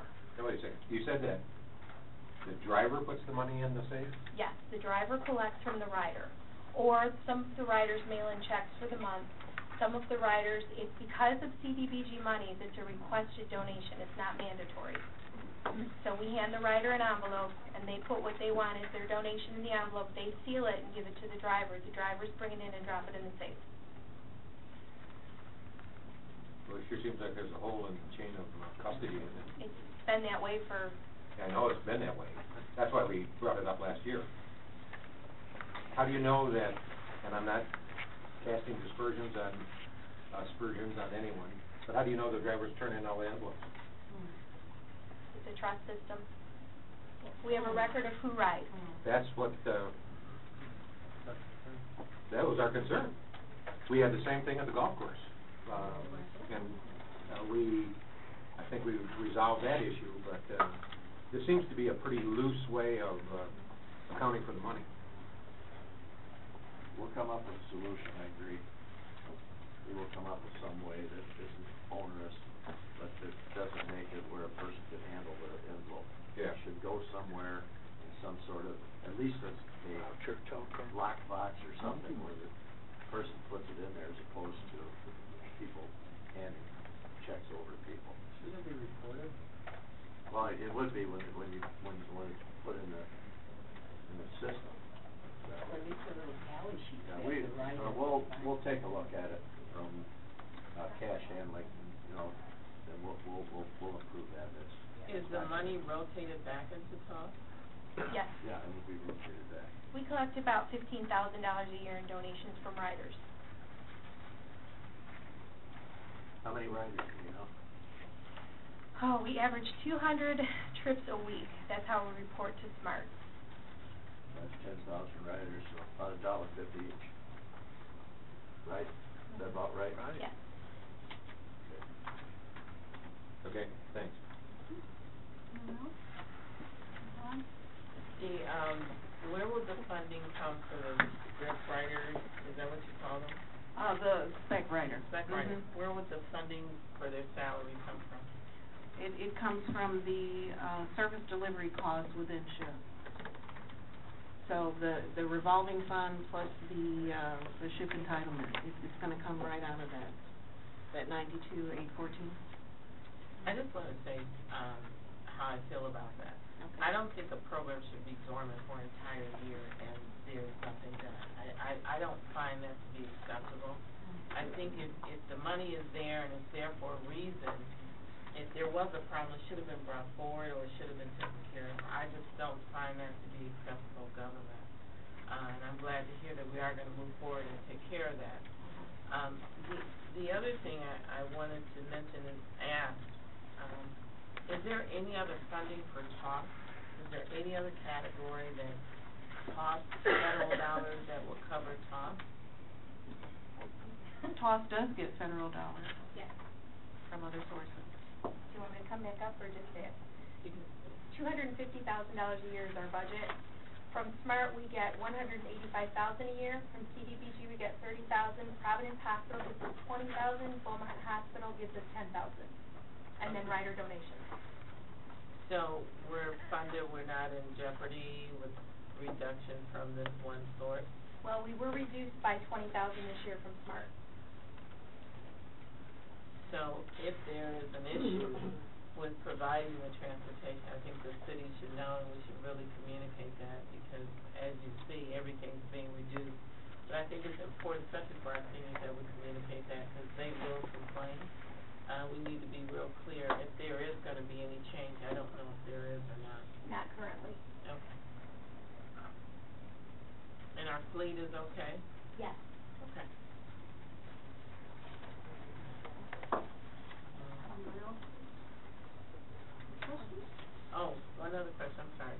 The deduction and administrative costs, what are we losing from that? Are salaries going down? What's happening with the reduction? We're eating more of the cost. Who are we? We're absorbing, the city's absorbing more of the cost of running the programs. How much more? The amount of decrease, the amount of change.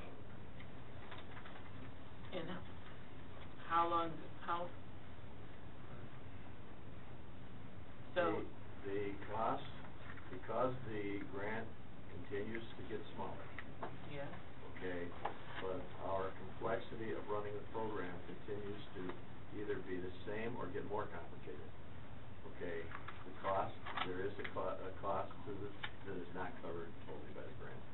Exactly how much that is, I can't give it to you off the top of my head, I can figure it out, but the general fund supplements the program. I would like to know how much, but that's why I asked who's gonna fund the spec writer. Was this gonna be covered under the SHIP or is that additional cost to the city? And is it gonna be a city employee? That's SHIP money. That's another SHIP money. Okay.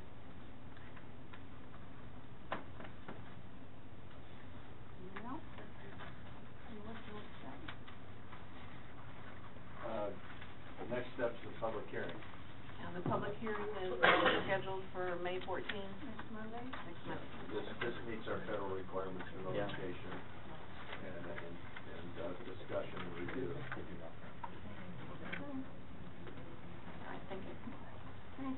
Yes.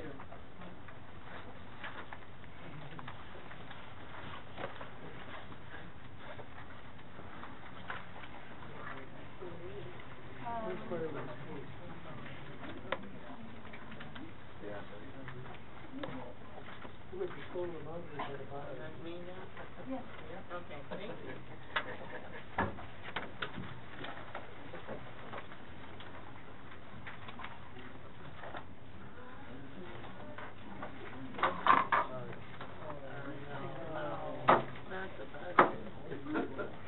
We have one extra we can share. The budget's underwater.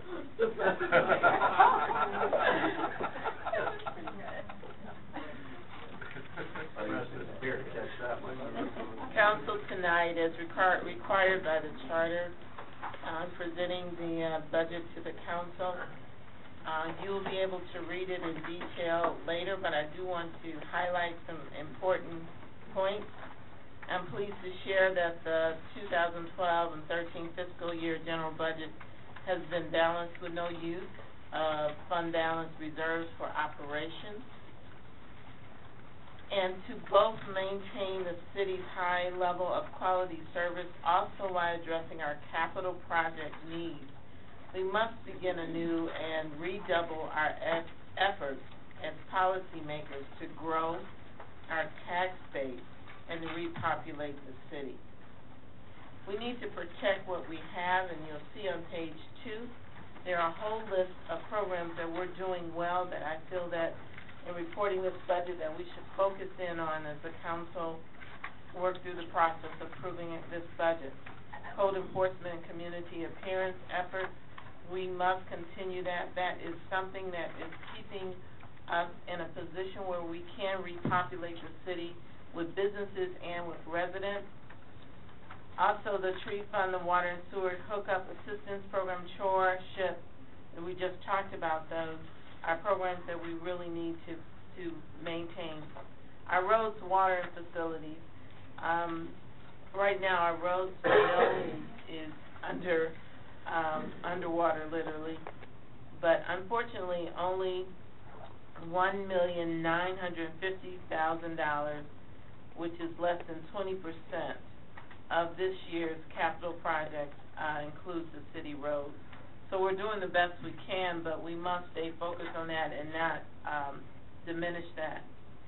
And protecting our existing tax base, and as you know, we talked today about that resolution of replace, don't erase, and we're going to have to make our voices louder and join other entities to ensure that we continue to protect our tax base. You also see a copy of the resolution that was also presented tonight. As you know, Proposal A severely limits the growth potential from existing properties by limiting the annual taxation appreciation on existing real property to the lesser of 5% of the rate of inflation. We all know that story. I would like to encourage a full public dialogue focusing on what type of new development we should seek and how to most effectively attract new desired development. There is a limitation when it comes to new construction. There is not a limitation when you have new construction that Proposal A is offering. And I think we've had some discussion on new opportunities of development, and there was not a consensus to support that. So I think it's time for us to become aggressive and have that dialogue so that we can actively be on the same page to embrace and bring the right new development we need to grow our tax base. Secondly, I would like to urge a more aggressive and comprehensive approach to repopulating the city. Last year we had that real estate seminar that was excellent. It was very appreciated by new home buyers. They're rebuilding, habitat, all of those are repopulating our city and foreclosed homes, and we really need to be supportive and to keep that to grow our tax base. Lastly, I want to say, since fiscal year 2004-05, we've embarked on our first formal 5-year financial plan. You know, we have reduced staffing by more than 25%. And it has been a combination of attrition, wage, and benefits, concessions, job training. We must also realize the city staff, recognize city staff for their dedication and that they have helped make these reductions possible. However, there's limits. There are limits to the organization's ability to sustain even more staff cuts and concessions using the same methodology indefinitely. Therefore, I continue to urge, as I have in the past, to develop a more strategic organizational approach for the long haul. We have been able to achieve our goals with the past process, but that's not going to sustain us. And it's important that we have that dialogue as we move forward. I look forward to working with you, City Council, and reviewing the proposed budget and in participating with the dialogue focused on long-range planning for the continued process of this great city. I also want to thank Jim Charette, who he and I have had numerous dialogues, late hours, and many phone calls, and that I think together, I wanted to highlight the things that we're doing right. This is a challenging budget, but we really need to focus on those things that are carrying us through this so that we can move forward. Thank you.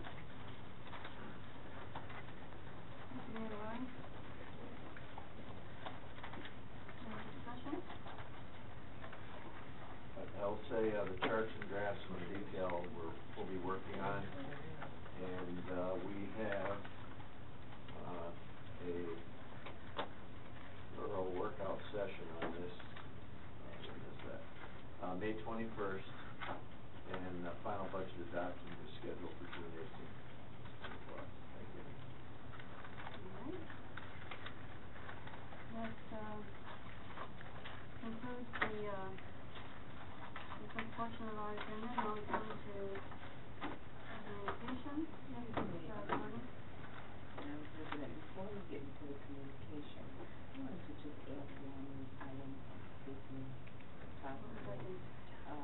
Coming into the meeting this evening, I saw Mr. Greg Kelser, and he and his wife, Dallas Kelser, are opening up a hair salon here in the city of Southfield. Very beautiful. I've already had an opportunity to go in, and they're having a grand opening, and they said that everyone should have received an invitation. And so I took the liberty of inviting him to the Monday night meeting to just speak and really get some PR, because I think if we help support the local businesses, small businesses, it's going to do us good in the long run. So if we could just give him just a few minutes, he and his wife, a Monday night's agenda, before we get into the meat of the meeting, you know, just shortly after the mayor's proclamation and presentation, we could give him a few minutes to talk about their beautiful, yes, absolutely. It's right on 10 miles near Harvard Ritchie, between Harvard Ritchie. 10 miles where? It's on 10 miles between Harvard Ritchie and Evergreen Road. Where the old shirt box used to be, right?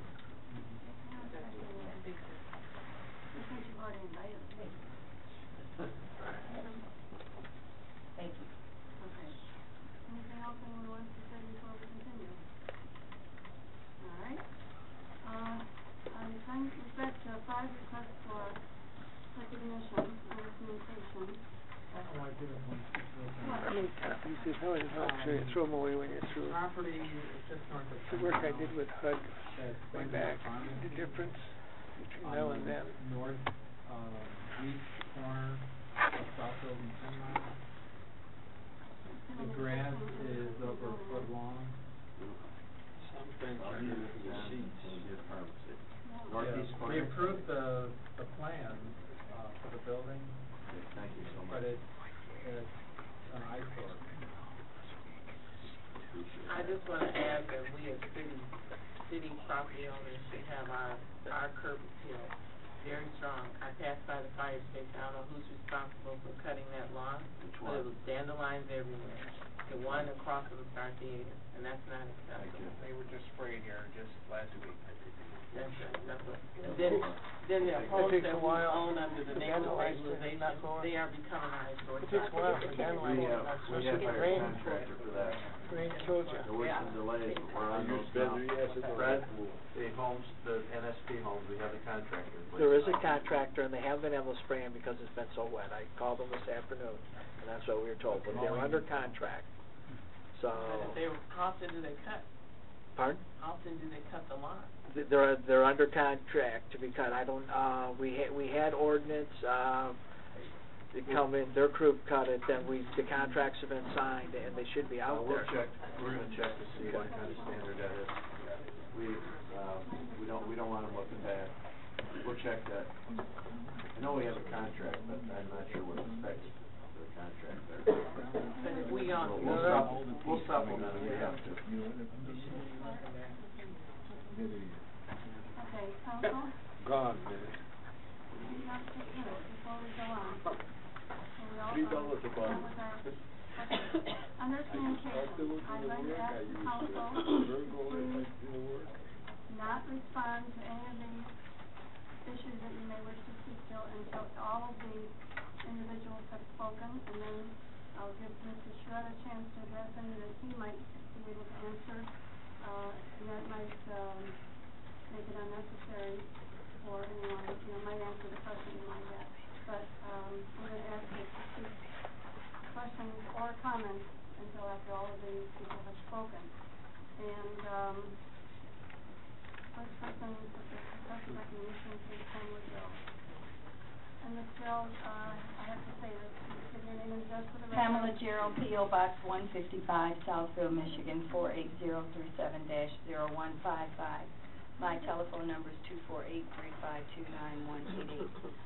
Nancy, I would like for you to state for the official and unabbreviated minutes, whenever you submit through the appropriate channels something for the council, what's the time limit, if there is a time limit, and when do you put it in the packet? Can't hear you, Can you hear me now? I wanted to ask Nancy that when you go through the proper chain of command to submit something that you want in the council's packet, what's the time limit and the day to do it before you put it in the packet? It doesn't go automatically go in the packet unless it's on the agenda. So if I'm requesting recognition, I'm on the agenda. Not to put in council's packet, no. Well, I need a hard copy of the policy. But I wanted to mention that on Tuesday, May the 15th, there's going to be Zoning Board of Appeals public hearing. And I'm really disappointed to see that the city and the Zoning Board of Appeals would allow Mr. Kenneth Carr to be on this agenda asking for a waiver to store a vehicle longer than 20 feet in a residential area. Last year, several residents reached out to me to ask me to help them with some code enforcement concerns. Mr. Kenneth Carr has been running a charter business at his home on Rougewood Court for probably 20 years. His diesel buses affect the quality of life for everybody in that neighborhood.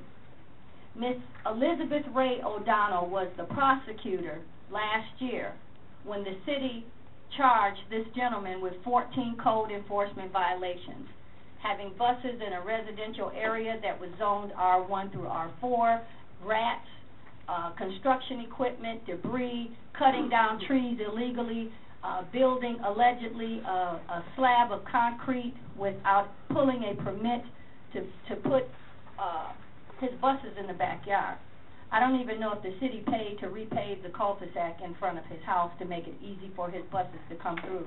But you guys put this case off, Miss O'Donnell, for 4 months to allow this man to clean up these code enforcement violations. This city only charged him with 14 violations, $100. Now, another gentleman, and this gentleman, Mr. Carr, happens to be Caucasian American, not that it matters, but I want to show you the perception of what people are thinking in this city. A person in this room, African American, has a catamaran boat that he's building. His house is 45 feet wide, and the boat is only 40 inches wide. They were not called to his house for code enforcement or because this bus, or because his boat bothered the public. This person even got signatures from all of the people in the neighborhood to say that they didn't call, that they weren't bothered by this boat. The city, for one violation, charged this man $150, and he's in this room. Now, I'm not sure how you guys are doing this code enforcement stuff, but if you allow this man, Mr. Kenneth Carr, to get a waiver to run his charter bus paying less taxes as a home as opposed to a business, you are going to create, and I'm sure Mr. Fracassi would love this term, hodgepodge in this city. You're going to make every single resident in Southfield ask for the same waiver to be able to do the same thing on their large lots. This man was protected by somebody in this city and in the legal department under the grandfather clause. Now, I've asked the legal department, what does the grandfather clause mean? I think I understand it, but I asked for a hard copy. What does it mean? And I haven't been able to get it. So if this man is protected by the grandfather clause, then there's no reason for him to be going to the Zoning Board of Appeals to ask for a waiver. So think about it, do something about it, and I'm going to pack the house on May the 15th. Thank you. And you didn't tell me the date.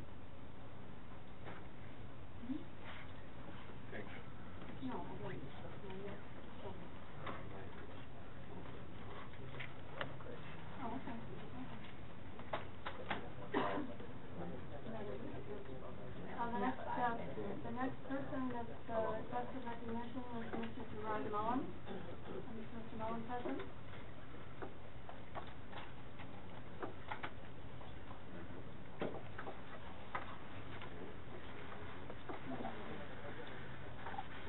Mr. Mullen, give your name and address for the record, and you have 5 minutes.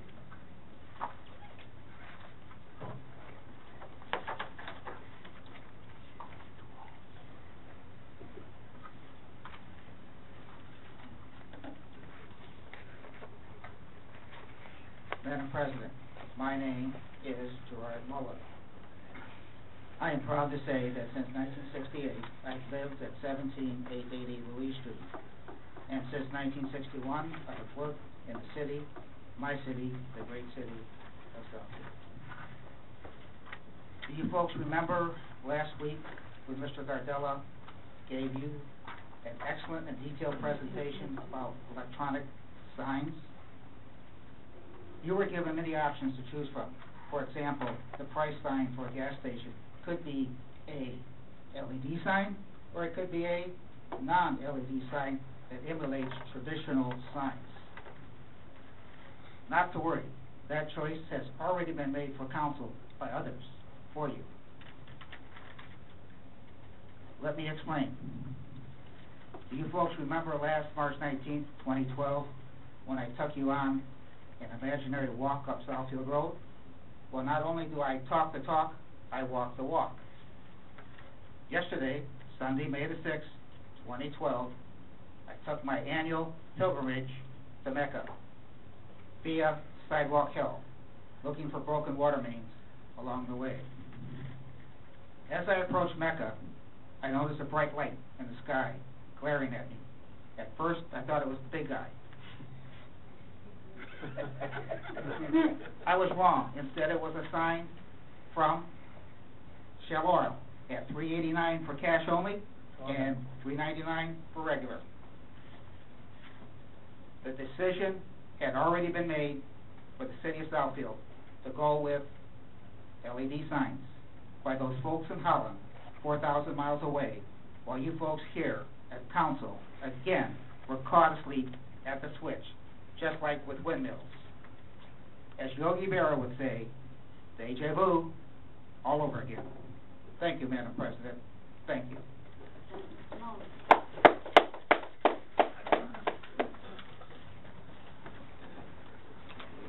Eat that one. The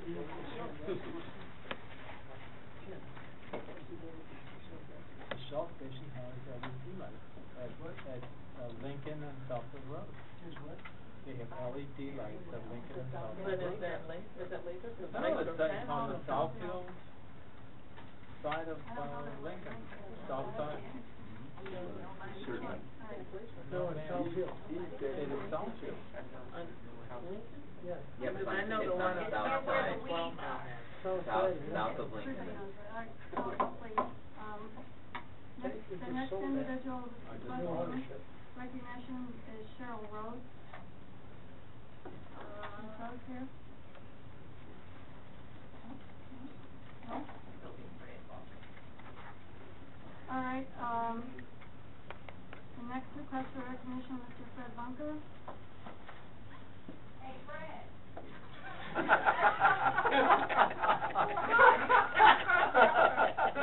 Great ball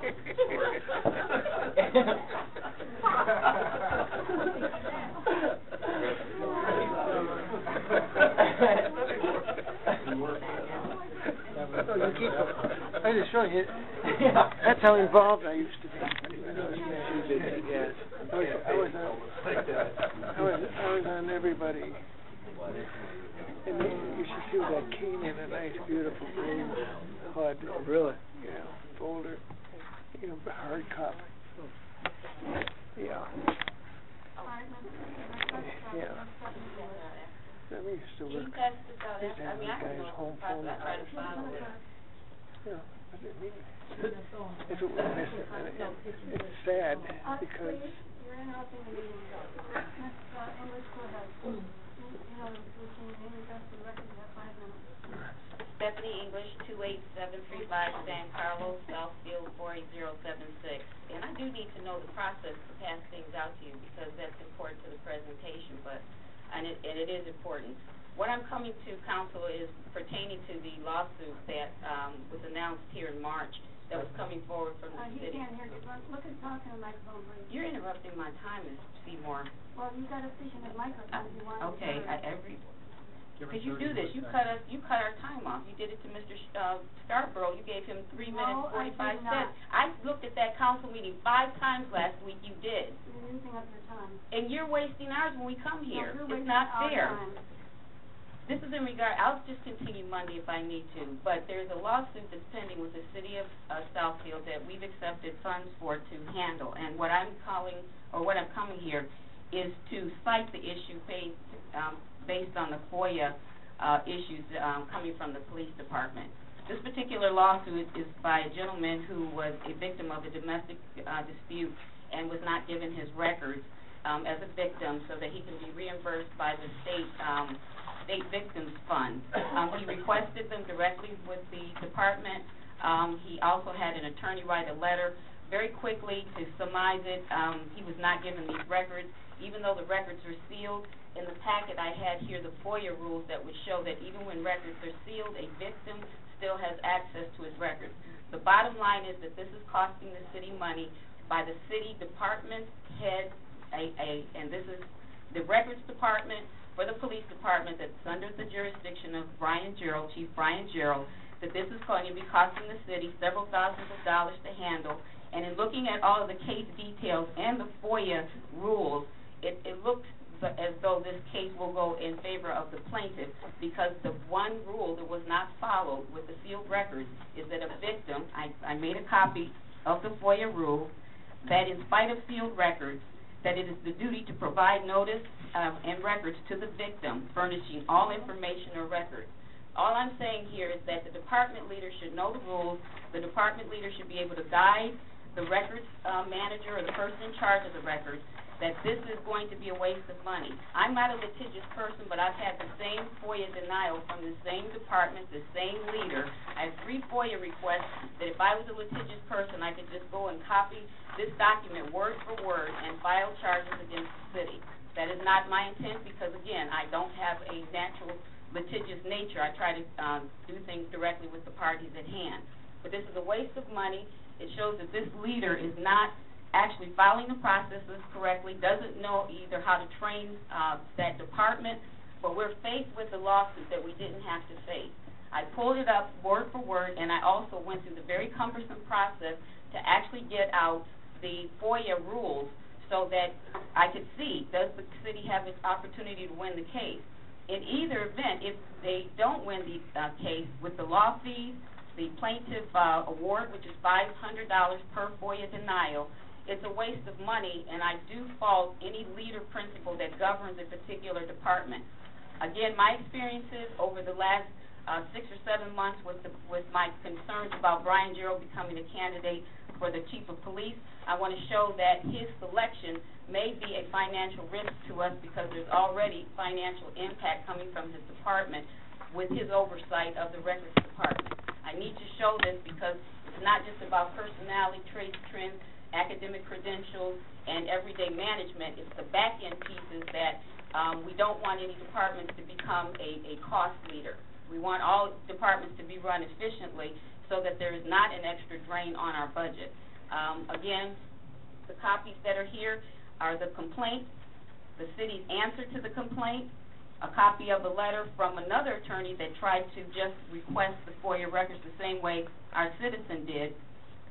Also, too, the very descriptive, highlighted FOIA rules that show that we were out of compliance and we may lose this case. 30 seconds. Are you finished? No, not. You're 27.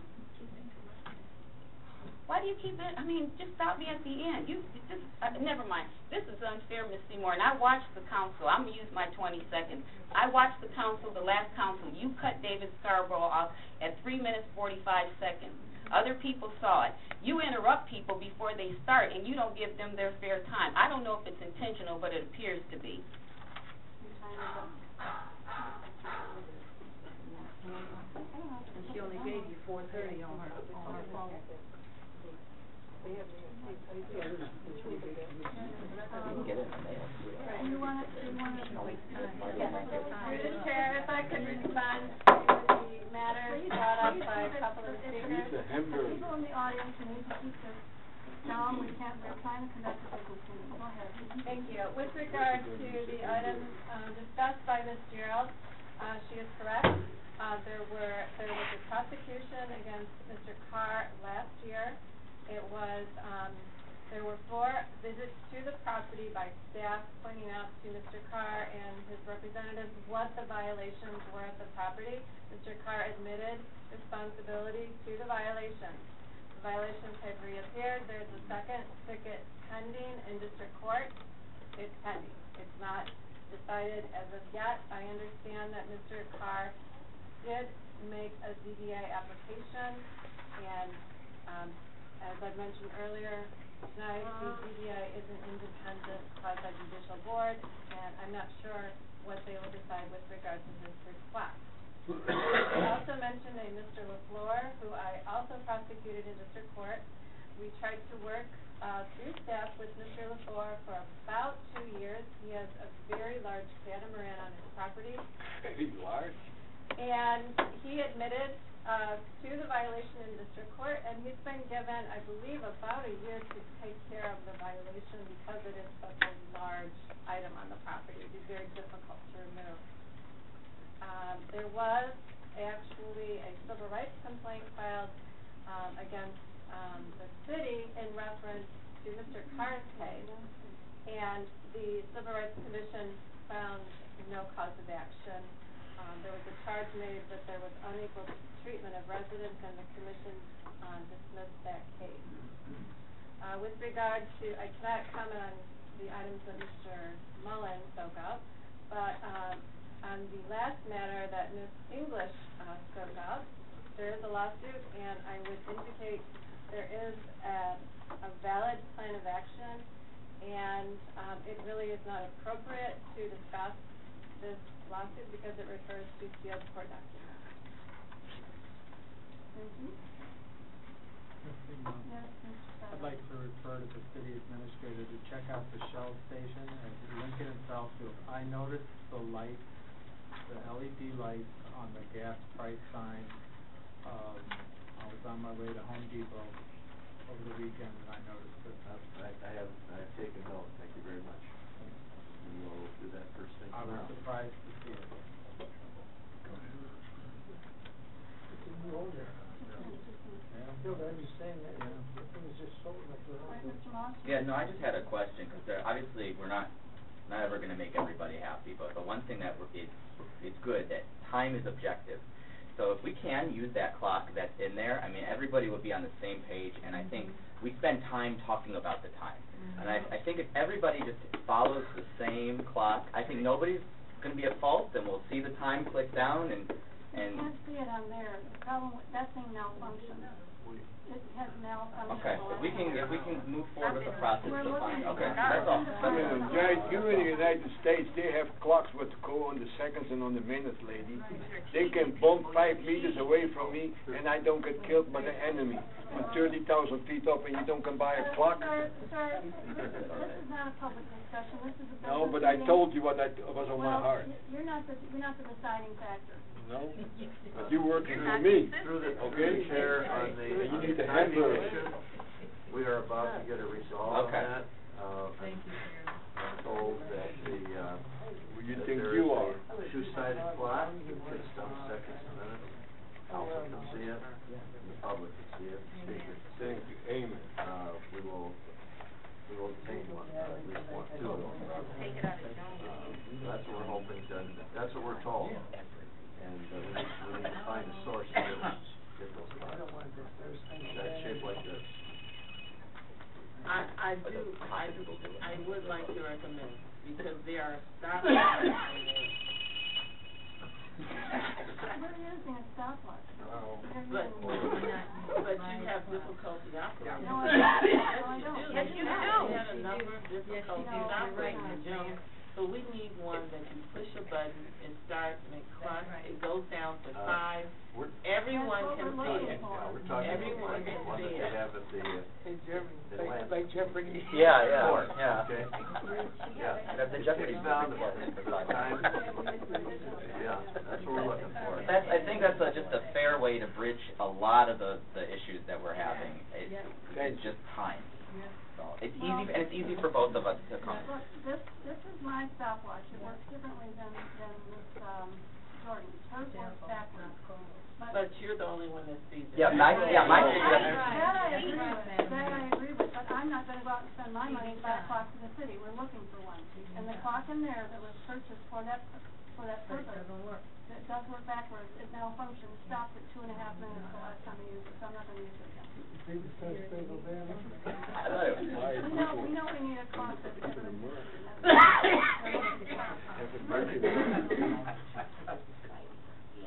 Yeah, that's what we're, no problem with that, yeah. What about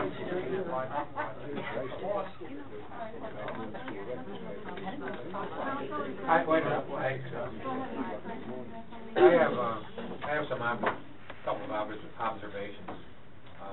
That you know that I've been absent for a couple, 3 weeks, and I did get a DVD of the meeting on the 23rd, and I can tell you that watching the meeting without being involved in the meeting gives you a different perspective on what's going on. And I think there are some things that we need to meet together with to firm up and make the meeting run a little bit smoother. And I can, I don't want to do it tonight, but I can share my observations. But it's very interesting to watch one of the meetings when you're not trying to drain the swamp and the alligators are after you. So sometimes it's kind of disheartening to see the theatrics that are going on, and it's not all around this table. So that's one thing. One of the things that came out on that meeting was the single lot assessment, and they talked about the single lot assessment. And I just happened to have the single lot assessment right up. One of the answers was, at the beginning of the year, we advertise it in the paper, and that's the official way we advertise it. But if someone moves in a week later, they haven't seen that, they have no idea what our single lot assessment rules are. There were some complaints of, gee, I didn't really know what I was that I was in violation, and, one of the things the mayor brought up was, and I think Ms. Jordan too, was the, reissue of the homeowners handbook. That would, but we've got to find a way to distribute that so that new people coming in, maybe we need to talk with the real estate people that are selling homes in the city, and at closing, that can be one of the gifts that the new homeowner gets, so they have them. But I want to pass this single lot assessment, partial, ordinance out. And I defy anyone sitting around this table to tell me what that says. Except our attorney.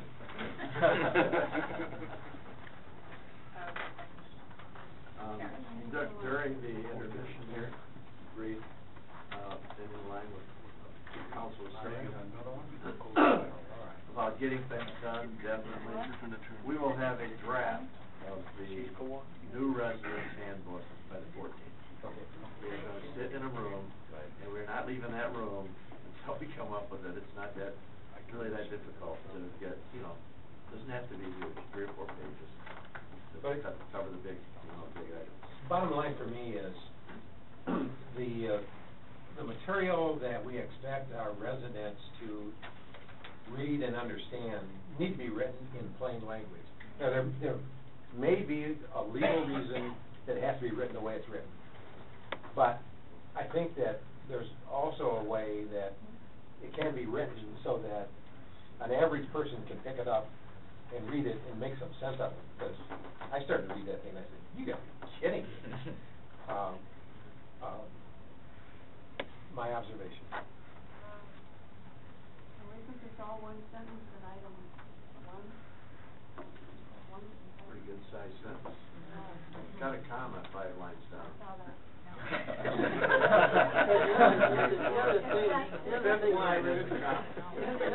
is when somebody is in error or has a violation, they should have something clearly given to them, so that they know what the rules and law is, and then give them time to correct it before it gets on the roll. Right. And I think that most of it is that either people don't see the notice, or the person who bought the house doesn't get it, or whatever, or during the exchange. But somehow, most of the people say, I didn't get notice. Yeah. And I think that notice should entail what the violation is, how many days you have to get it straightened out, and then just don't give them a ticket. You might give them a warning, but don't give them a ticket until such time that they don't follow through, or give them some more time to get it done. But I think we should be more sensitive to the residents, to anybody who's in violation. Yeah, I think we need to be refreshed on what the procedure is for code enforcement for noxious weeds and I think we need a cow on that, an item. I agree. At one of the meetings I was at, and I think it was at one of the National League of Cities meetings, another community, Wisconsin or someplace, had a door hanger, and the door hanger was about this large, and they had the different code problems, and there was a checkoff. I mean, each had a box that they could check off, and it said your grass is too long, needs to be cut within 10 days, or something like that alerts the people that they are in violation of our code, but is sensitive enough to the feelings of the people that they don't feel that we're pounding them with our fists.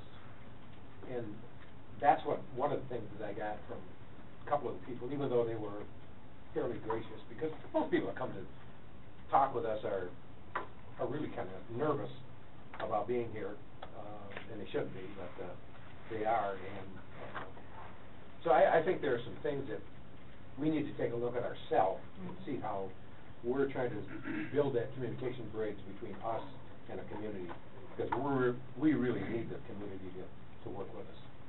I was surprised there's so many violations and so few people came to come. I mean, there were only 3-4 pages of violations. Right. The woman that, 800 violations, I understand some were double, or, I don't understand it either. the woman that, just FYI, the woman that, said she didn't know about noxious weeds, I just happened to go by her house the next day, and she was out with hedge clippers, cutting down her dandelions like this. Oh, wow. Did she finish it? Just perpetual. That's all I have. Thank you. All right, council, anyone else? Matt? Nancy had her hand up. Well, I was just going to, state that last year, I believe council discussed this also, and there's no one here from code enforcement, but I believe through the legal department, they are putting a notice on the back of the the paper that goes out to the residents. Once there's a warning or the fine, they do put the notice that this will be heard before council, so that we would better communicate, and I'm almost positive. I think we should. It's double-sided. We should have basically a meeting on If I'm almost certain you get a warning before you get it. I think you get a warning and then There's quite a bit of it's an TLC that invoice. goes on, But on the nonetheless, back of people the invoice. need to know that. Well, we need to be better informed because people come to us too, and we can't always answer Right. procedural questions. By the same token, there are people who say, I can't stand the problem, and you give these people all these warnings, they work the system, and the grass in the meantime gets bigger and bigger and bigger, and, that's why we're doing 3 days. And everybody knows they gotta mow their grass, I mean, give me a break. Yeah. One last thing, Nancy, somebody called me or talked to me about cab licenses. Did they approach you? They want quite a few. I can discuss it. Okay. You want me to? No, it doesn't really matter. I'm just Yes, no, trying to I get did. information. There's a problem with that. All right. Are we done?